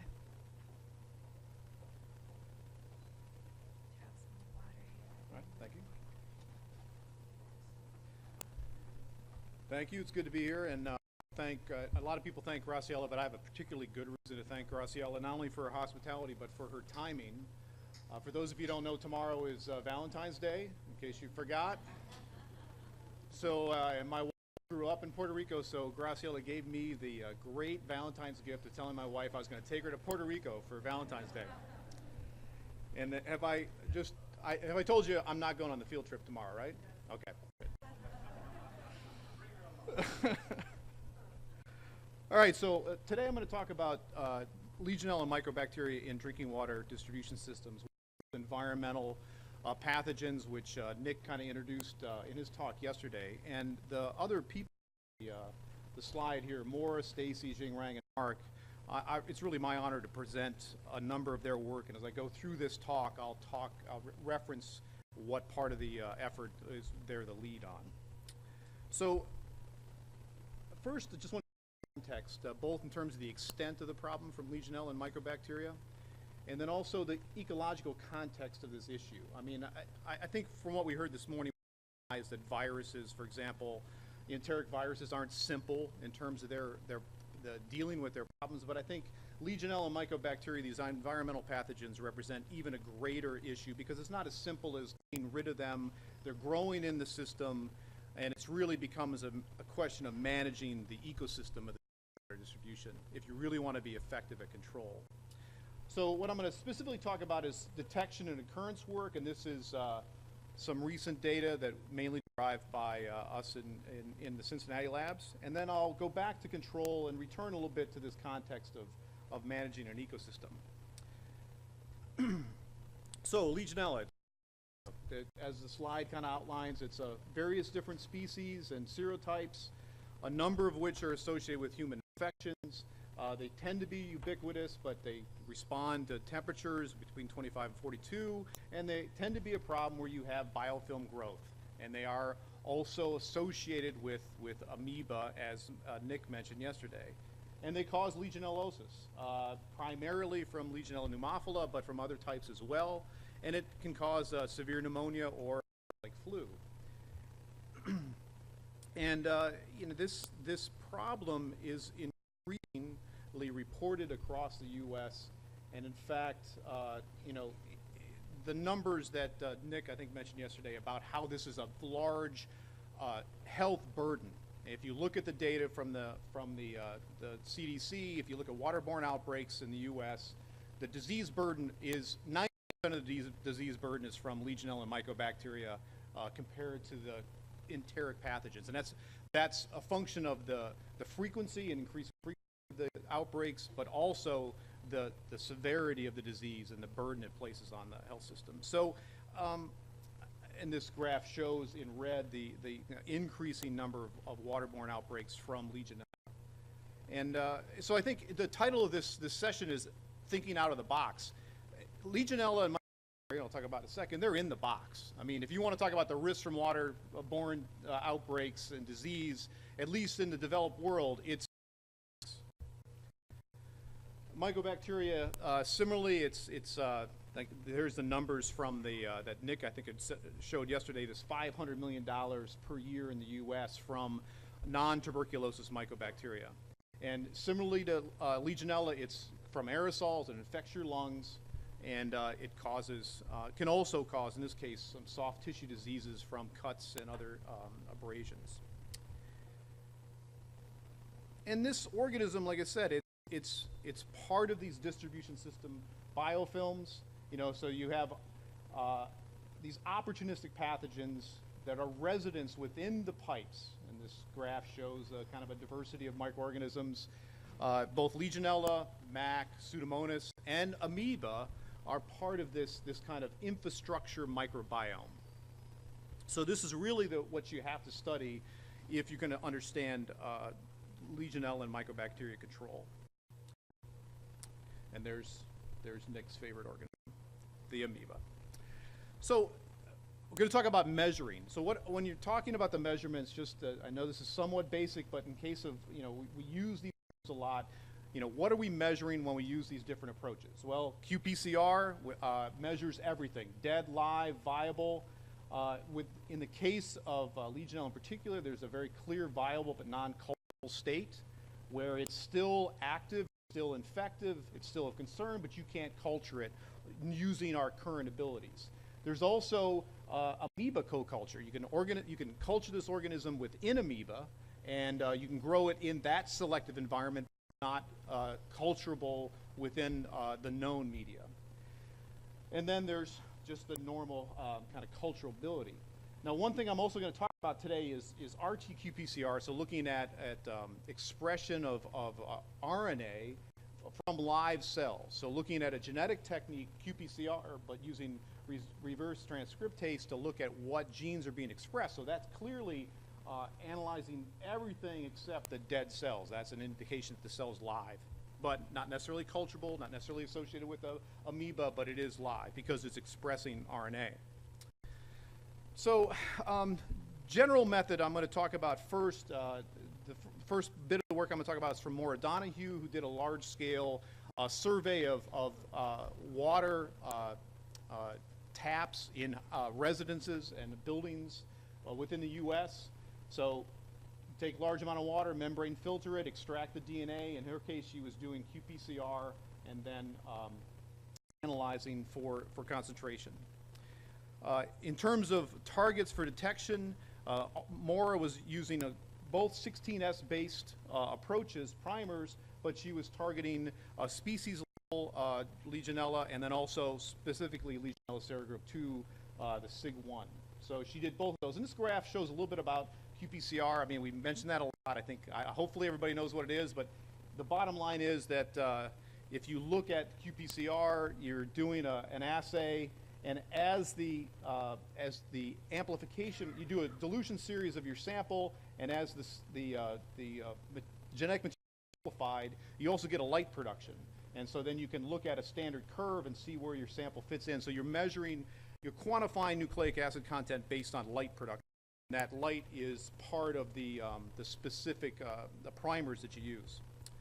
So this is more as results, or this is the study that she did, where she looked at a variety of taps from across the country as represented there. It was public buildings, both and homes, and this was just cold water tap. So kind of a at the point of use. In this case, not from the showers where people would get exposed to aerosols, but just what's in the house went simply to the taps in a variety of places.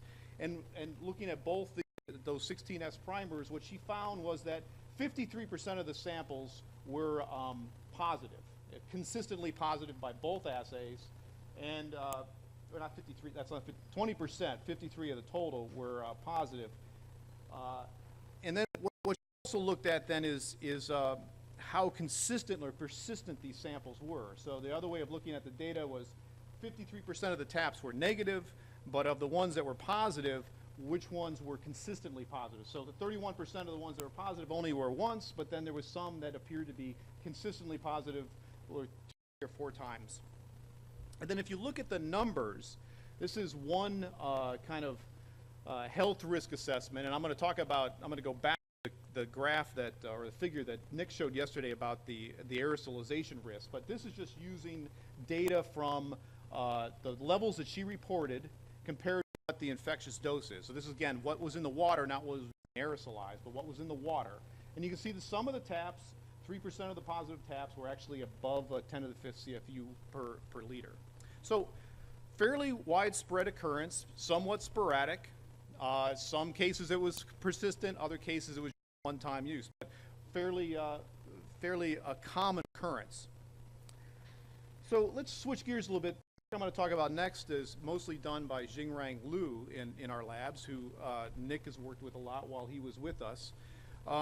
This work in Cincinnati, at our facilities, we've got a drinking water collection system, and we just can monitor it intensively. So what he's done here is looked at very, in a kind of a time courses of approximately about a year, looked at the frequency of detection and the actual density within these different, within the tap water in our facility. And what you can see here, I think the point to make is that you can see it, but it's sporadic, right? It comes and it goes, and it's very, it's not necessarily consistently there, somewhat consistent with the results that Maura found. You see it in a lot of places, but it comes and it goes. He also looked at shower water in particular, in a shower facility we have with our Cincinnati water. In this case, he was using a variety of different kinds of measures, looking both generally at Legionella, but also looking at different species of Legionella, and found, again, the same thing. A lot of time it's not there, suddenly it's there, and then it's gone. Also, Jingrang has recently finished a study in a distribution system, and this graph shows the frequency of detection as well as the levels of Legionella in this distribution system, both at the entry point, which is that first column, and then distal distribution points 2 through 6. And what you can see here is that you do see it coming in from the treatment plant. Legionella is present in the water from the treatment plant. Not all the time, but some of the time, and when it's there, it's usually at very low levels. You see the maximum reported level in the entry point was 27 equivalents per liter. And then you can see within the distribution system, before any premise, you can see significant growth of that organism. So, like is well known, this organism grows within a distribution system, but it's also, there's a lot of spatial variability in where you see it at high numbers. And there's also temporal variation. This is from the same study site, looking at those different time points over time. And you can see that you get peaks of occurrence. And in this case, it peaks in April, May. There's been other studies, like from Weil et al., where you get seasonal peaks. I guess I would call this more just a temporal trend. I'm not sure we can say it's a consistent seasonal trend, but it's clearly, it comes into the drinking water system at low levels, it grows in a system, and it varies, again, relatively sporadically, and you're faced with, at the drinking water collection site, relatively high numbers sporadically. Another site that we've looked at within drinking water systems is storage tanks. So within storage tanks in distribution systems, you have sediment that collects within these tanks, and it's periodically cleaned. And we have worked with some of the companies who do that cleaning to get access to the samples and look at the sediment for Legionella content. And this data reports, it's kind of the map of the different sites that he's sampled, and the red arrows indicate where Legionella has been found. So in most of the sites, we see Legionella, 66%, and relatively, the numbers 5.2 times 10 to the 3, so relatively high numbers, and it's also a diverse amount of Legionella. So in this case, not just looking at the overall density, but doing clone libraries to look at the diversity of Legionella that's present in those tanks.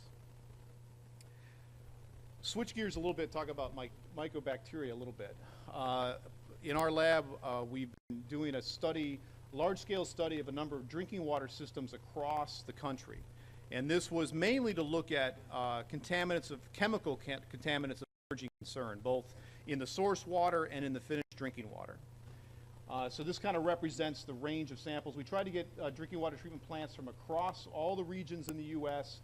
and also different size drinking water systems.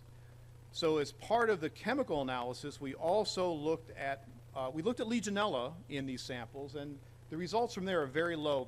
Most of the samples we didn't see Legionella either in the finished water, and when we did, it was similar to the results that I showed you from the Xingrang study before. But for mycobacteria, these results show the density of mycobacteria in the different drinking water plants in the source water and in the treated drinking water. So this bottom graph, I think, is what I'd like to emphasize. What you're looking at here is the densities, and they're up to 10 to the 3 to 10 to the 4 organisms per mil, and that's finished drinking water. That's the drinking water that has the highest level of disinfectant in it, but it has large numbers of mycobacterium within it. Not necessarily surprising, because mycobacterium is a very resistant organism because of its cellular structure, but this indicates that there's a very high inoculum of mycobacterium into the drinking water system, and people who do drinking water microbiology know that it's also a very common, dominant member of the drinking water biofilm. And she also did some culturing. The results I showed previously were qPCR results. This is actually some isolates that the treated water. Briefly, because I have 10 minutes left, the other approach that I mentioned is RNA-based assays. So Xingrang, in collaboration with Nick, started a few years ago. We're beginning to look at genes that are upregulated, especially variant-associated genes. The initial studies they did were when Legionella exposed copper nanoparticles, and this is a kind of a list of the genes that are high upregulated and potential targets for looking at viable RT-qPCR assays. And Xingrang has done that. The detection limit, 10 to the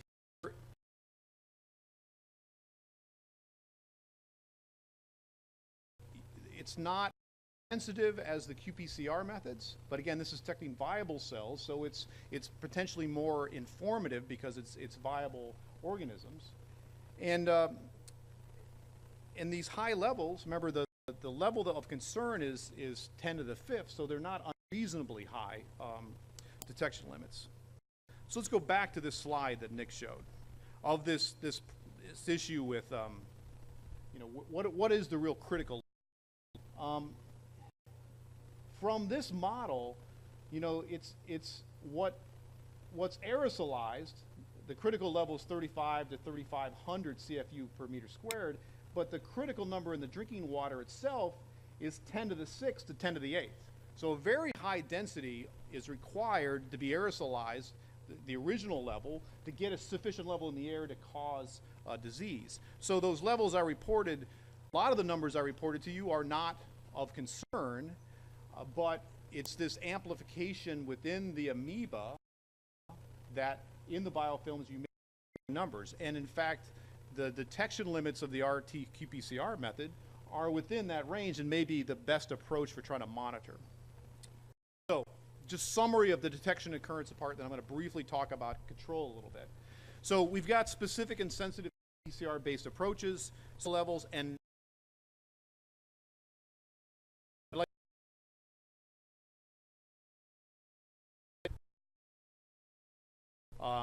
it grows in the system, we know that, but it's episodic. There's both episodic and chronic kind of situations. So it's kind of complex, right? No doubt.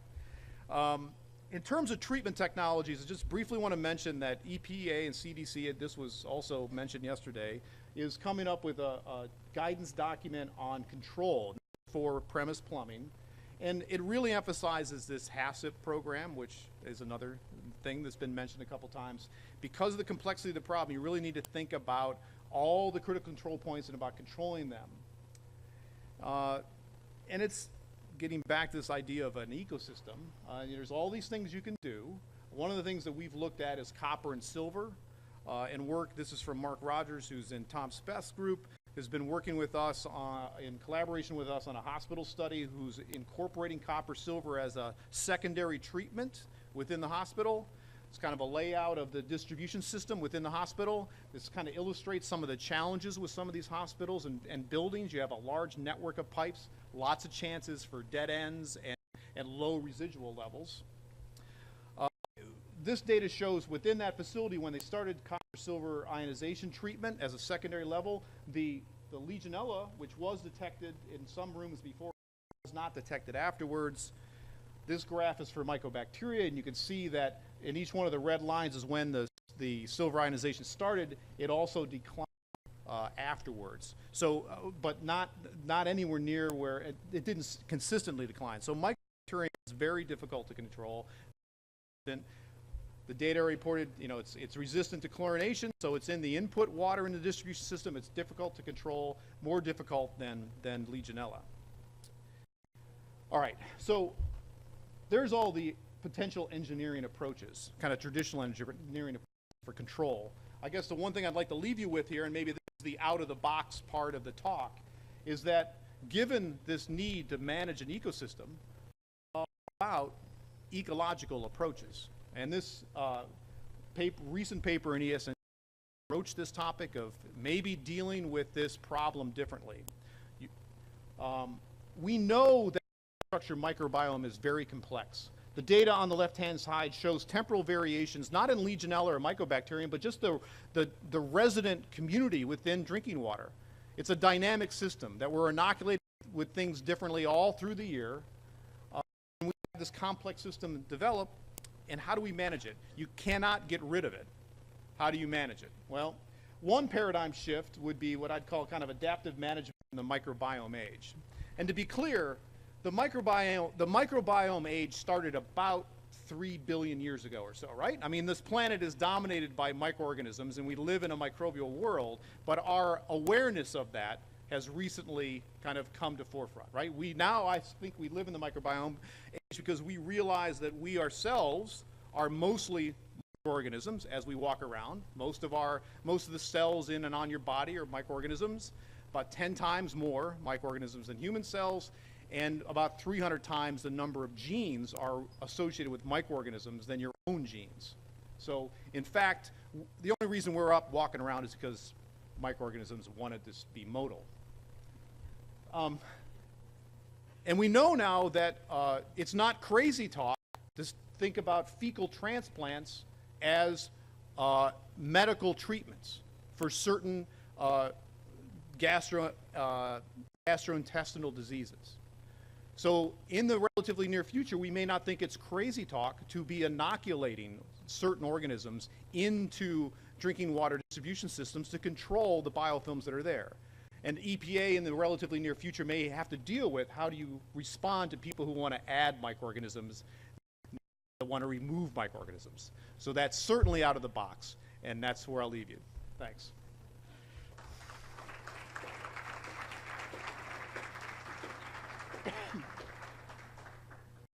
Thank you.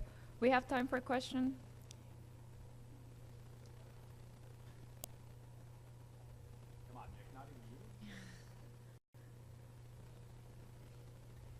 Thank you.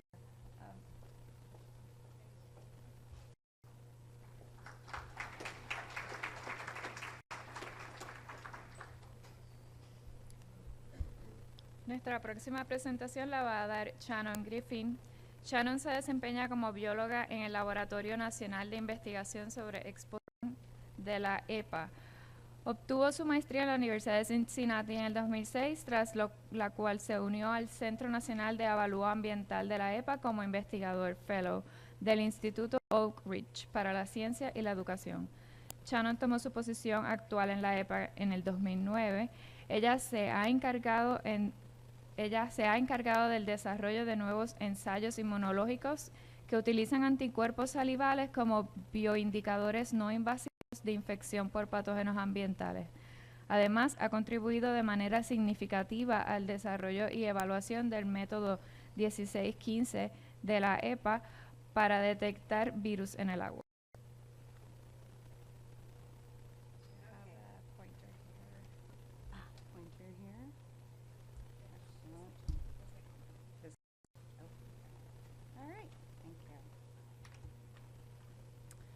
All right, thank you all, and especially thank you to Graciela and Harvey, because you guys have been wonderful hostesses, and it's good to be in Puerto Rico. This is my first time to the island.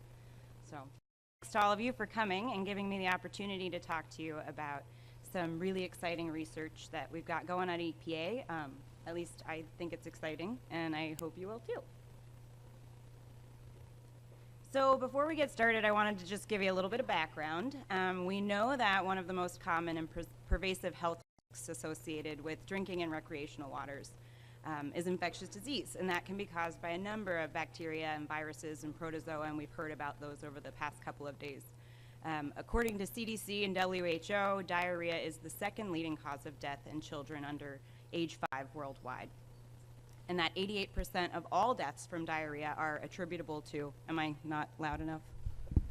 That's not usually a problem for me, honestly. Okay. 88% of all deaths from diarrhea are attributable to unsafe water, poor hygiene, and inadequate sanitation. We also know that human exposure to and potential disease from these pathogens continue to be major public health and economic challenges in the United States, including Puerto Rico. And there's a need for methods to rapidly and cost-effectively estimate incidence and health burden associated with human exposure to waterborne pathogens. So the goals of the research project that I'm going to talk to you about today are to develop and validate a novel infection surveillance technique that uses salivary antibodies as non-invasive indicators of infection. And then we want to apply this to assess health risks associated with recreational water exposures. We also have some ongoing work with looking at drinking water exposures, but today primarily I'm going to focus on the rec water stuff. The neat thing, at least I think so, is that the salivary immunoassay doesn't rely on self-reported symptoms, so we hope that that can improve epidemiological and surveillance studies. So how is it, or why is it, that we think we can take this approach? Well, we know that infection from pathogens elicits a humoral immune response, and that results in the production of antibodies to antigens that are specific to a pathogen. These antibodies are present in serum, as you all probably know, but they can also be found in saliva, and primarily these are of the immunoglobulin A, or IgA, and IgG isotypes. The presence of these antibodies that bind to antigens associated with the pathogen are markers of ongoing or recent infections. Survey, immunoconversions, which are steep increases in antibody responses, and I'll talk more about that in a little bit, they can be used as markers or indicators of infection. So what do we hope will come out of this research? Well, we'd like to provide a tool to identify the etiologic agents of waterborne infections and to assess the national, regional, and local rates of waterborne infections. And in addition, we'd like to assess the potential routes of exposure that present the greatest risks to public health. And then lastly, we can contribute to risk assessment models, which you've also heard about the past couple of days, which support interventions aimed at managing and mitigating risks of infection with all different environmental pathogens. All right, so you know the background story and where we're headed. Let's get to the method. The first thing we needed was saliva, right? So we're using the Oracol oral fluid sampler for collection. These are essentially just a sponge. And what you do is you rub your gums with this sponge for about a minute. It's kind of like brushing your teeth. And it collects crevicular fluid, which is the fluid that runs between your gums and your teeth, and that's enriched in serum components. So not only are we getting the typical IgA that's in saliva, we're getting more IgA and IgG from the serum. And then all you have to do is centrifuge this sponge to collect the saliva, and you can stick it in a freezer until you're ready for analysis. All right. Got saliva, and then we needed a platform for our immunoassay. We selected Luminex technology. This is essentially just a bead-based suspension ELISA. What you do is from the vendor, Luminex, you can purchase these bead sets. They're polystyrene beads. They're tiny, about 5.6 microns in diameter. And to these beads, you couple a specific protein or protein preparation from one of your target pathogens. You stick it in a well of a microplate. Add your saliva sample, and if there are antibodies in the saliva against the antigen that's on the bead surface, the salivary antibody. Then the next step is to add a biotinylated anti-human detection antibody. So the anti-human detection antibody will bind to the salivary antibody from your human-derived saliva sample, which is bound to the antigen on the bead surface. Then we add our reporter. This is streptavidin phycoerythrin. So the avidin binds the biotin, and that's bound to the salivary antibody, and so on. But on that, the phycoerythrin is fluorescent, so it's giving some kind of reporter signal. And then the last step is just to stick your microplate in a Luminex, and a laser will quantify the signal on the outside of the bead. It's reading that phycoerythrin, and that's an indirect measure of the amount of antibody, the salivary antibody that's bound to the bead. The Luminex gives you an output in terms of median fluorescence intensity, or MFI, and I'll talk more about that throughout this talk. So the great thing with Luminex is that it allows multiplexing abilities. So there are at least 100 different bead types offered by Luminex. Each of them has this unique combination of internal dyes. It's a combination of red and infrared dyes. It gives it sort of a spectral address, if you will. And so to all of these different bead sets, you can couple different antigens from your target pathogens. And then you stick them in the single well of a microplate, add your saliva sample, and what it does is allows you to look at antibody responses to all of these targets simultaneously. And then when we put the plate in the Luminex, there's one laser to quantify that reporter signal, the phycoerythrin, and then the other laser classifies the bead. It tells you which bead set you have. So for example, arbitrarily, I have bead set 1, and to it, I put Helicobacter pylori antigen. I get a signal from my Helicobacter pylori bead set, and I know that that's the response, the antibody response to H. pylori, and I can do this for a number of different targets. So speaking of those targets, list of either validated assays, some that we're working on, others that we'd like to have. So in the leftmost column, well, it was working. Okay. These are the validated assays. So these are that we have an assay for, and we've tested the control. Pretty confident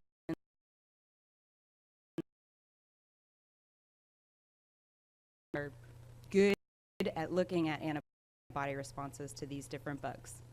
And then this middle column, these are in process. So I have some kind of antigen or immunogenic protein coupled to a bead surface. I have great dose response if I add a commercially available antibody against them, but I do not have positive control samples. So these here need further validation. And in the last column up top, these are controls. I have glutathione S transferase, or GST, This is just a common tag used in protein purification, and in fact, we have many GST tag proteins in our assays because we like to use recombinant protein preps. And then BSA is a component of our blocking buffer that we added just to look at nonspecific binding or other types of cross-reactivity. And at the bottom is the wish list. So if you have any proteins that you'd like to offer for any of these bugs or any other ideas, and also if you have a source of control samples, please. Great. So I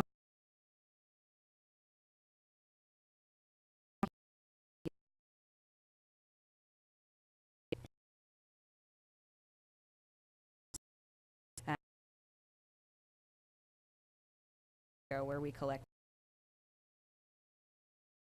saliva, actually paired serum from EPA volunteers. On the x-axis, you have just the saliva dilution ratio. So we took a sample and serially diluted it. And then on the y-axis, we have that median fluorescence intensity, or MFI, I was telling you about. So each line represents an individual. We took, this is 5 samples. We just the samples out, and what you see is that folks that are infected are much higher and can be discriminated against folks that are presumably not infected. And this, you see this difference all the way out to a 1 to 512 dilution of the saliva. Taking that one step further, we compared our Luminex assay with the saliva against a commercially available diagnostic ELISA kit. I told you we collected paired serum and saliva samples. So in this case, we have this serum ELISA on the x-axis. This red line here is the cutoff that's established by the ELISA kit. And then on the y-axis, we have the results of our salivary Luminex assay in terms of MFI. What you see is that the 2 people that were positive by the ELISA are also positive by Luminex. And then 8 folks that are negative by ELISA are also negative by Luminex. I recognize that this is a small sample size, but in theory, it's 100% sensitive and specific.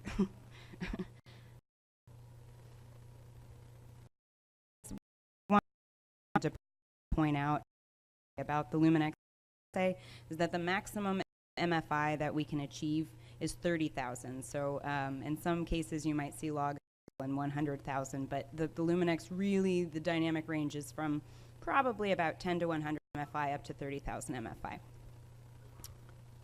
Okay, this is from another EPA volunteer who was participating in our pilot study, and fortunately for us, but unfortunately for the volunteer, they developed a norovirus infection in the course of the study.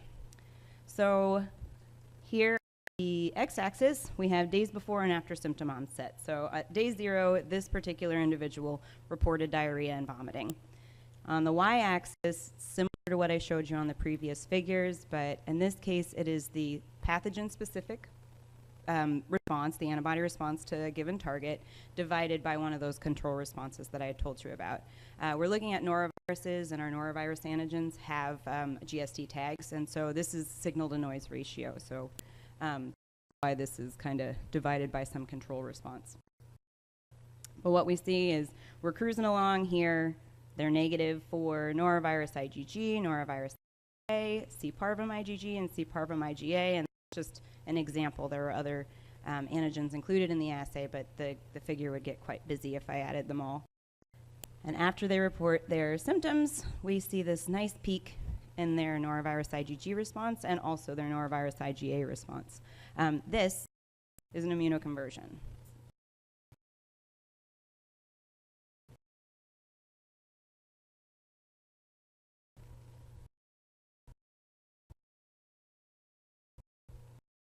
So looking at the noroviruses even further, we were lucky enough to pair up with Christine Moe at Emory University, who gave us some saliva samples from a Norwalk challenge study. So she was actually feeding Norwalk virus to human volunteers, and then she provided us with some samples. I know it's, again, small sample size. We've got 7 folks here. Each line represents one individual. On the x-axis, this is the days post the Norwalk virus challenge. And on the y-axis, this is similar to the previous figure. It's the signal to noise ratio, so it's the Norwalk virus specific response divided by GST, so signal to noise response, but then it's actually the subsequent sample is divided by the baseline, so we're at fold increase in antibody responses, okay? So it's kind of a ratio of ratios. The definition of immunoconversion is a 4-fold increase in your antibody response to a given target. I didn't make that up. That's actually in the literature quite commonly. But the 3 folks who did well exceed that immunoconversion threshold, and the 4 people that were not infected, a snapshot of the other increases in the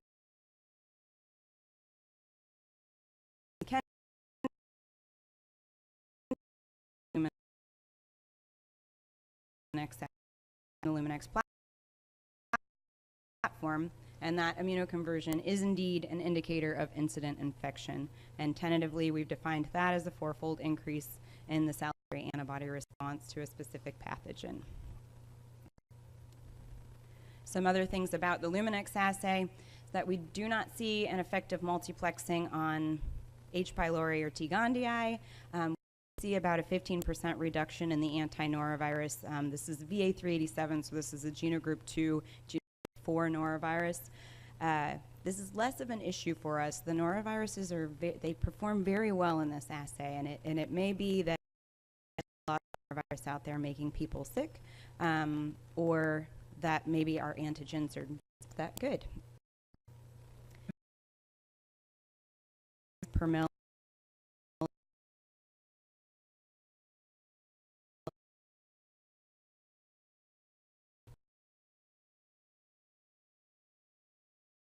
The technique is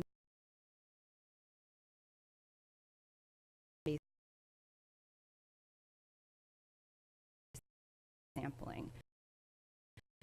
It's easy to collect, especially from children who are typically important in epidemiological studies because they're naive. Their immune systems are interesting, and they're a good place to look. Saliva is also less expensive to collect than blood. It doesn't require trained phlebotomists or any kind of professionals for collection. And it's great because you can collect. Thank you. And then the Luminex technology allows for multiplex so that many antibodies to different pathogens can be detected and quantified simultaneously, and it has high throughput capability. I wanted to show you here just a snapshot of some of the saliva pictures. You may have been thinking that they'd be all nice and clear and nothing's in it. But often they're colorful.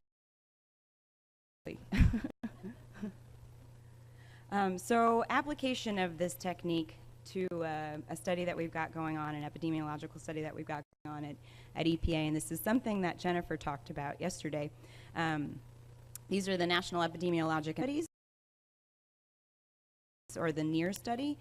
The COPA4 weighed in the, as Jennifer said, agency peer-reviewed epi study that was started in 2002 by EPA and CDC.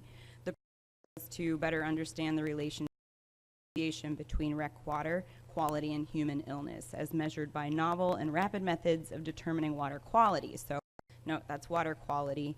The saliva assay was not necessarily a part of the NEAR study. It was kind of a, we got to tag along, let's just say that. So there were several NEAR study sites that included saliva sampling. The first one is the Mississippi River Beach, Iowa, which is impacted by POTW. There's a gull-impacted beach at Lake Michigan and Wisconsin.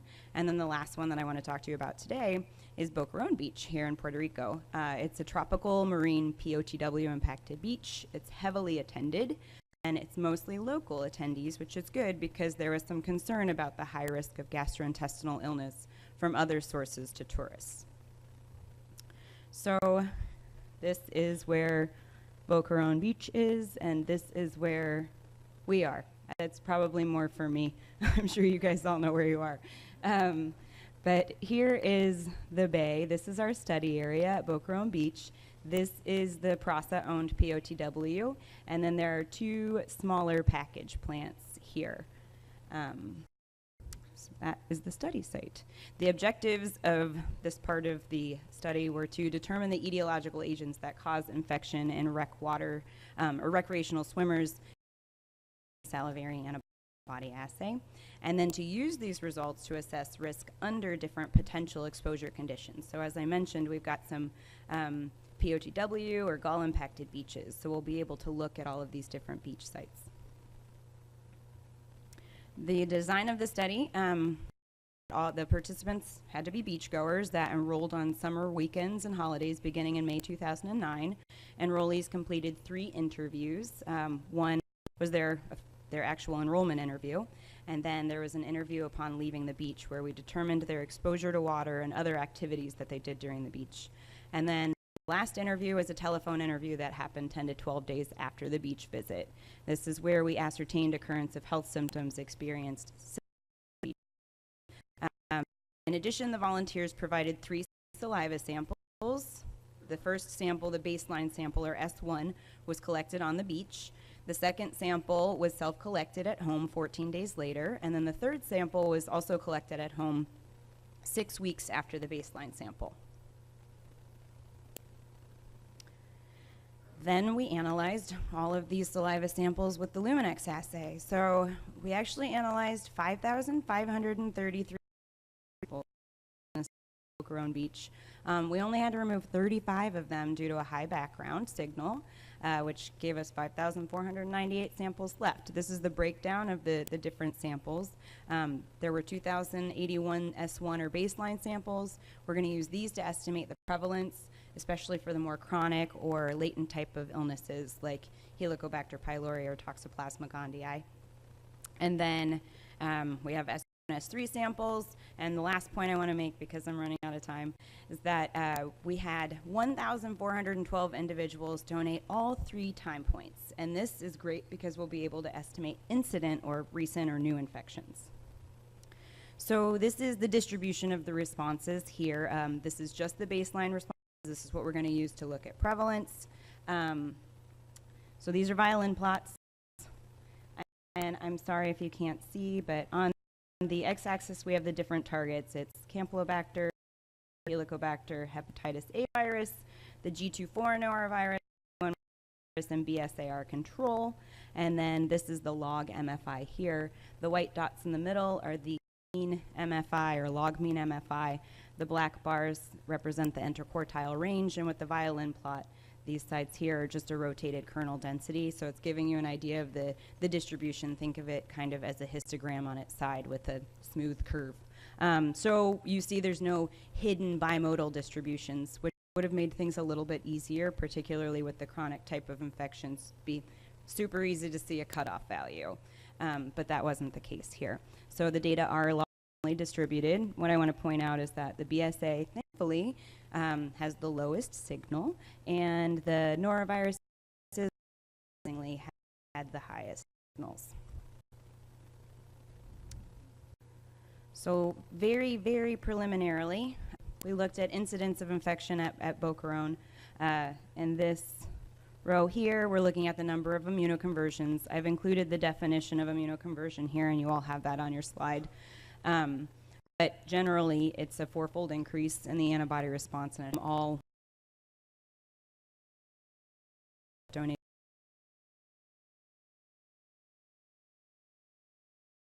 all 3 samples. We did not see any immunoconversions to Campylobacter, Toxo, or BSA, thankfully. And we did see some with Helicobacter, hepatitis A, and the 2 noroviruses. Again, not surprisingly, they're the highest. And when you calculate that in terms of incidence per 100 person years, you end up with these values. Here, we were a little surprised that the incidence of infection, particularly with the noroviruses, was so low. But again, that's preliminary. And I just wanted to point out that these guys are those more chronic type illnesses. So we have to do some more thinking about those, and they'll be more helpful in terms of prevalence. So with that, we can say that we had successful enrollment of participants and follow-up in the saliva research effort. About 70% of the enrollees contributed all 3 saliva samples, and that is pretty good. We were excited about that. And as I mentioned, there's a lower incidence of gastrointestinal illness than we expected. Again, preliminary estimates, but the other concern might be that there's just higher immunity, baseline immunity, so we're missing out on a lot of those immunoconversions. The next steps are to estimate prevalence of antibodies to H. pylori and T. gondii, again, those chronic infections. And we've been in the process of testing various models and methods for establishing a cutoff for positivity. It looks like a finite mixed model approach is going to work best, but we're still kind of tweaking that system there. And then lastly, we're going to work with our health effects lab to investigate the associations between the antibody responses and water quality and and so on, and you can collected. I shouldn't say they collected. So ultimately, we want to look at the rec water exposures and maybe compare swimmers versus non-swimmers. Okay, 1 minute, very quickly. And so this is a study that we're working on with Graciela and on to investigate the health benefits from installation of community-level water filtration. So the purpose of this is to look at public health benefits that result from implementation of low-cost, sustainable filtration technologies in rural communities in Puerto Rico. And this is what Graciela and Melitza talked about yesterday. So I just kind of want to recap. We've got about 1,000 households to enroll from 7 small communities. All of these are non-PRASA. 2 of them will be intervention communities and 5 are control communities. They're collecting saliva samples approximately monthly from the participants and from those folks that report gastrointestinal illness. They'll also be asked to provide samples. So you saw some of the data about the numbers yesterday when Graciela and Melitza spoke. Our goal here is to look at incidents of infection in the different communities and investigate the exposure or the associations the supported GI and immunoconversion, examine the effectiveness of water treatment. Current status, sorry, I just got the red card. 100 samples have been collected from 4 communities, and ultimately we anticipate collection of over 1,000 samples from all 7 communities. And probably most importantly, these are all of the acknowledgments. This is a huge, huge collaborative effort, so I want to give all of these folks and institutions that have been involved. Thank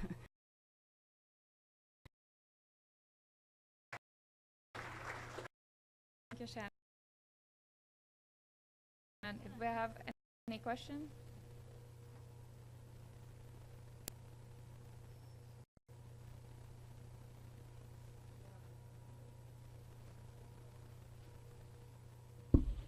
Yeah, very nice talk. I'm curious about, do you have any data on asymptomatic norovirus shedders?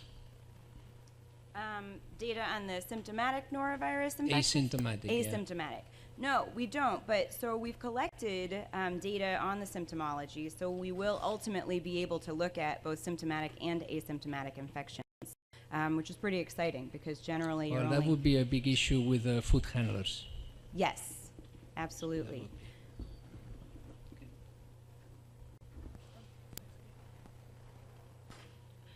My question was, you mentioned twice that the definition of immunoconversion was sort of a tentative definition. Did you have any do you have any personal opinion on changing that, or is the definition in the process of changing? Is that why you said the definition? I'm being cautious. So the literature describes it as a 4-fold definition. We see that works quite well, but I mean, we're seeing 10-fold or 100-fold, so maybe it will become more stringent to be more conservative, but we're kind of playing around with the models right now. Okay, thank you. Thank you.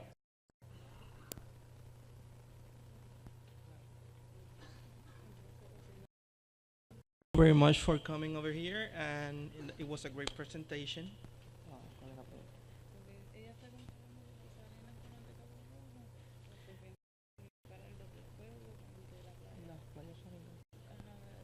she wants to know if you are comparing the waters on the salines in Cabo Rojo with the waters in Boquerón. Not to my knowledge, but I was not really, and maybe some of my EPA colleagues here could answer that question about the NEAR studies. But there were a lot of water quality data, but I think it was just right there in Boquerón. Anybody want to? Do you guys know? Or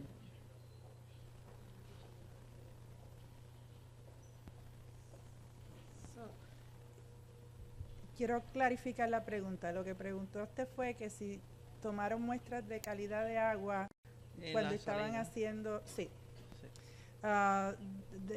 What she presented was just the part of the EPI study, but this study had a component of water quality. Actually, some people that work in it are in the, like Dr. Clancy work on the water quality portion of it, and our lab did some sampling with Dr. Clancy for the part of the lagoon, and there was another group of people that were doing the water quality at the beach. It was a really big, complicated study, and they were also looking into PCR and the regs, the new regulation.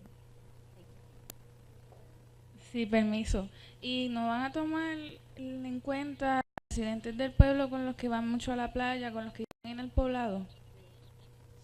She wanted to know if, or she'll make the question towards the future, but I know that we can answer for the back. She wanted to know if the residents were taken into consideration versus the visitors versus the people that just come for a little bit to the beach.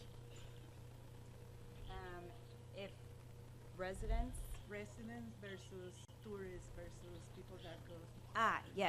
There were a number of demographic data that were taken, you know, getting local addresses and all sorts of information about jobs and other exposures, so not just the beach-related exposures. So in that enrollment interview, those data would have been collected. And our epidemiologists with our health effects labs, they're going to be looking at that information. So I should just say stay tuned. Muchas gracias. Thank you. All right.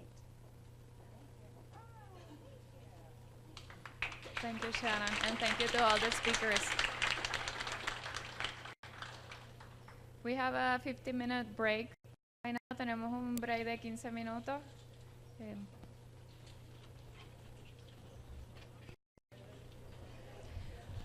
A los que estén para educación continuada, recuerden firmar las boletas en la parte de atrás.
Vamos a comenzar, por favor tomen asiento.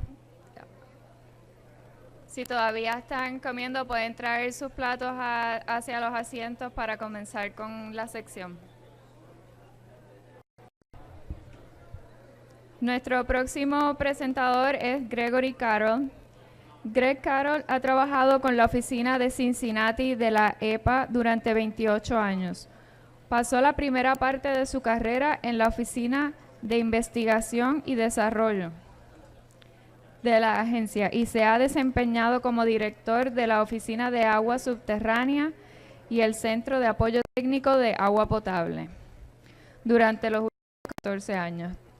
TSC apoya el desarrollo y la implementación de regulaciones de agua potable de la EPA. Entre las áreas programáticas básicas del TSC se encuentran colección de datos sobre ocurrencia nacional en el marco de reglamento de monitoreo y contaminantes no regulados, desarrollo y evaluación de métodos químicos y microbiológicos y optimización de tratamiento de agua potable, certificación de laboratorios y una variedad de otros tipos de reglas de apoyo. Greg posee una licenciatura en Ingeniería Química y una maestría en Administración de Empresas.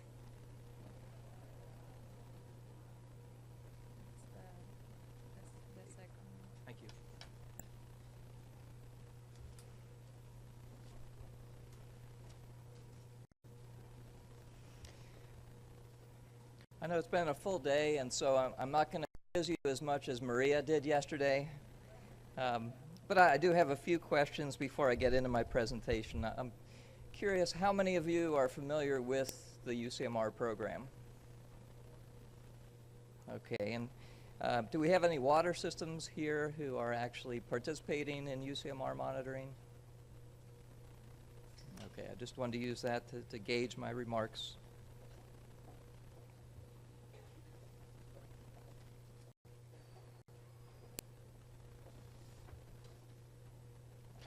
So before I get into the details of UCMR, I wanted to first frame how it fits in with our larger regulatory program. So just as a brief review, I'll start with the contaminant candidate list. That is where the agency identifies unregulated contaminants that are known to occur or that may occur in drinking water and that may require regulation. It's published, it's updated every 5 years, and it serves as a of guiding priorities. So the regulatory determinations ultimately take place for the CCL contaminants based on information that the agency reviews. Decisions are made as to whether or not to regulate the CCL contaminants.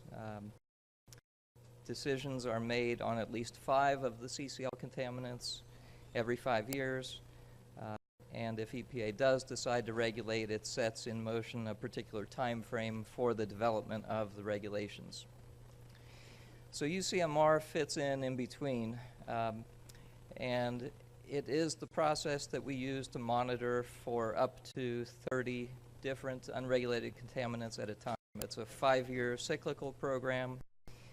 And the primary use is to provide the data to support the regulatory determinations. It can also support CCL.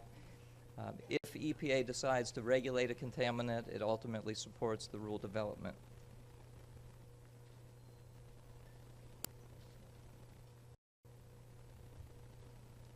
So as I was saying, if the agency makes a decision to regulate a contaminant, the Safe Drinking Water Act requires that we look at a variety of factors in that rule development effort: the health effects, the treatment feasibility, cost benefit, and a variety of other factors.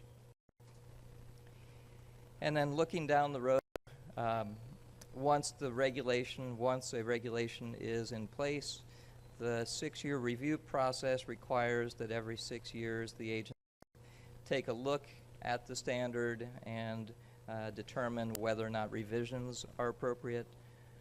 And importantly, if there are any revisions, they must maintain or improve the public health protection provided by the original standard.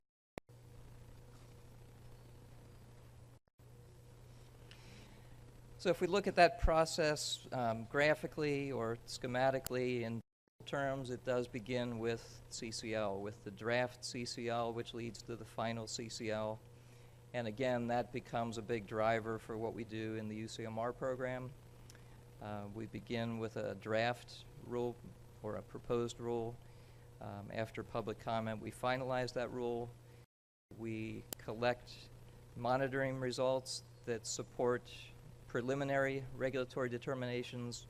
Those lead to a final determination. The outcome of that can be to not regulate, or it could lead to a decision to develop a rule. That would then result in the development of a proposed rule, considering public comments, and then developing a final rule. And as I mentioned, every 6 years a review of the existing rules takes place with revisions as appropriate.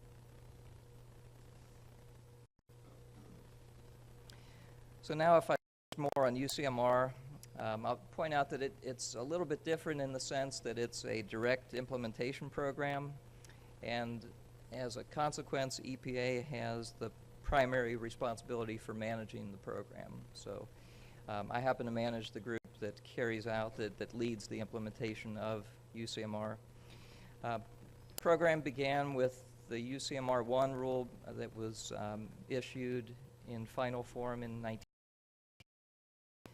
monitoring under that first cycle, mostly over the period between 2001 and 2005. UCMR 2 monitoring took place in the 2008 to 2011 timeframe, and we're now in the UCMR 3 cycle. The current cycle is the third of the three. Final rule was published in 2012. Monitoring is occurring, began in January of 2013. Sample collection will continue through December of this year, and then we expect that results will continue to be reported, let's say, through about mid-2016. We did include 28 chemicals and 2 viruses in UCMR 3, so we are taking advantage of the full authority to monitor for up to 30 contaminants per cycle. So the chemicals include hormones, perfluorinated compounds, VOCs, metals, 1,4-dioxane, and chlorate. And just to go into a little bit more detail about them, I'll explain this in a bit more detail in a few slides, but the assessment monitoring part of the program, that's kind of the heart of the program, is associated with what we call the List 1 contaminants. So List 1 includes the various perfluorinated chemicals measured using method 537, a variety of metals measured with method 200.8, and then a particular metal, chrome-6 or hexavalent chromium, measured using a different method. We have a variety of VOCs measured by method 524.3, 1,4-dioxane with method 522, and then chlorate by method 300.1.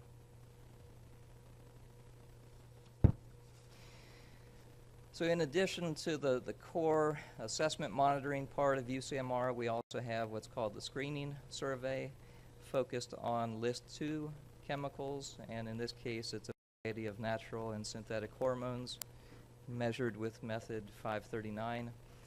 We also have what's called pre-screen testing for microbes, and that's 2 viruses, enterovirus and norovirus, as well as a number of microorganisms that we're looking at as potential indicators of the presence of viruses.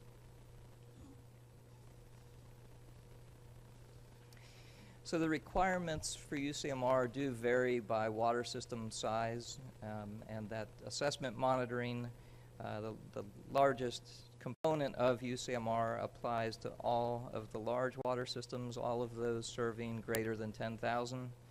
It also applies to a representative group of 800 smaller systems. The screening survey applies to all systems serving greater than 100,000, and that's probably about 400 water systems in that size range. It also, screening survey also applies to a total of 800 what I'll call medium and smaller water systems. And then the pre-screen testing for the viruses and the indicators is very targeted. We're looking there specifically at the smaller water systems that are serving less than 1,000 people.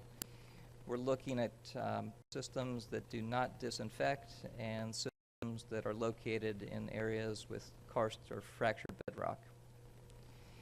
A significant point, especially if you're a small system, is that EPA does pay for the analysis of all of the samples under UCMR, whether that's list 2 or list 3. EPA does pay for the analytical cost, and for the virus monitoring that we're doing in UCMR 3, EPA is also arranging for the collection of those samples.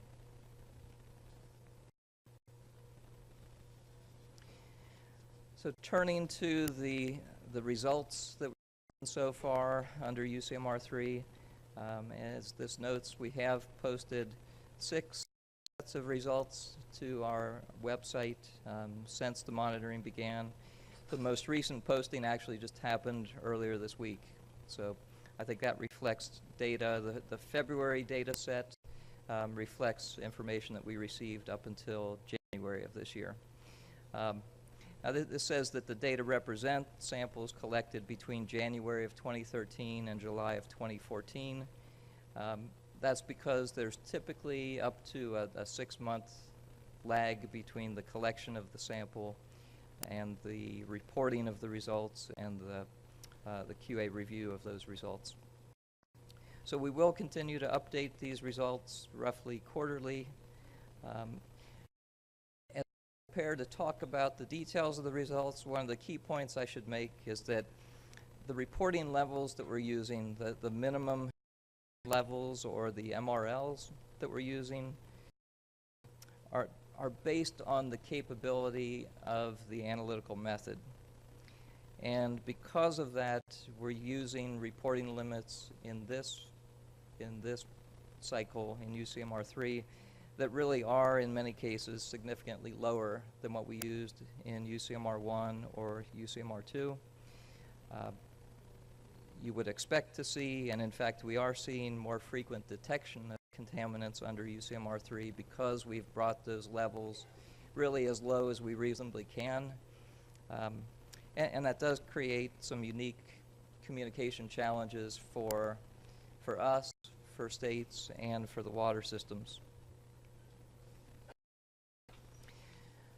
So recognizing that, we have established wherever we could what we're calling reference concentrations. We looked for available for published health effects information, and where we felt it was solid enough, we've identified a reference concentration for the particular UCMR 3 contaminants.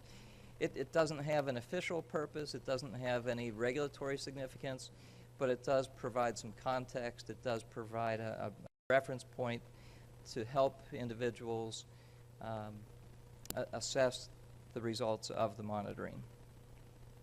So as this notes, we do have reference concentrations as of now for 20 of the 28 chemicals in UCMR 3. Just to give you a sense of the volume of data that we have collected under UCMR 3, we've seen over 7,000 results from about 750 water systems for each of the hormones, almost 40,000 results from about 3,600 systems for each of the metals and for chlorate, about 23,000 sample results from 3,600 water systems for other chemicals, and in total this does represent somewhere between 50 and 60% of the data we will ultimately collect. So you add it all up, and it really is a huge body of data that is available to support the determinations that the agency makes.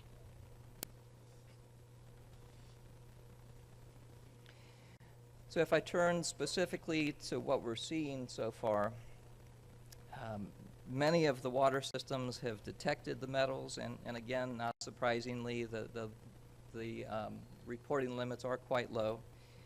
Up to 3% of the results have been above the reference concentration on a per sample. If we look at on a per water system basis, strontium has been found above the reference concentration at about 5% of water systems, and vanadium just behind that at about 3%. The other metals have been measured below, have been measured above the reference concentration by less than 1% of water systems. And I'll just point out here an example of why we have the reference concentrations. You look at the fact that strontium was detected above the reference concentration by about 5% of water systems, but it was detected by virtually every water system. I think of all of them that have monitored, maybe all but one has actually detected strontium. So there is, that's probably an extreme example of the important distinction between detecting it and finding it above a level that has some health significance. So looking at chlorate, you can see that many of the water systems detected it, and about 37% of them have found it above the reference concentration.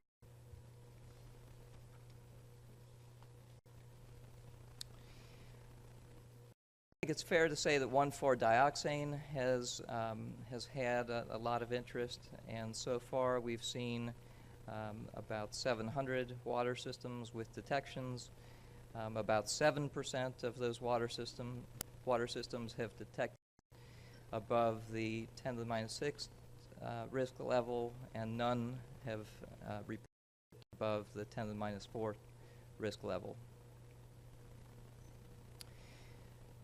For the VOCs, one or more VOCs has been detected by about 6% of the water systems, and we've seen few measurements really above the reference concentration.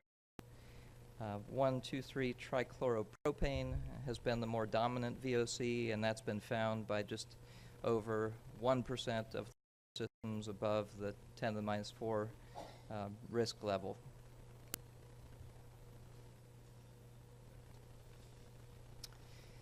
Perfluorinated compounds have also had a fair amount of interest, especially PFOA and PFOS.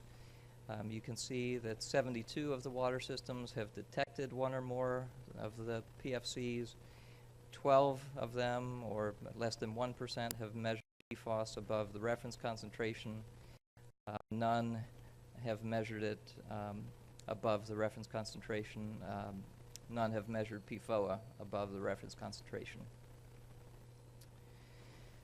So 47 of the water systems that are part of the smaller group have detected one or more hormones, and I'll just note here that the reference concentration for the hormones is only available for the estrogenic hormones.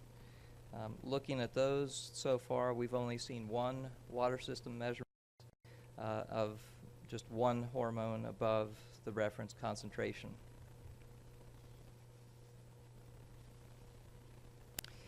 So if we look at the pre-screen testing, the targeted testing at the small groundwater systems, we've had just over 300 sample results from over 300 water systems, 163 indicator detectors are aerobic spores dominating, and with 5 norovirus detections and 3 enterovirus detections. I know that's lower than many expected. It's lower than some of the figures you've heard described previously by other speakers here.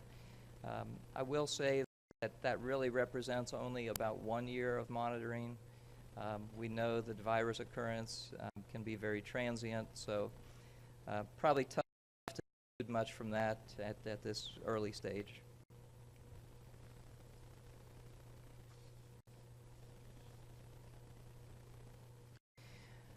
So looking ahead to the next cycle, looking ahead to UCMR 4, even as we're still deeply involved in collecting data under UCMR 3, we are in fact preparing for UCMR 4.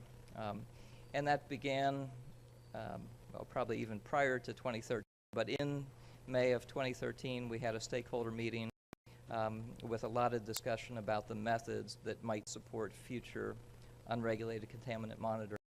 Methods can really be a limitation. Sometimes we're interested in a contaminant but don't feel we have a method that's really ready to support a national monitoring program. So that was a focus of the 2013 meeting. In early 2014, we started a work group process. A variety of representatives from across EPA as well as a number of states have been part of that. In June of last year, we had a stakeholder meeting, and even more so than the meeting, we had a lot of webinar participation. We used that meeting to really talk about potential approaches and to talk about some of the contaminants that we have some interest in. So the timeline for UCMR at this point has us publishing the proposed rule later this year. That'll be followed by a public comment period in late 2016, and I'm going to say probably the end of 2016. Our hope is to publish the final rule. Throughout that period, we'll continue working with laboratories and with water systems to prepare for the monitoring, and then in January of 2018, that monitoring would begin.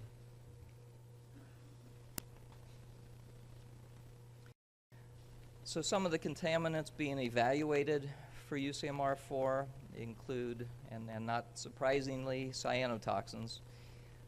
Those I think were already on our radar, but in light of some of the recent events with cyanotoxins, I would say there's even more interest. A variety of SOCs, including pesticides, a number of alcohols, brominated HAAs, several metals, microbes, and some other contaminants being considered.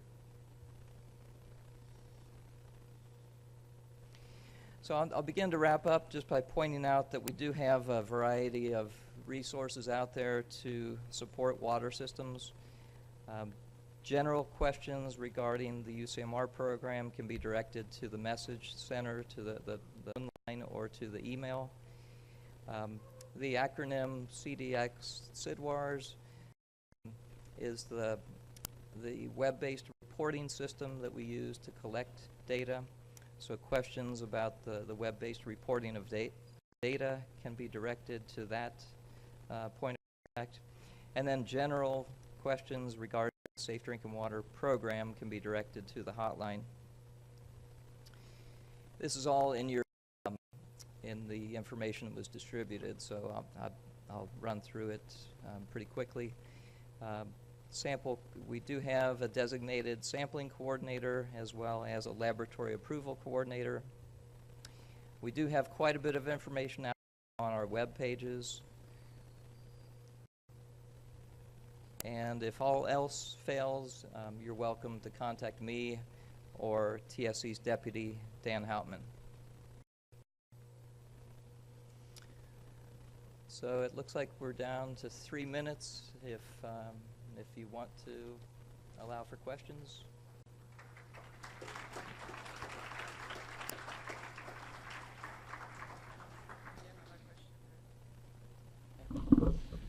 So Greg, given the UCR3 enterococcus results with a 10-fold possible increase in sensitivity over E. coli and even a greater sensitivity of coliforms in the small data set you presented, what is EPR going to pick up on UCMR 4 to further explore the role of enterococci? Interesting point. It's not one that's been really discussed among the work group, but I can certainly take that point back to them and talk through that. Yeah, there's a real logic to that. Thank you.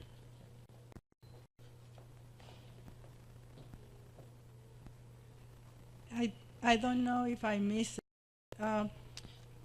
Could you repeat, or if you said or answer the question of how states going to participate? What is the channel?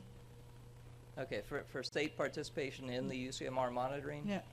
So because UCMR is unique in being a direct implementation program, ultimately we, US EPA, we TSC are responsible for getting it done, but we have been fortunate in that a number of states and territories and tribes have voluntarily offered to help with aspects of it.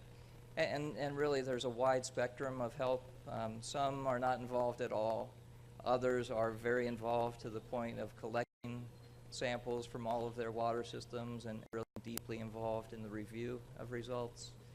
And then we have a lot who are in between. So it's, I guess the answer is it really depends state to state. It varies quite a bit.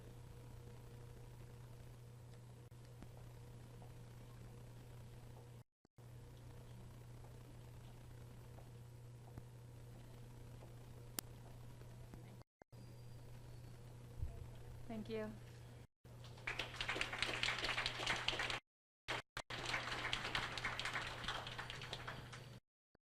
Yo creo que ella la va a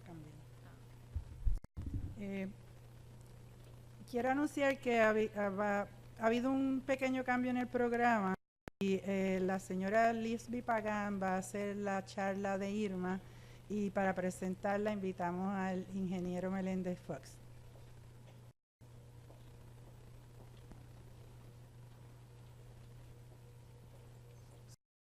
Quiero excusar a Irma porque precisamente con relación al tema pues surgió una reunión con la Secretaría de Salud esta tarde y el presidente y pues se vio imposibilitada de asistir aquí. Va a estar con nosotros nuestra directora de Asuntos Regulatorios, la licenciada Liz Bipagán. Ella va a dar la presentación que tenía Irma para esta tarde. Gracias.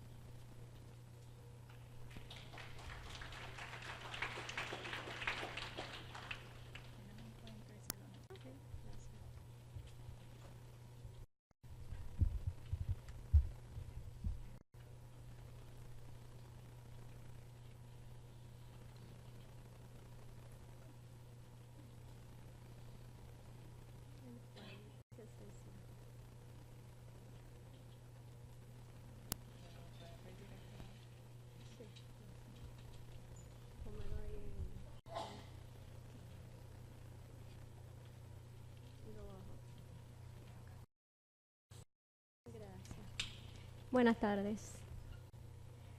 En esta tarde le vamos a estar hablando sobre el acuerdo transaccional que fue trabajado, radicado entre el Departamento de Salud y la Autoridad de Acueductos y Alcantarillados.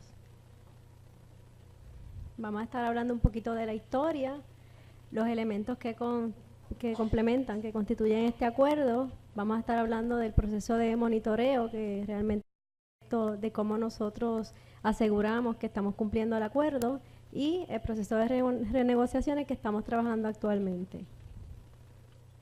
Para hablar un poquito de la historia, por qué surge y cómo, este slide, esta gráfica representa el periodo de tiempo que estuvo el proceso. Comenzamos a inicio del año 2002 y estuvimos hasta el 2007 en diferentes etapas de renegociación.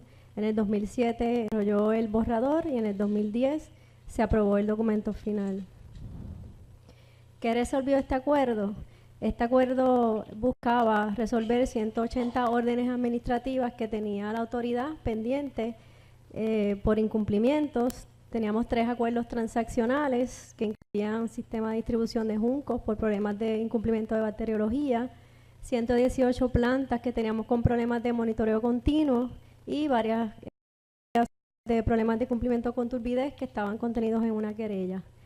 Las penalidades estipuladas que contemplaban estas violaciones ascendían a $20 millones y se logró resolver por $1 millón. Hubo una notificación de la Agencia de Protección Ambiental hacia el Departamento de Salud para que hiciera cumplir a la Autoridad de Acueductos Alcantarillados por todos estos incumplimientos, y de ahí surge la demanda que se radicó el Departamento de Salud ante la Autoridad de Acueductos Alcantarillados. Me imagino que todos ustedes tienen conocimiento porque eso salió, ¿verdad?, publicado en prensa. ¿A quién aplica este acuerdo? Este acuerdo aplica a la autoridad per se, todos los empleados de la autoridad, contratistas, todas las agencias que hacen proyectos con nosotros, y es extensivo a todo el personal también que nosotros contratamos para operar a nuestras instalaciones. La notificación de la existencia de este acuerdo y de asegurar que tiene medidas que requieren cumplimiento se hace extensivo también a todas estas personas, ¿no? Entidades, a los contratistas, a nuestros empleados, todos los empleados, sean administrativos o a cargo de operaciones, y compañías que hagan trabajos, proyectos con nosotros también. Cuando firmamos proyectos o contratos, por cualquier cosa mínima, ¿no? Se le da el acuerdo para que sepan que tienen la obligación de cumplir con todos los requisitos que incluye el mismo. Este acuerdo se puede resumir que tiene varios puntos, elementos claves, que son las medidas preventivas, que es cómo nosotros debemos trabajar preventivamente para evitar caer en situaciones de incumplimiento. Contempla medidas de mitigación una vez tenemos deficiencia o caemos en incumplimiento, cómo mitigamos para poder caer en cumplimiento nuevamente, y contempla planes de trabajo que son acciones correctivas. Todas estas medidas están dirigidas a nosotros recibir un agua potable segura en cumplimiento con la ley de agua, para que ustedes consumidores pues se sientan seguros del agua que proveemos como agencia. Los elementos que incluyen este acuerdo transaccional también se mencionan, estos que mostramos en esta transparencia. Tenemos medidas remediativas, medidas de mitigación que ya les mencioné, las preventivas. Tenemos también varios programas como el de mantenimiento preventivo. Tenemos programas de adiestramiento y licencia de operadores. También incluye penalidades cuando no cumplimos. Y administrativamente tenemos la cuenta Aplica, una cuenta designada para el pago de penalidades, ¿verdad?, que se hacen a través del tribunal. Y tenemos un oficial de enlace que sería la licenciada Irma López, que es la que se sienta con el Departamento de Salud y negocia todos los asuntos del acuerdo. Tenemos también informes, reuniones trimestrales con el Departamento de Salud. Tenemos expedientes, informes que mantienen el registro del cumplimiento con las medidas que contempla este acuerdo. Y también el acuerdo estipuló una serie de actividades o un mecanismo para recoger sistemas que ahora mismo están en cumplimiento, pero si caemos en incumplimiento se convierten en violadores significativos, y es lo que le llamamos violaciones futuras. O sea que el acuerdo, una vez se firmó, tenía contemplado unas instalaciones o sistemas que incumplían, que requieren unas medidas, pero si tenemos un incumplimiento y caemos en incumplimiento, pues se convierte en parte de ese acuerdo. Le llamamos moción cuando el tribunal lo oficializa. Y también tiene un proceso de remoción de sistemas una vez cumplimos con todos los requisitos del acuerdo. Las medidas remediativas, pues la palabra remediativas lo dice, ¿no?, que es sistemas que ya hemos identificado deficiencias o asuntos que debemos mejorar, pues cómo remediamos con él, qué actividades tenemos que hacer para evitar que sigan siendo violadores. Y se presentan en diferentes periodos de tiempo. Cuando comenzó el acuerdo, pues se definieron las medidas remediativas que se podían trabajar a corto plazo, como proyectos pequeños, instalación de equipos que no fueron proyectos mayores, reparación de equipos, y estos se llamaron, se conglomeraron, ¿no?, en las actividades de corto plazo. Estaban corto, mediano y largo plazo. En este gráfico, en esta tablita, pueden ver los términos de tiempo y las medidas que cayeron al periodo de tiempo en que se requirió que fuera trabajado. Si ven, tenemos unas fechas de cumplimiento, todos estos acuerdos, ¿verdad?, hasta las del 2011, vemos que fueron completados, y las de 2016 y 2021 pues siguen en progreso y estamos trabajando para completarlo. En la última columna de esta tabla les mostramos la cantidad en millones de dólares que conllevan todas estas medidas. El programa de monitoreo continuo es vital para asegurar que monitoreamos los parámetros de desinfectante residual, el efluente de los filtros combinados, de turbidez, y está dirigido a asegurar que tenemos herramientas para controlar y medir y poder tomar acciones para hacer correcciones y mantener el cumplimiento. ¿Qué beneficios tiene este programa? Nos registra data histórica. Nosotros tenemos mucha información, pero anteriormente la teníamos en papeles y se nos hacía difícil poder tener un histórico para evaluar y tomar otras iniciativas, otras medidas para mejorar los procesos. Provee alarmas preventivas. O sea, preventivamente el sistema nos permite tomar acción para no caer en incumplimiento. Identifica recurrencias y eventos, o sea, puedo determinar qué es repetitivo, qué eventos se me repiten, para establecer unas medidas para evitar caer en esas situaciones. Eso también nos permite, como les dije, tener data histórica, evaluar los desempeños de los filtros, determinar cuáles filtros me están problemas, para entonces tomar acciones, cuáles necesito hacer trabajos de rehabilitación de filtros, cambio de medio filtrante o alguna otra situación que requiera. Generar informes reglamentarios automáticamente. La oficina que yo dirijo está a cargo de hacer todos los informes regulatorios de la agencia y es mucho volumen, hablando de que tenemos casi 130 plantas de potable, tantos informes, ¿verdad? Porque son muchas reglamentaciones. Así que este sistema de monitoreo continuo nos agiliza a mecanizar el proceso y facilita también la investigación de porque tenemos todo computarizado, tabulado y podemos manejar mejor la información. El programa de optimización está dirigido a mejorar la eficacia y la calidad del proceso. Tenemos proactivamente, estamos fomentando el control de procesos para mejorar la remoción de las partículas y la práctica de desinfección. Este sistema de optimización fue dirigido fue contemplado para 16 plantas. Son las plantas mayores que sirven al 60% de la población. Y escogimos esas 16 plantas porque el 60% pues estamos creando un impacto, ¿verdad? A estas personas, un impacto mayor, atendiendo esas como prioridad.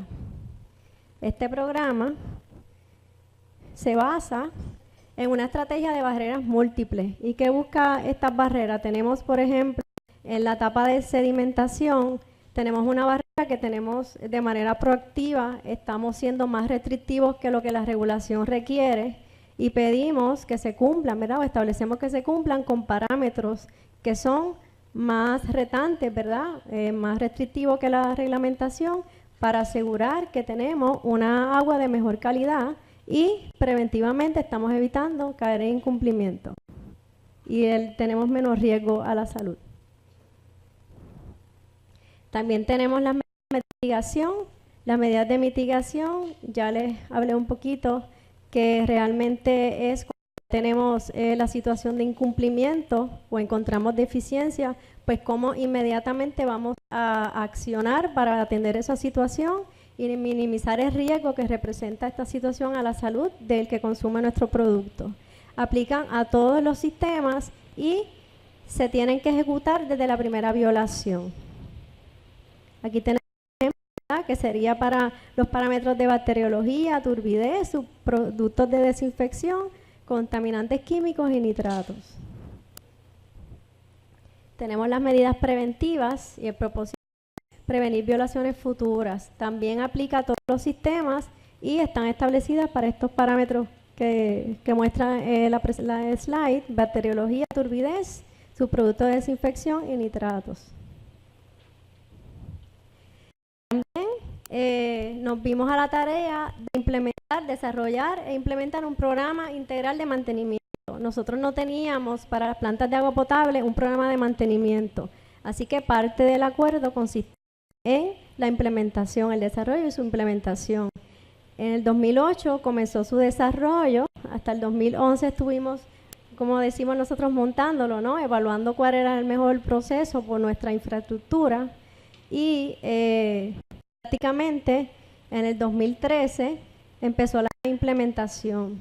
Este programa era requerido en el acuerdo para ser completado para el año 2021, pero la autoridad se ha movido, ¿verdad?, un poco más adelante y ya ha completado la implementación de este sistema de mantenimiento. Todas nuestras plantas de agua potable tienen actualmente un sistema integral de mantenimiento funcionando.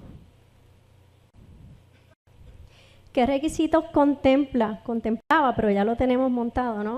Este programa, pues inspecciones diarias de equipo. Nuestros operadores ya tienen una serie de hojas, formularios, donde diariamente van, inspeccionan los equipos y recogen la información de cuáles tienen problemas y cuáles no. Esto entra en un proceso donde entra en un sistema de base de datos y se realizan las tareas pertinentes para repararlo si fuera necesario. Ahí también trabajamos el sistema de calibraciones de los equipos, actividades preventivas, que no necesariamente nosotros en el pasado hacíamos esto. Tenemos también un sistema de reparación y ya hemos identificado los equipos críticos, ¿verdad? Porque deben ser atendidos porque el impacto es mayor de una manera diferente. Y tenemos un inventario de piezas de reemplazo, procedimientos estándares y un sistema de registro y documentación.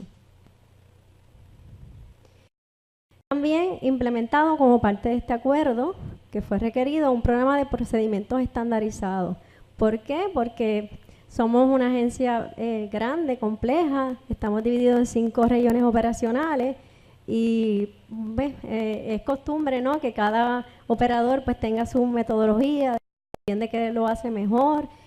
Nos dimos a la tarea de por cada planta, según su método de operación y procesos, identificar cuál es la manera correcta, efectiva de realizar un procedimiento. Desarrollamos procedimientos específicos por planta. Se hicieron SOP de lavado de filtros, de unidades de proceso, del nivel de turbidez mayor de 1, cómo íbamos a reaccionar, aplicación adecuada del desinfectante, desinfección en sistemas subterráneos y establecimos también programa de desagües. Todo esto que les he mencionado hasta ahora son actividades contenidas en el acuerdo, pero esta implementación, como ven, son muchos programas y muchas actividades. Nosotros como agencia tenemos que continuar evaluando el proceso que ya implementamos, asegurar que lo que implementamos y lo que buscamos para lograr el cumplimiento se mantiene y vamos en la dirección correcta. Así que el proceso de evaluación es importante para tener éxito, ¿no?, en este acuerdo, en el cumplimiento, y conlleva auditar, inspeccionar y monitorear. Vamos a empezar hablando con el programa de monitoreo de laboratorio, ¿verdad?, que es bien importante porque con este resultado, esto nos da visibilidad del agua que estamos sirviendo, la calidad que contiene, que es la que requiere la ley y la que le ofrecemos a nuestros clientes. Este programa es extensivo a todos los sistemas de agua y la frecuencia es variable y la cantidad. Básicamente se hacen 200.000 muestras anuales y las muestras contemplan más de 90 parámetros. También tenemos un programa de inspecciones y auditorías. ¿Cuál es el propósito de inspecciones y auditorías? Pues inspeccionar, evaluar, determinar y auditar programas y actividades que hemos implementado. Tenemos planes de ejecución en las facilidades. Las inspecciones, pues básicamente recoge la examinación de las condiciones actuales cuando visitamos una planta o un sistema, de cómo está cumpliendo con los requeridos. Los equipos, las unidades de proceso, cómo están los SOP, si lo están realizando, como dice el SOP, están monitoreando, haciendo los análisis correctamente con los métodos correctos y ese tipo de situaciones se inspeccionan de procesos. La auditoría ya va más dirigido a lo que es auditar programas de cumplimiento. Recuerdan que le dijimos que tenemos un programa de mantenimiento preventivo, programa de monitoreo de laboratorio, diferentes programas. Pues estos programas hay que auditarlos para asegurar que cumplen con el objetivo por el cual fue creado, ¿verdad? Pues en las auditorías las realizamos a través de cumplimiento sede. Programa establecido de auditoría, le llamamos programa de auditoría interna, y este personal pues va y visita todas las instalaciones y asegura que está en cumplimiento con todos los programas. El programa está siendo ejecutado tal y como fue creado, y si que está alejado un poco de lo que requiere la regulación, pues determina que requiere cambiarse o modificarse en el programa para cumplir con la reglamentación o algún estatuto que haya cambiado en la reglamentación. Las auditorías en plantas, pues ahí les muestro algunos ejemplos del tipo de auditoría, los estándares de calidad, los permisos de descarga, cómo se cumple con los requisitos del permiso. Tenemos el programa de manejo de cloro, Risk Management Plan, que este programa no aplica a todas las plantas, pero aplican a varias plantas que manejamos grande cantidad de cloro. Tenemos equipos críticos en funcionamiento, operación y control de procesos, son varios parámetros o programas que entran en el programa de auditoría de plantas. Los resultados que obtenemos del procedimiento de evaluación, que ya dijimos que inspeccionamos para determinar que estamos cumpliendo con los requisitos contemplados en el acuerdo. Hacemos auditoría de los programas que fueron establecidos como requisitos de los acuerdos para cumplir. Y también tenemos visitas. Estas visitas son visitas de apoyo técnico a las plantas cuando tenemos una situación, personal de cumplimiento, se une en trabajo con personal de operaciones para atenderla y poner la planta en cumplimiento y buscar alternativas.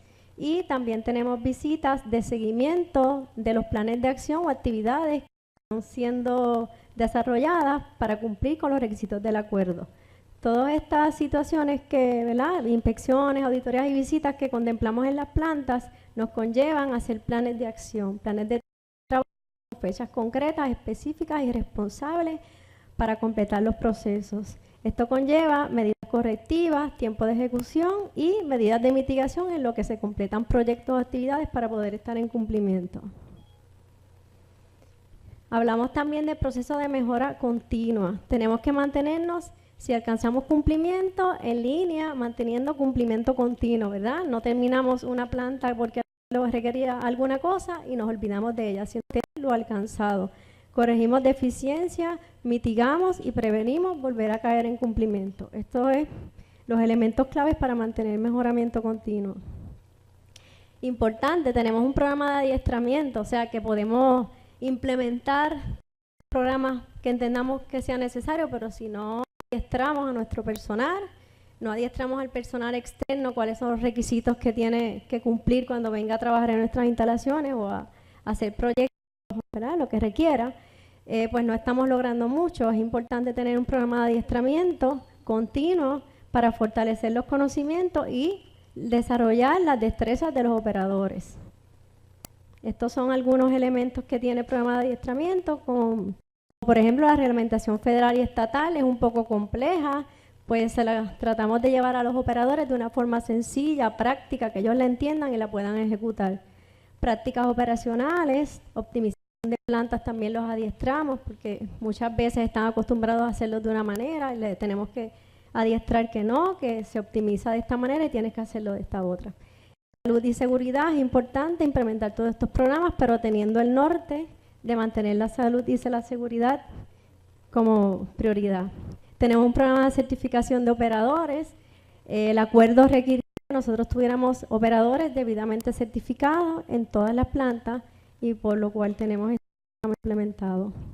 También llevamos métricas, todo lo que implementamos tenemos que medirlo porque si no, ¿cómo vamos a saber que lo estamos haciendo bien? Así que tenemos un sistema de métricas para el cumplimiento. Tenemos KPIs, inspecciones, planes de acción y tenemos métricas, estas se miden mensualmente y trimestralmente. Tenemos métricas de cumplimiento con los acuerdos. Ya tenemos una base de datos donde compartimos esta información con las diferentes regiones operacionales y en las reuniones de las regiones se discuten. Ahora mismo estamos en renegociaciones con el acuerdo. Irma López no pudo estar hoy a dar esta conferencia porque está ahora mismo reunida con el Departamento de Salud renegociando este acuerdo.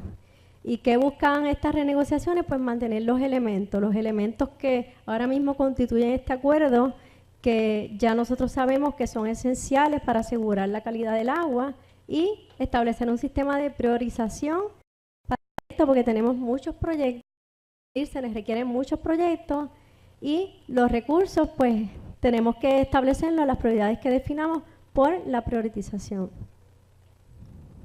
La Autoridad de Acueducto y Alcantarillado en camino hacia una empresa de clase mundial con todas estas actividades. ¿Dudas?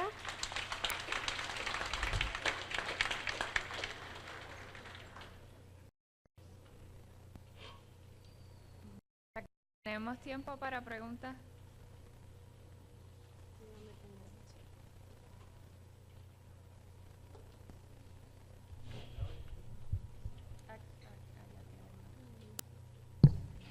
¿Se oye? Ahora. Buenas tardes, mi nombre es Josie Colón. La pregunta allá. Es para no es una pregunta, sino como que una observación que estoy realizando durante ya yo un año o más, que ha habido un crecimiento de car wash en distintas áreas, estacionamientos, paseos, durante lugares cerca donde hay tomas de agua para agua potable, el tema que estamos hablando, y se están utilizando lubricantes, se están usando industriales, digrisel industrial, se está utilizando jabones de carro a nivel, que se los compra a nivel industrial, y era para conocimiento sobre el alto crecimiento que hay ahora, que en todos los malls van a verlo, y adicional, o el Departamento de Salud, etcétera, si hay alguna regulación que está pendiente en relación a este tema que le acabo de exponer. La autoridad tiene delegado por la Agencia de Protección Ambiental el programa de pretratamiento, y este programa asegura que todas las descargas de los usuarios que llegan a nuestros sistemas pues sean controladas y cumplan con los requisitos de la calidad que no afecte nuestro sistema y por ende eventualmente la descarga a los cuerpos de agua. Así que el programa de pretratamiento establece normas, estándares que vienen a raíz de la regulación federal, donde se emiten autorizaciones o permisos para todos estos establecimientos, para asegurar de que no están descargando, ¿verdad?, incorrectamente. Sí, buena. Una pregunta. ¿El programa de monitoreo es exclusivamente para las plantas de tratamiento? ¿No se incluye el sistema de distribución?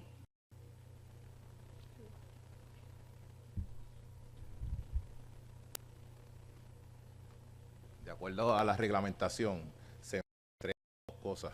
Lo que pasa es que dependiendo del reglamento, del parámetro que se está muestrando, pues hay unas cosas que se muestran en la planta, pero por ejemplo, coliformes es sistema de distribución, plomo y cobre es básicamente el sistema de distribución, y es uno de los datos bien interesantes que nosotros tomamos más muestras que la ciudad de Nueva York, con el doble de población por la cantidad de sistemas que nosotros tenemos. ¿Y cuántas plantas están dentro de este programa? Bueno, somos como 200 sistemas, un poco más de 200 sistemas y 118 plantas en estos momentos, pronto a ser 116. La última pregunta sería, porque no entendí bien, ¿cuál es esa renegociación que ustedes están haciendo con el Departamento de Salud?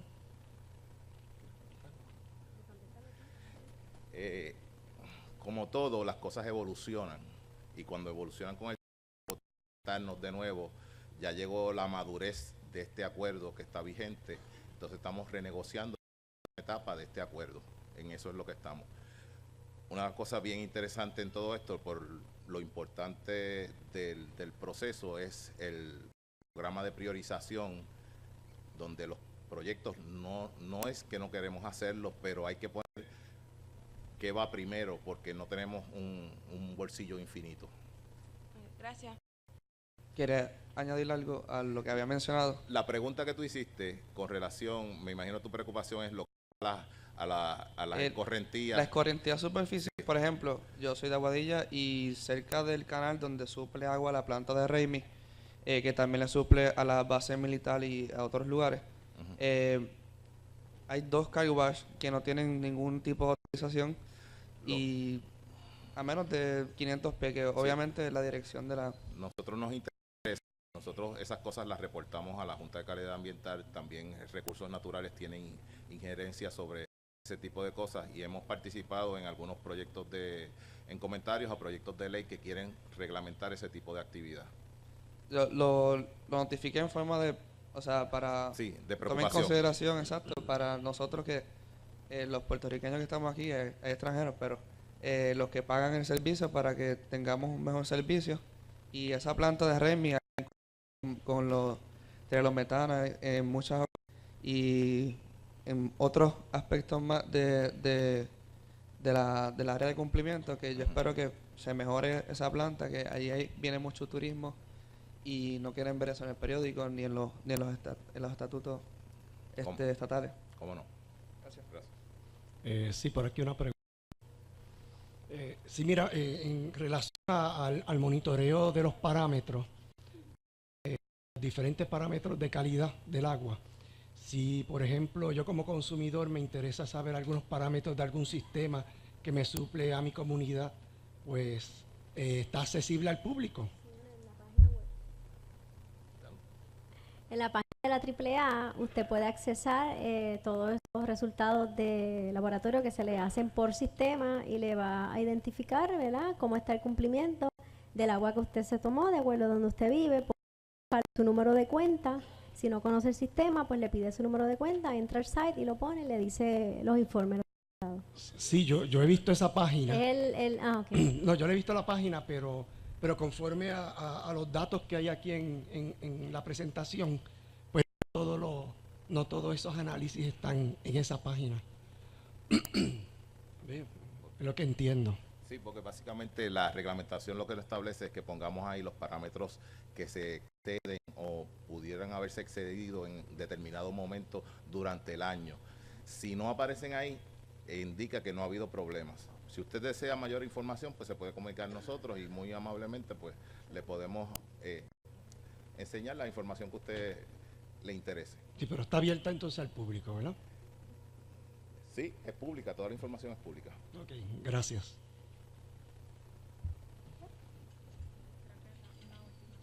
Buenas tardes. Precisamente hablando de la información pública, estaba comentando a uno de sus compañeros que trabaja en la agencia que es precisamente ese el problema, la percepción pública que tiene la agencia. Uno que está en la calle y sabe lo que la gente piensa en esa calle de la agencia de acueducto, pero que a la vez parte con sus empleados y con sus expertos en simposios como este, uno sabe, como diría el dicho, la verdadera historia de Pedro Navaja, pero eso no es lo que la gente piensa en la calle. ¿Por qué? Porque la agencia no se encarga, ya sea de llevar la información correcta o ya sea de permitirle a la gente correcta de presentar la imagen de la agencia. Porque un director que me venga a decir a mí que yo me tengo que bañar 5 minutos poniendo un relojito de arena en la pared del baño, bendito sea Dios, o sea, esa no es la imagen correcta de una agencia en donde hay regulación y hay tantos expertos. Lamento que lo del relojito se malinterpretara de esa forma. Pero yo creo precisamente que el presidente actual y en la página de nosotros hay una serie de información que normalmente no se compartía. Uno de esos es los informes trimestrales de rindiendo cuentas del ingeniero Lázaro. Hay mucha información de la agencia ahí que usted puede ver y es fácil acceder a la página de internet.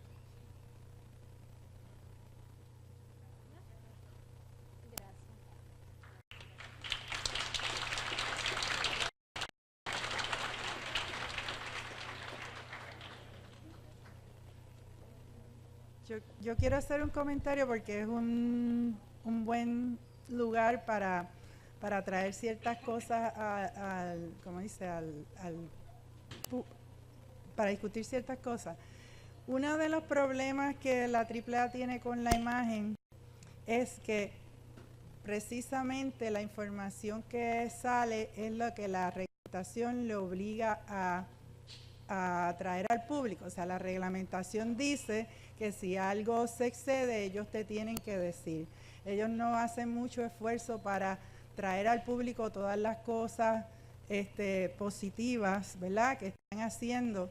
Y yo creo que nosotros hicimos unas encuestas comparando la percepción de las personas sobre la AAA y la percepción de las personas sobre los non-PRASA, porque nosotros queríamos saber y obtener información para tratar de estimular a los non-PRASA a que, en realidad los non-PRASA no cumplen con casi ninguno de los parámetros, estimular el que ellos, si no podían cumplir con los parámetros y tenían la oportunidad de unirse a la AAA, eran a la AAA, y lo que salió de allí fue, como yo no muestro los sistemas, o sea, ellos naturalmente no saben eso, al no muestrear, al ellos no saber cuál es la calidad de sus aguas, ellos tienen la percepción de que todo está bien con sus sistemas. Sin embargo, pues nosotros, como la AAA tiene tantas plantas y son tantos parámetros, pues naturalmente todo el tiempo está en los periódicos cuando tiene alguna violación, porque eso es lo que la ley le exige. Entonces se va creando en la gente de los non-prasa la idea de que mi sistema es bueno, ¿verdad? Ojos que no ven, corazón que no siente, porque yo no salgo en los periódicos, pero lo más importante, y creo que el mensaje que yo quería traer es que la reglamentación pone o coloca el que la toma de agua tenga que informar al público sobre cualquier parámetro que esté mal, porque esa es tu última barrera, es la última barrera de protección. Y uno de los problemas que había con la regla de los coliformes totales, que ahora con la nueva revisión se vega un poco, es que pues ahora la gente entiende mejor qué es lo que significa tener coliformes, o sea, unas pruebas positivas y qué tú puedes hacer con esa información. Así que eso lo digo porque yo sé que nosotros estamos ansiosos de saber más cosas de la agencia, por eso yo invité a la agencia a venir a hablar y por eso yo siempre trato de que muchos de los funcionarios vengan, porque también pues nosotros tenemos que entender para qué son las herramientas. Ellos sí tienen muchísimos problemas, ¿verdad? Pero el acuerdo, yo creo que no se entendió un poco qué es el acuerdo. El acuerdo es lograr, bueno, para que se ponga en cumplimiento, pero también para lograr unas mejoras que nosotros necesitamos, que si no se hubiese hecho ese acuerdo, la AAA hubiese tenido que pagar esos billones de dólares y tal vez todavía estuviera incumpliendo. Así que yo entiendo que ese acuerdo es bien importante.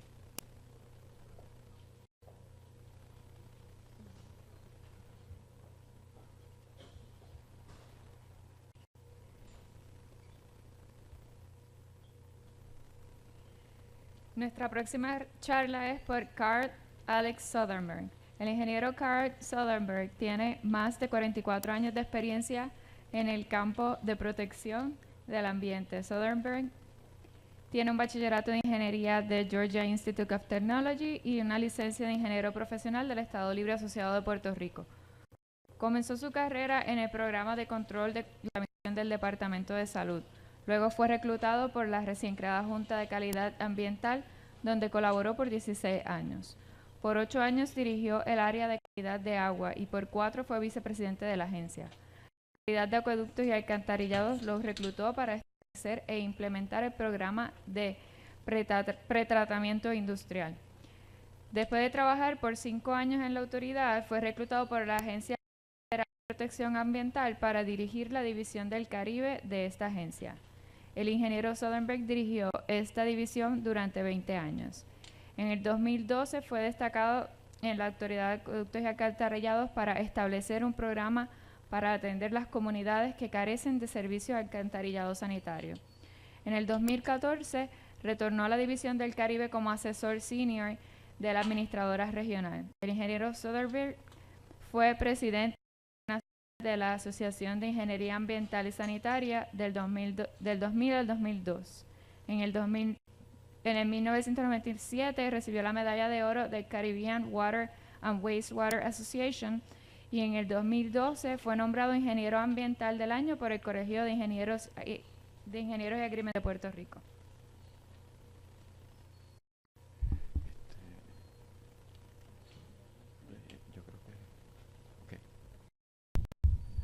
Muy buenas tardes, los felicito a todos porque un viernes a esta hora aquí merecen un premio cada uno de ustedes, especialmente este fin de semana del Día de la Amistad y el Amor.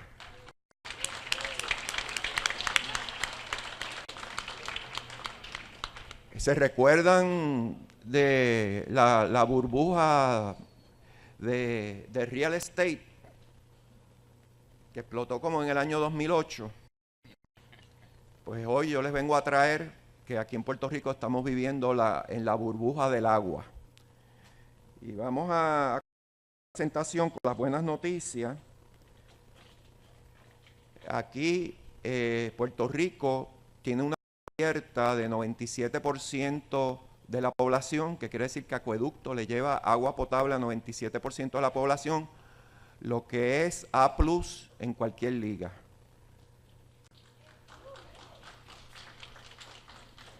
Si nos rigiéramos por los estándares de las Naciones Unidas, pues tuviéramos una cubierta de 100%, porque eso incluye a los non-prasa, a pesar de los pesares. También Acueducto ya ha provisto sistemas de filtración para todas las plantas, por eso le dicen las plantas de filtración a las plantas potabilizadoras, y aquellas que requieren agua subterránea bajo la influencia de estos cuerpos de agua. O sea que también eso es muy buenas noticias. Entonces, si en América Latina y el Caribe se distribuyera el agua a base de el territorio, a base de población, nos tocaría el 8% del agua mundial. Si fuera a base del territorio, nos tocaría 12%, pero tenemos el 30%. Entonces, ¿por qué yo estoy hablando de la burbuja del agua si tenemos ese 30% de toda el agua mundial? Y en este caso no estoy hablando de Puerto Rico, estoy hablando de América Latina y el Caribe. Porque el issue de la cantidad del agua es un problema en Antillas caribeñas y en Puerto Rico, como vamos a ver ahora. Aquí vemos cómo se distribuye el agua dentro de las Américas. Y si ven las cifras, y Puerto Rico obviamente está en las Antillas caribeñas, Puerto Rico tiene en términos de agua per cápita 7% lo que tiene Suramérica y 14% de lo que tiene Norteamérica. Y nos comparamos con otras Antillas, solamente Haití, que tiene 9 millones de habitantes, está peor que nosotros. Y estamos hablando cantidad, no calidad. Y estos son datos de las Naciones Unidas. El otro issue es que la producción de alimentos en Puerto Rico, como está saliendo en la prensa últimamente, es de un 10%, que quiere decir que importamos un 9%, ¿verdad? Y eso significa que estamos importando, bajo el concepto de agua virtual, 5 billones de galones de agua diario. O sea que artificialmente estamos satisfaciendo las necesidades totales del agua en Puerto Rico. Esto es, según Recursos Naturales, el uso del agua en Puerto Rico. ¿Alguien me puede señalar qué tiene esto que como que no cuadra? Y no estoy diciendo que los datos están malos, los datos están buenos. Quizás si el 0% puedan llegar a la conclusión, y es que en el mundo el 70% del agua va para la agricultura. En Puerto Rico el 90 y pico % va para el agua potable. Y ahí es que estamos hablando de la burbuja.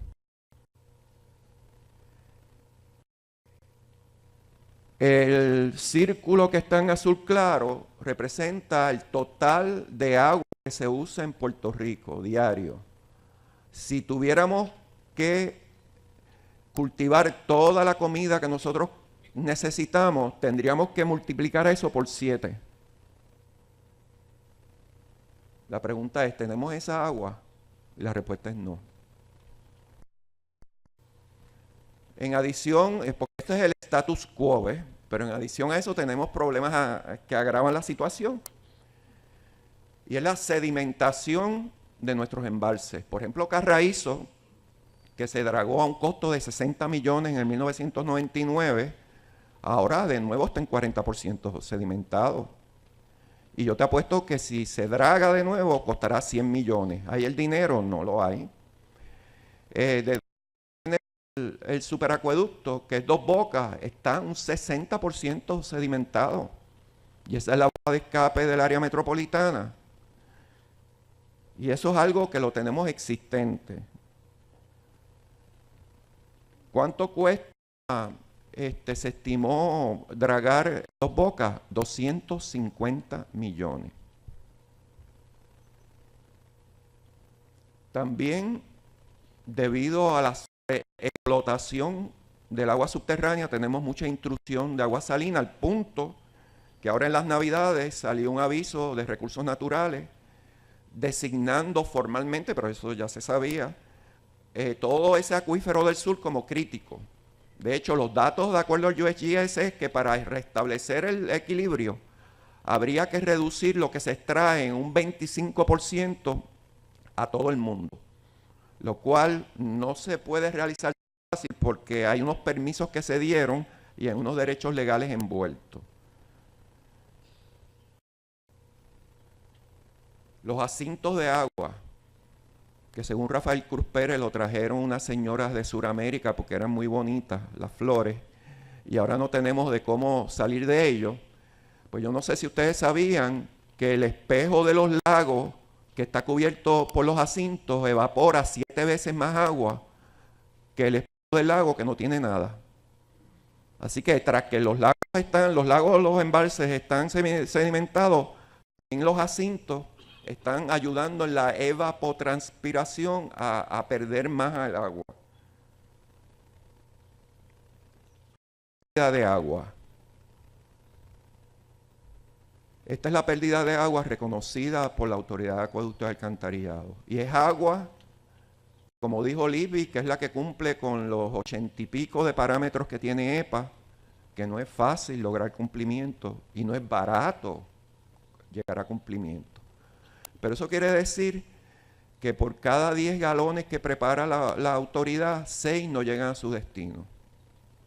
Y la autoridad tiene un plan ahora para afrontar esta situación, pero tampoco se puede resolver de la noche a la mañana.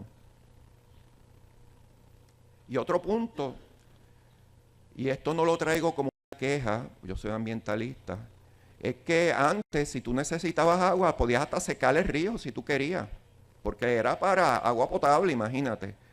Ahora el gobierno federal no lo permite porque tú tienes que mantener un flujo mínimo por requisitos ecológicos. Y por ejemplo, cuando se hizo el subducto, se tuvo que limitar a 100,000 galones porque eran más, porque hay que mantener un mínimo de 20 millones de galones diarios en el río.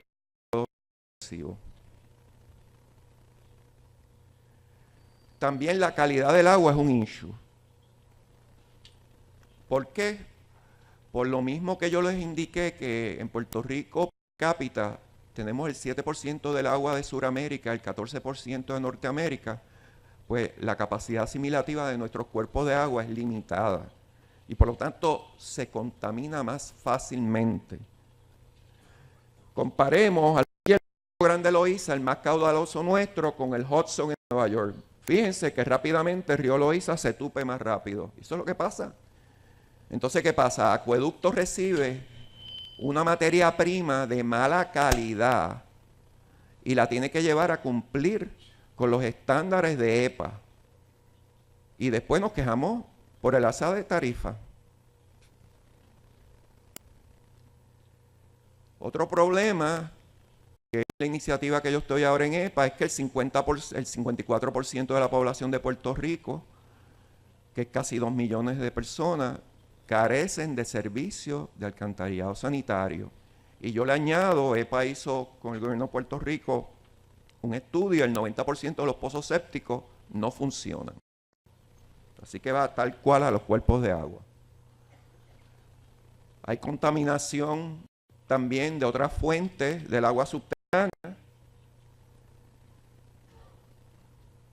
al punto que se han tenido que cerrar 100 pozos de agua potable, porque también se han cerrado otros de agricultura, que generan 120 millones de galones diarios, que más o menos lo que produce Carraízo, Sergio Cuevas, diariamente. El problema, o no el problema, el desafío de la seguridad alimentaria lo tenemos encima, porque si queremos cultivar toda la comida que nosotros nos comemos en Puerto Rico, ¿de dónde va a salir el agua? Y ya yo le mostré todo el agua que se necesita para lograr eso. O sea que ya vamos a tener peleas para en qué se va a usar el agua. Y de hecho ya Lajas, porque yo no sé si ustedes saben que Lajas es donde tenemos los mejores terrenos agrícolas de Puerto Rico, pero el agua subterránea está salada. Hay que usar agua superficial. Y entonces el alcalde de Lajas no podía construir ni una casita más, ni un Kentucky Fried Chicken más, porque no había agua. Y tuvo que ponerse a pelear con acueductos para sacar, tuvo que pelear con agricultura para parte del agua de riego que se lo dieran a él para poder desarrollar un poco a Lajas. Cambio climático. El efecto sobre Puerto Rico, ya determinado, va a llover 20% menos. Eso no es mañana, eso no es pasado, pero pronto. El nivel del agua sabemos que en todo el mundo va a aumentar, del agua salada. Va a haber episodios más largos y cuando llueva, va a llover bien fuerte. ¿Ves? ¿Qué va a pasar? Vamos a tener más intrusión de agua, no solamente en los acuíferos, en los ríos. Y yo le digo ahora a acueductos que esa planta que está por los malls de Canóvana la van a tener que cambiar, porque hasta allí va a llegar el agua salada.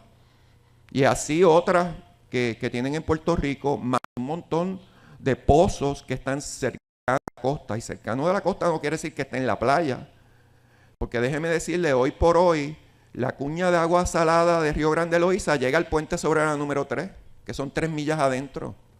Y va a entrar todavía más. Yo creo que llegará al lago Carraízo, y no llega al lago Carraízo por el muro de contención que hay allí. Ya yo les expliqué que ya hemos tenido la primera pelea de cómo es que se va a usar el agua en Lajas. El agua salió de Río Loco, ¿saben?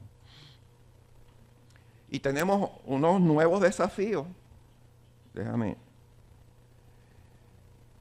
Y esto del cambio climático, nadie habla que hay unos efectos sobre la calidad del agua y unas implicaciones sobre la salud pública. Como yo les dije, cuando llueve va a llover bien intenso. Entonces quiere decir que va a haber mucha turbiedad. Y en el trópico, cuando hablamos de turbiedad, estamos hablando de unos niveles bien altos que fácilmente van a tupir los filtros que tienen la autoridad. Y entonces, ¿cómo vamos a lidiar con Cryptosporidium y ciclospora? Que la forma de quitarlo es por filtración. Porque nosotros no tenemos los chavos para usar ozonación como hacen los franceses. ¿Ves? Así que ese es un issue que tenemos y hay implicaciones de salud pública. Vamos, y ya las estadísticas indican que tenemos más fuegos forestales y de pastizales. Eso ya se ha probado que tiene efectos sobre la calidad de los cuerpos de agua, que entonces van a representar otro desafío a la autoridad de acueducto, porque entonces hay más nitratos. Si no hay esta vegetación, quiere decir que todavía va a haber más erosión. Entonces con eso hay que bregar también. Ya vimos en la sequía del año pasado que cuando bajan los niveles de los embalses tenemos problemas. Y uno de ellos, que gracias a Dios no tiene efecto sobre la salud, pero sí impactó la opinión pública, es el famoso manganeso. Y por ejemplo, a mí me llamaron alarmado de que eso tenía algún efecto. Yo le dije que no, claro. A los periódicos por lo general le gusta la parte negativa, no la positiva, ¿ves?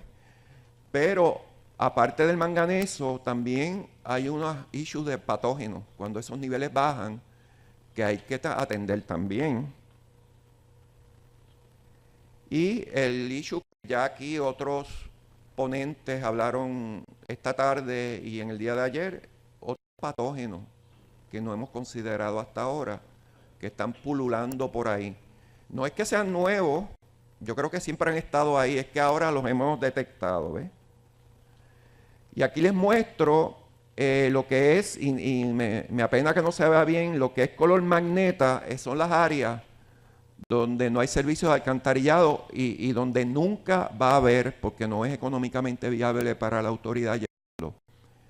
Entonces eso quiere decir que vamos a tener más reuso no planificado de aguas usadas.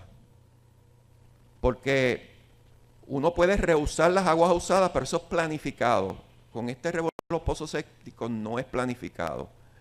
Y acentuar más porque si los niveles, si va a llover 20% menos, hay menos agua para dilución. Y como yo les dije, estas áreas, que esa es la tarea que yo tengo para buscarle solución a esto, pues eso tampoco es de la noche a la mañana y también cuesta. Y por eso yo digo que estamos viviendo en una burbuja de agua en Puerto Rico, especialmente en términos de cantidad, aunque tenemos nuestros desafíos de calidad, y que si vamos a ver, eso es un desafío, quizás el mayor desafío que tenemos nosotros aquí en la isla. Muchas gracias por su atención.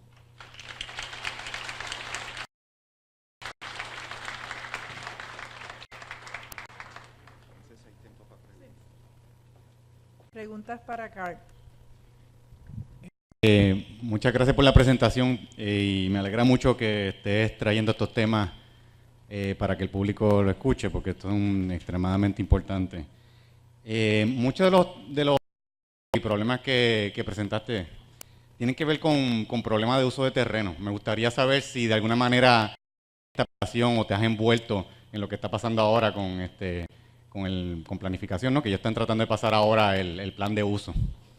La respuesta es que hace un año yo me reuní con el presidente de la Junta de Planificación y tengo que decir que había una cita de media hora y estuvimos 2 horas reunidos. Él se mostró muy interesado y yo le di, de hecho, una presentación mucho más larga que esta y estuvo bien interesado y de vez en cuando me llama para pedirme consejos. O sea que él está consciente de muchos de estos problemas. ¿Y qué cosas ha enmendado, cambiado, tomando en consideración esto?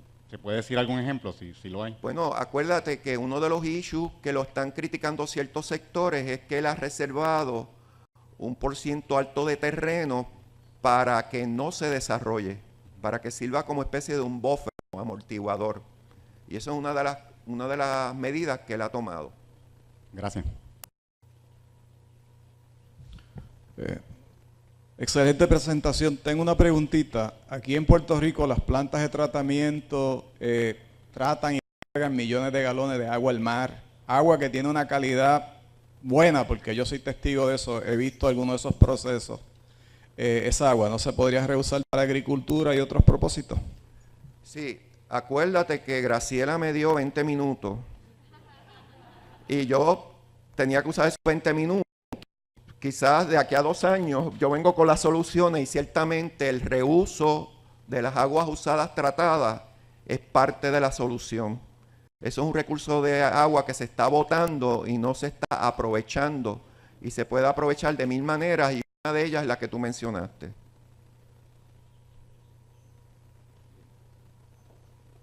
Sobre eso, pues, es bien importante que las personas en la agencia que tienen en sus manos ver estos proyectos y evaluarlos, tomen en consideración toda esta información, porque, por ejemplo, yo sé de la planta, por ejemplo, la planta de aguas usadas de La Parguera fue cerrada porque tenía grandes problemas con la descarga, porque tenía alto contenido de nutrientes, y se propuso en un momento dado que se usara para irrigación de las áreas que están allí bien cercanas, pero se le denegó ese permiso. Y ha habido varios proyectos de esos que no proceden porque al ser evaluados, pues se consideran un poquito contra lo que estamos acostumbrados a hacer, pero ahora tenemos que cambiar los paradigmas y empezar a mirar a otras soluciones. Muchas gracias, Carl.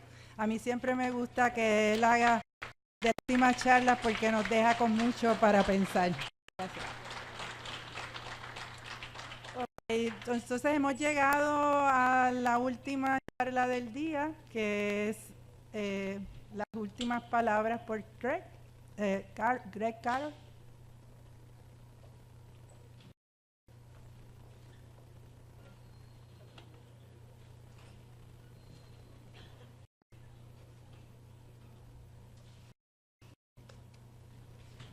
I guess the bad news is I don't have slides. The good news is I will keep this brief, probably to 10 minutes or so. And when I saw that the session is entitled Last Words, I was tempted to point out that at home I rarely get the last word, but I won't go there. In my remarks an hour or so ago, I was in the UCMR program and speaking from a technical support center perspective. So I'm up here now wearing a different hat, and I'll be trying to present a broader Office of Groundwater and Drinking Water perspective. So you'll probably hear me refer a lot to OGWDW, Office of Groundwater and Drinking Water. Peter Gravatt is our office director, and he has regrets, but I'm happy to be here on his behalf to talk about priorities for our office. And before I get into a discussion about the priorities, I'll take a step back and begin with just a review of some of the key challenges. Many of them, I think, were touched on by Mike Shapiro yesterday. As Mike said, we enjoy the best drinking water in the world thanks to the commitment of professionals like you, but there are significant challenges, and those include climate change and associated water quantity and quality issues. We just heard about that from Carl as well. There's the challenges that go with flooding, hurricanes, droughts, other natural, accidental, and intentional threats. There's vulnerable infrastructure. There's nutrient pollution and other challenges for source water. Threats associated with emerging contaminants. Small system compliance challenges related to technical, managerial, financial capability. So plenty of challenges, and it would be easy to be pessimistic. I think that a lot of things are being done by the broader community and by OGWDW as well. Some of the activities that the office is involved in to respond to the various challenges include building tools to help utilities deal with climate change, engaging and promoting source water protection efforts, increasing the awareness among the emergency management community of the impacts of service disruptions, promoting improvements in resiliency so that utilities are better prepared to respond to and recover from various incidents, promoting water conservation and water efficiency, and developing a better understanding of the appropriate role for water reuse. And on that last point, I'll just note that the office is serving on a Water Research Foundation project advisory committee that's working on an effort to produce a white paper that will address water reuse. A key goal of that project is really to identify some practical guidance for states that they can use in the development of reuse guidelines. We're also working with our sister office, the Office of Wastewater Management, to look at how states and utilities are currently implementing reuse to really document best practices. You heard a little bit about this yesterday with Mike. OGWDW is working to really ensure effective use of the SRF funds. We see that fund as critically important, but it's clear that the needs do outweigh the funds.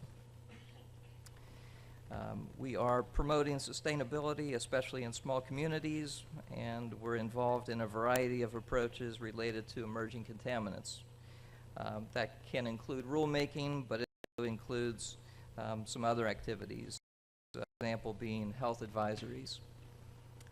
So on the subject of cyanotoxins, you heard yesterday that we're working to finalize health advisories for microcystins and for cylindrospermopsin. And the plan is to do that by this spring ahead of the next algal bloom season. These health advisories will establish non-regulatory concentrations below which health effects are not expected. And then along with that, we're developing a companion cyanotoxin preparedness and response guidance document that can be used by states and by water systems. We expect to release that in the spring as well. Efforts, beyond just the traditional regulatory approach, efforts to address the challenges also include the development of guidance. And again, yesterday you heard about the upcoming Legionella guidance document. So the goal of that guidance is to really characterize the effectiveness of the various treatment technologies and to talk about the regulatory implications of installing treatment. And the plan is to publish the final guidance document this summer. And as part of that, we do expect opportunity for public comment prior to finalizing the document, and I believe the plan is to hold a public meeting on that sometime this spring. Priorities for the office also include supporting innovative technology and looking for new or cost-effective solutions to today's problems. I think the office really believes that accelerating technology innovation is going to be key to maintaining clean and safe water. And at a higher level, EPA's strategic plan commits the agency to promoting innovative solutions to environmental problems. Some of you may have seen this. It's out there on the web. The Office of Water has published a technology innovation blueprint. I believe that was last year. The idea there is to identify needs and opportunities and a variety of proposed actions related to technology innovation.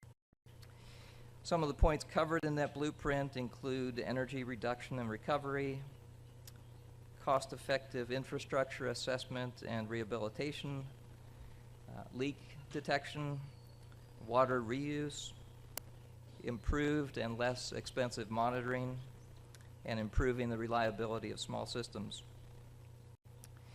There's also been a major, a multi-million-dollar investment by EPA Research and Development in the award of 2 grants that are supporting technology innovation centers that are specifically focused on addressing small system drinking water needs. So our office will be especially interested in following the progress of those centers. Public-private partnerships fit into the strategy, and this would include EPA's participation in the establishment of technology innovation clusters. Some of you may have heard about that. The idea there is to bring various stakeholders together to tackle environmental challenges, much in the same way that the various stakeholders came together to create the semiconductor hub in Silicon Valley. The idea is to do the same in various regional areas on water efforts. And then EPA does continue to support the Small Business Innovative Research Program that includes particular emphasis on water-related topics. So much of what I just described is being done in the DC area as opposed to my Cincinnati office. Much of it involves other parts of the Office of Groundwater and Drinking Water. Now I'll turn briefly to regulatory priorities that I'm more familiar with and involved with. And it begins, I think, with effective implementation of the existing standards, the current rules. Lots of focus, and I talked about the process of CCL and UCMR and reg determinations and rule development. But really, I think it's essential to have effective implementation of the current standards, and a key is for our office to continue to be engaged in compliance assistance, various types of technical support, training, guidance development, and that sort of thing. You heard yesterday about the lead and copper rule and various efforts to that. Our office does recognize that it's a complex regulation, and I know that Peter's committed to making revisions to both improve public health, but also to do so in a way that's really feasible and implementable. And we do expect to talk with the National Drinking Water Advisory Council this fall about some of the various recommendations. You also heard yesterday about the revised TCR. Again, the requirements for that take effect in April of 2016, and OGWW has staff that are really focused on a variety of training and other outreach efforts. Completed a number of webinars and implementation guidance and fact sheets, and there will continue to be activity in that area. You might have seen that the preliminary notice for the 4th contaminant candidate list, or CCL4, was just published earlier this month, and in that action, OGWDW retained really the core list from CCL3, a couple of exceptions. The 5 that were addressed in the recent regulatory determination are no longer part of the proposed CCL4, so that's one change. The other change involves adding 2 new contaminants. So I believe EPA is accepting public comments on the preliminary CCL4 through early April. I'll just touch briefly on method development, and that's something that my group has in.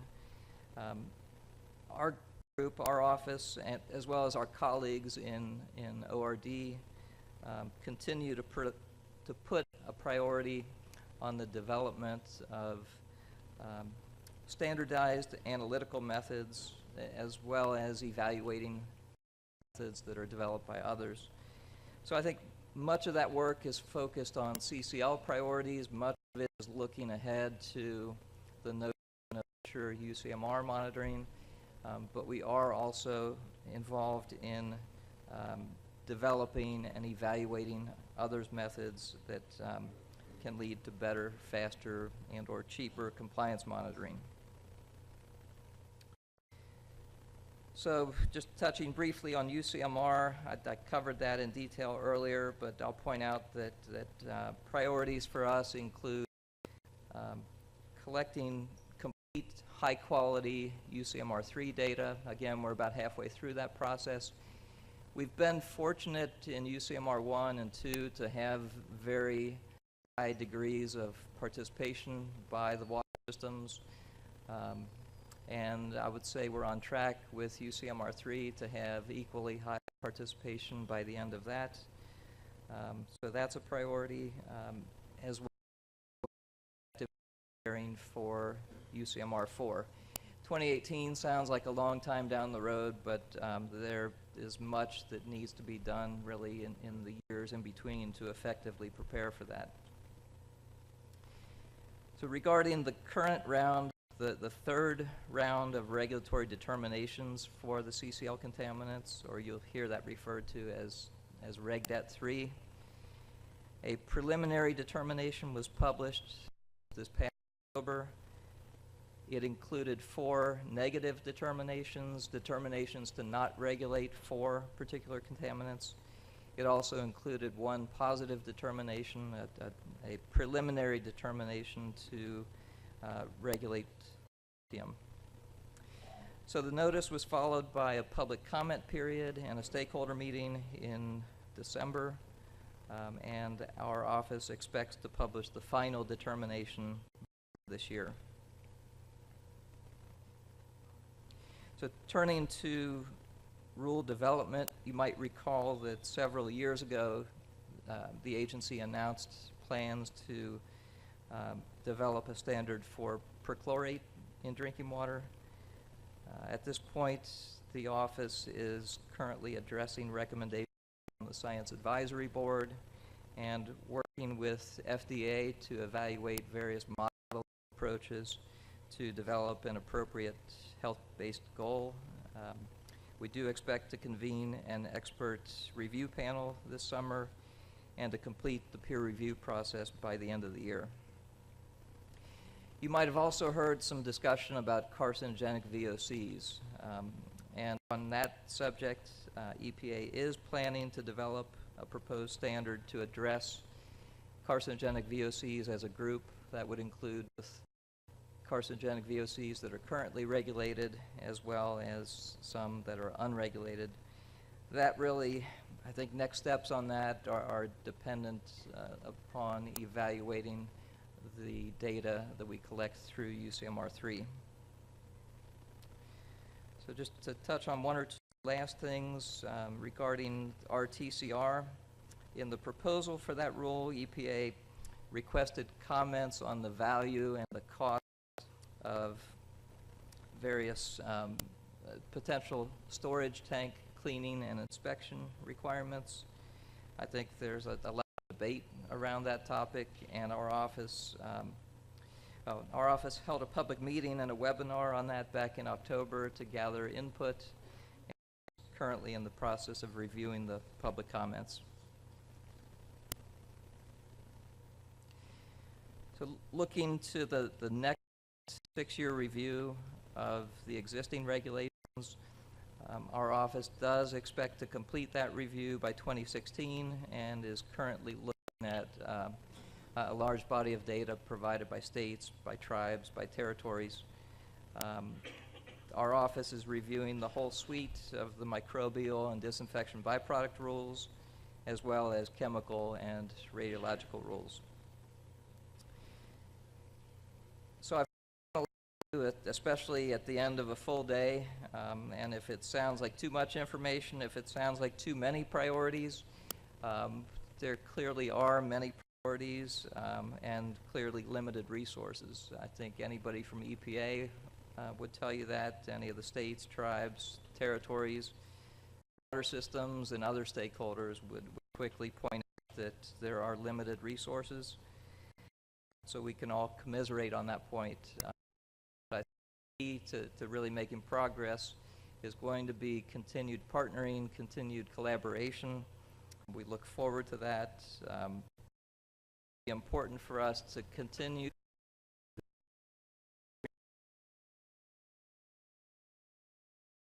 drinking water on a day-to-day basis are facing. Coming to meetings like this, meeting with the states, getting that feedback is a good reality check for us. It's important for us to know what those challenges are and to take that into account as we shape our program. So I'll close with the simple point that your role in health protection is very critical. It's very much appreciated, and I thank you for your time.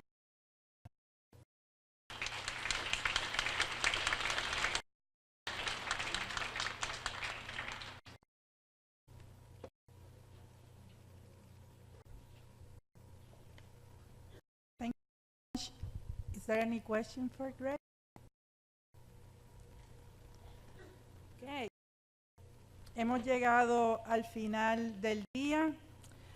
Antes de que nos separemos hasta dentro de 2 años, pues quiero agradecer a los conferenciantes por haber donado su tiempo para venir aquí desde todos los lugares donde trabajan. I want to thank you all guys for coming here and sharing with us all what you know to update us what is going on, water issues. I want to thank also all of you for having interest in the topic. Quiero también agradecerle a todos ustedes por su interés en este tópico tan importante para nosotros. Quiero agradecer al staff de CECIA por todo el trabajo que realizaron. Yo regularmente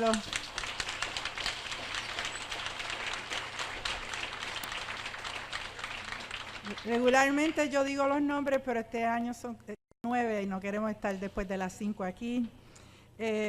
Y también me gustaría que en las evaluaciones pues no se vayan sin llenarlas, porque de ahí nosotros sacamos ideas de cómo mejorar las actividades y nos vemos en 2 años.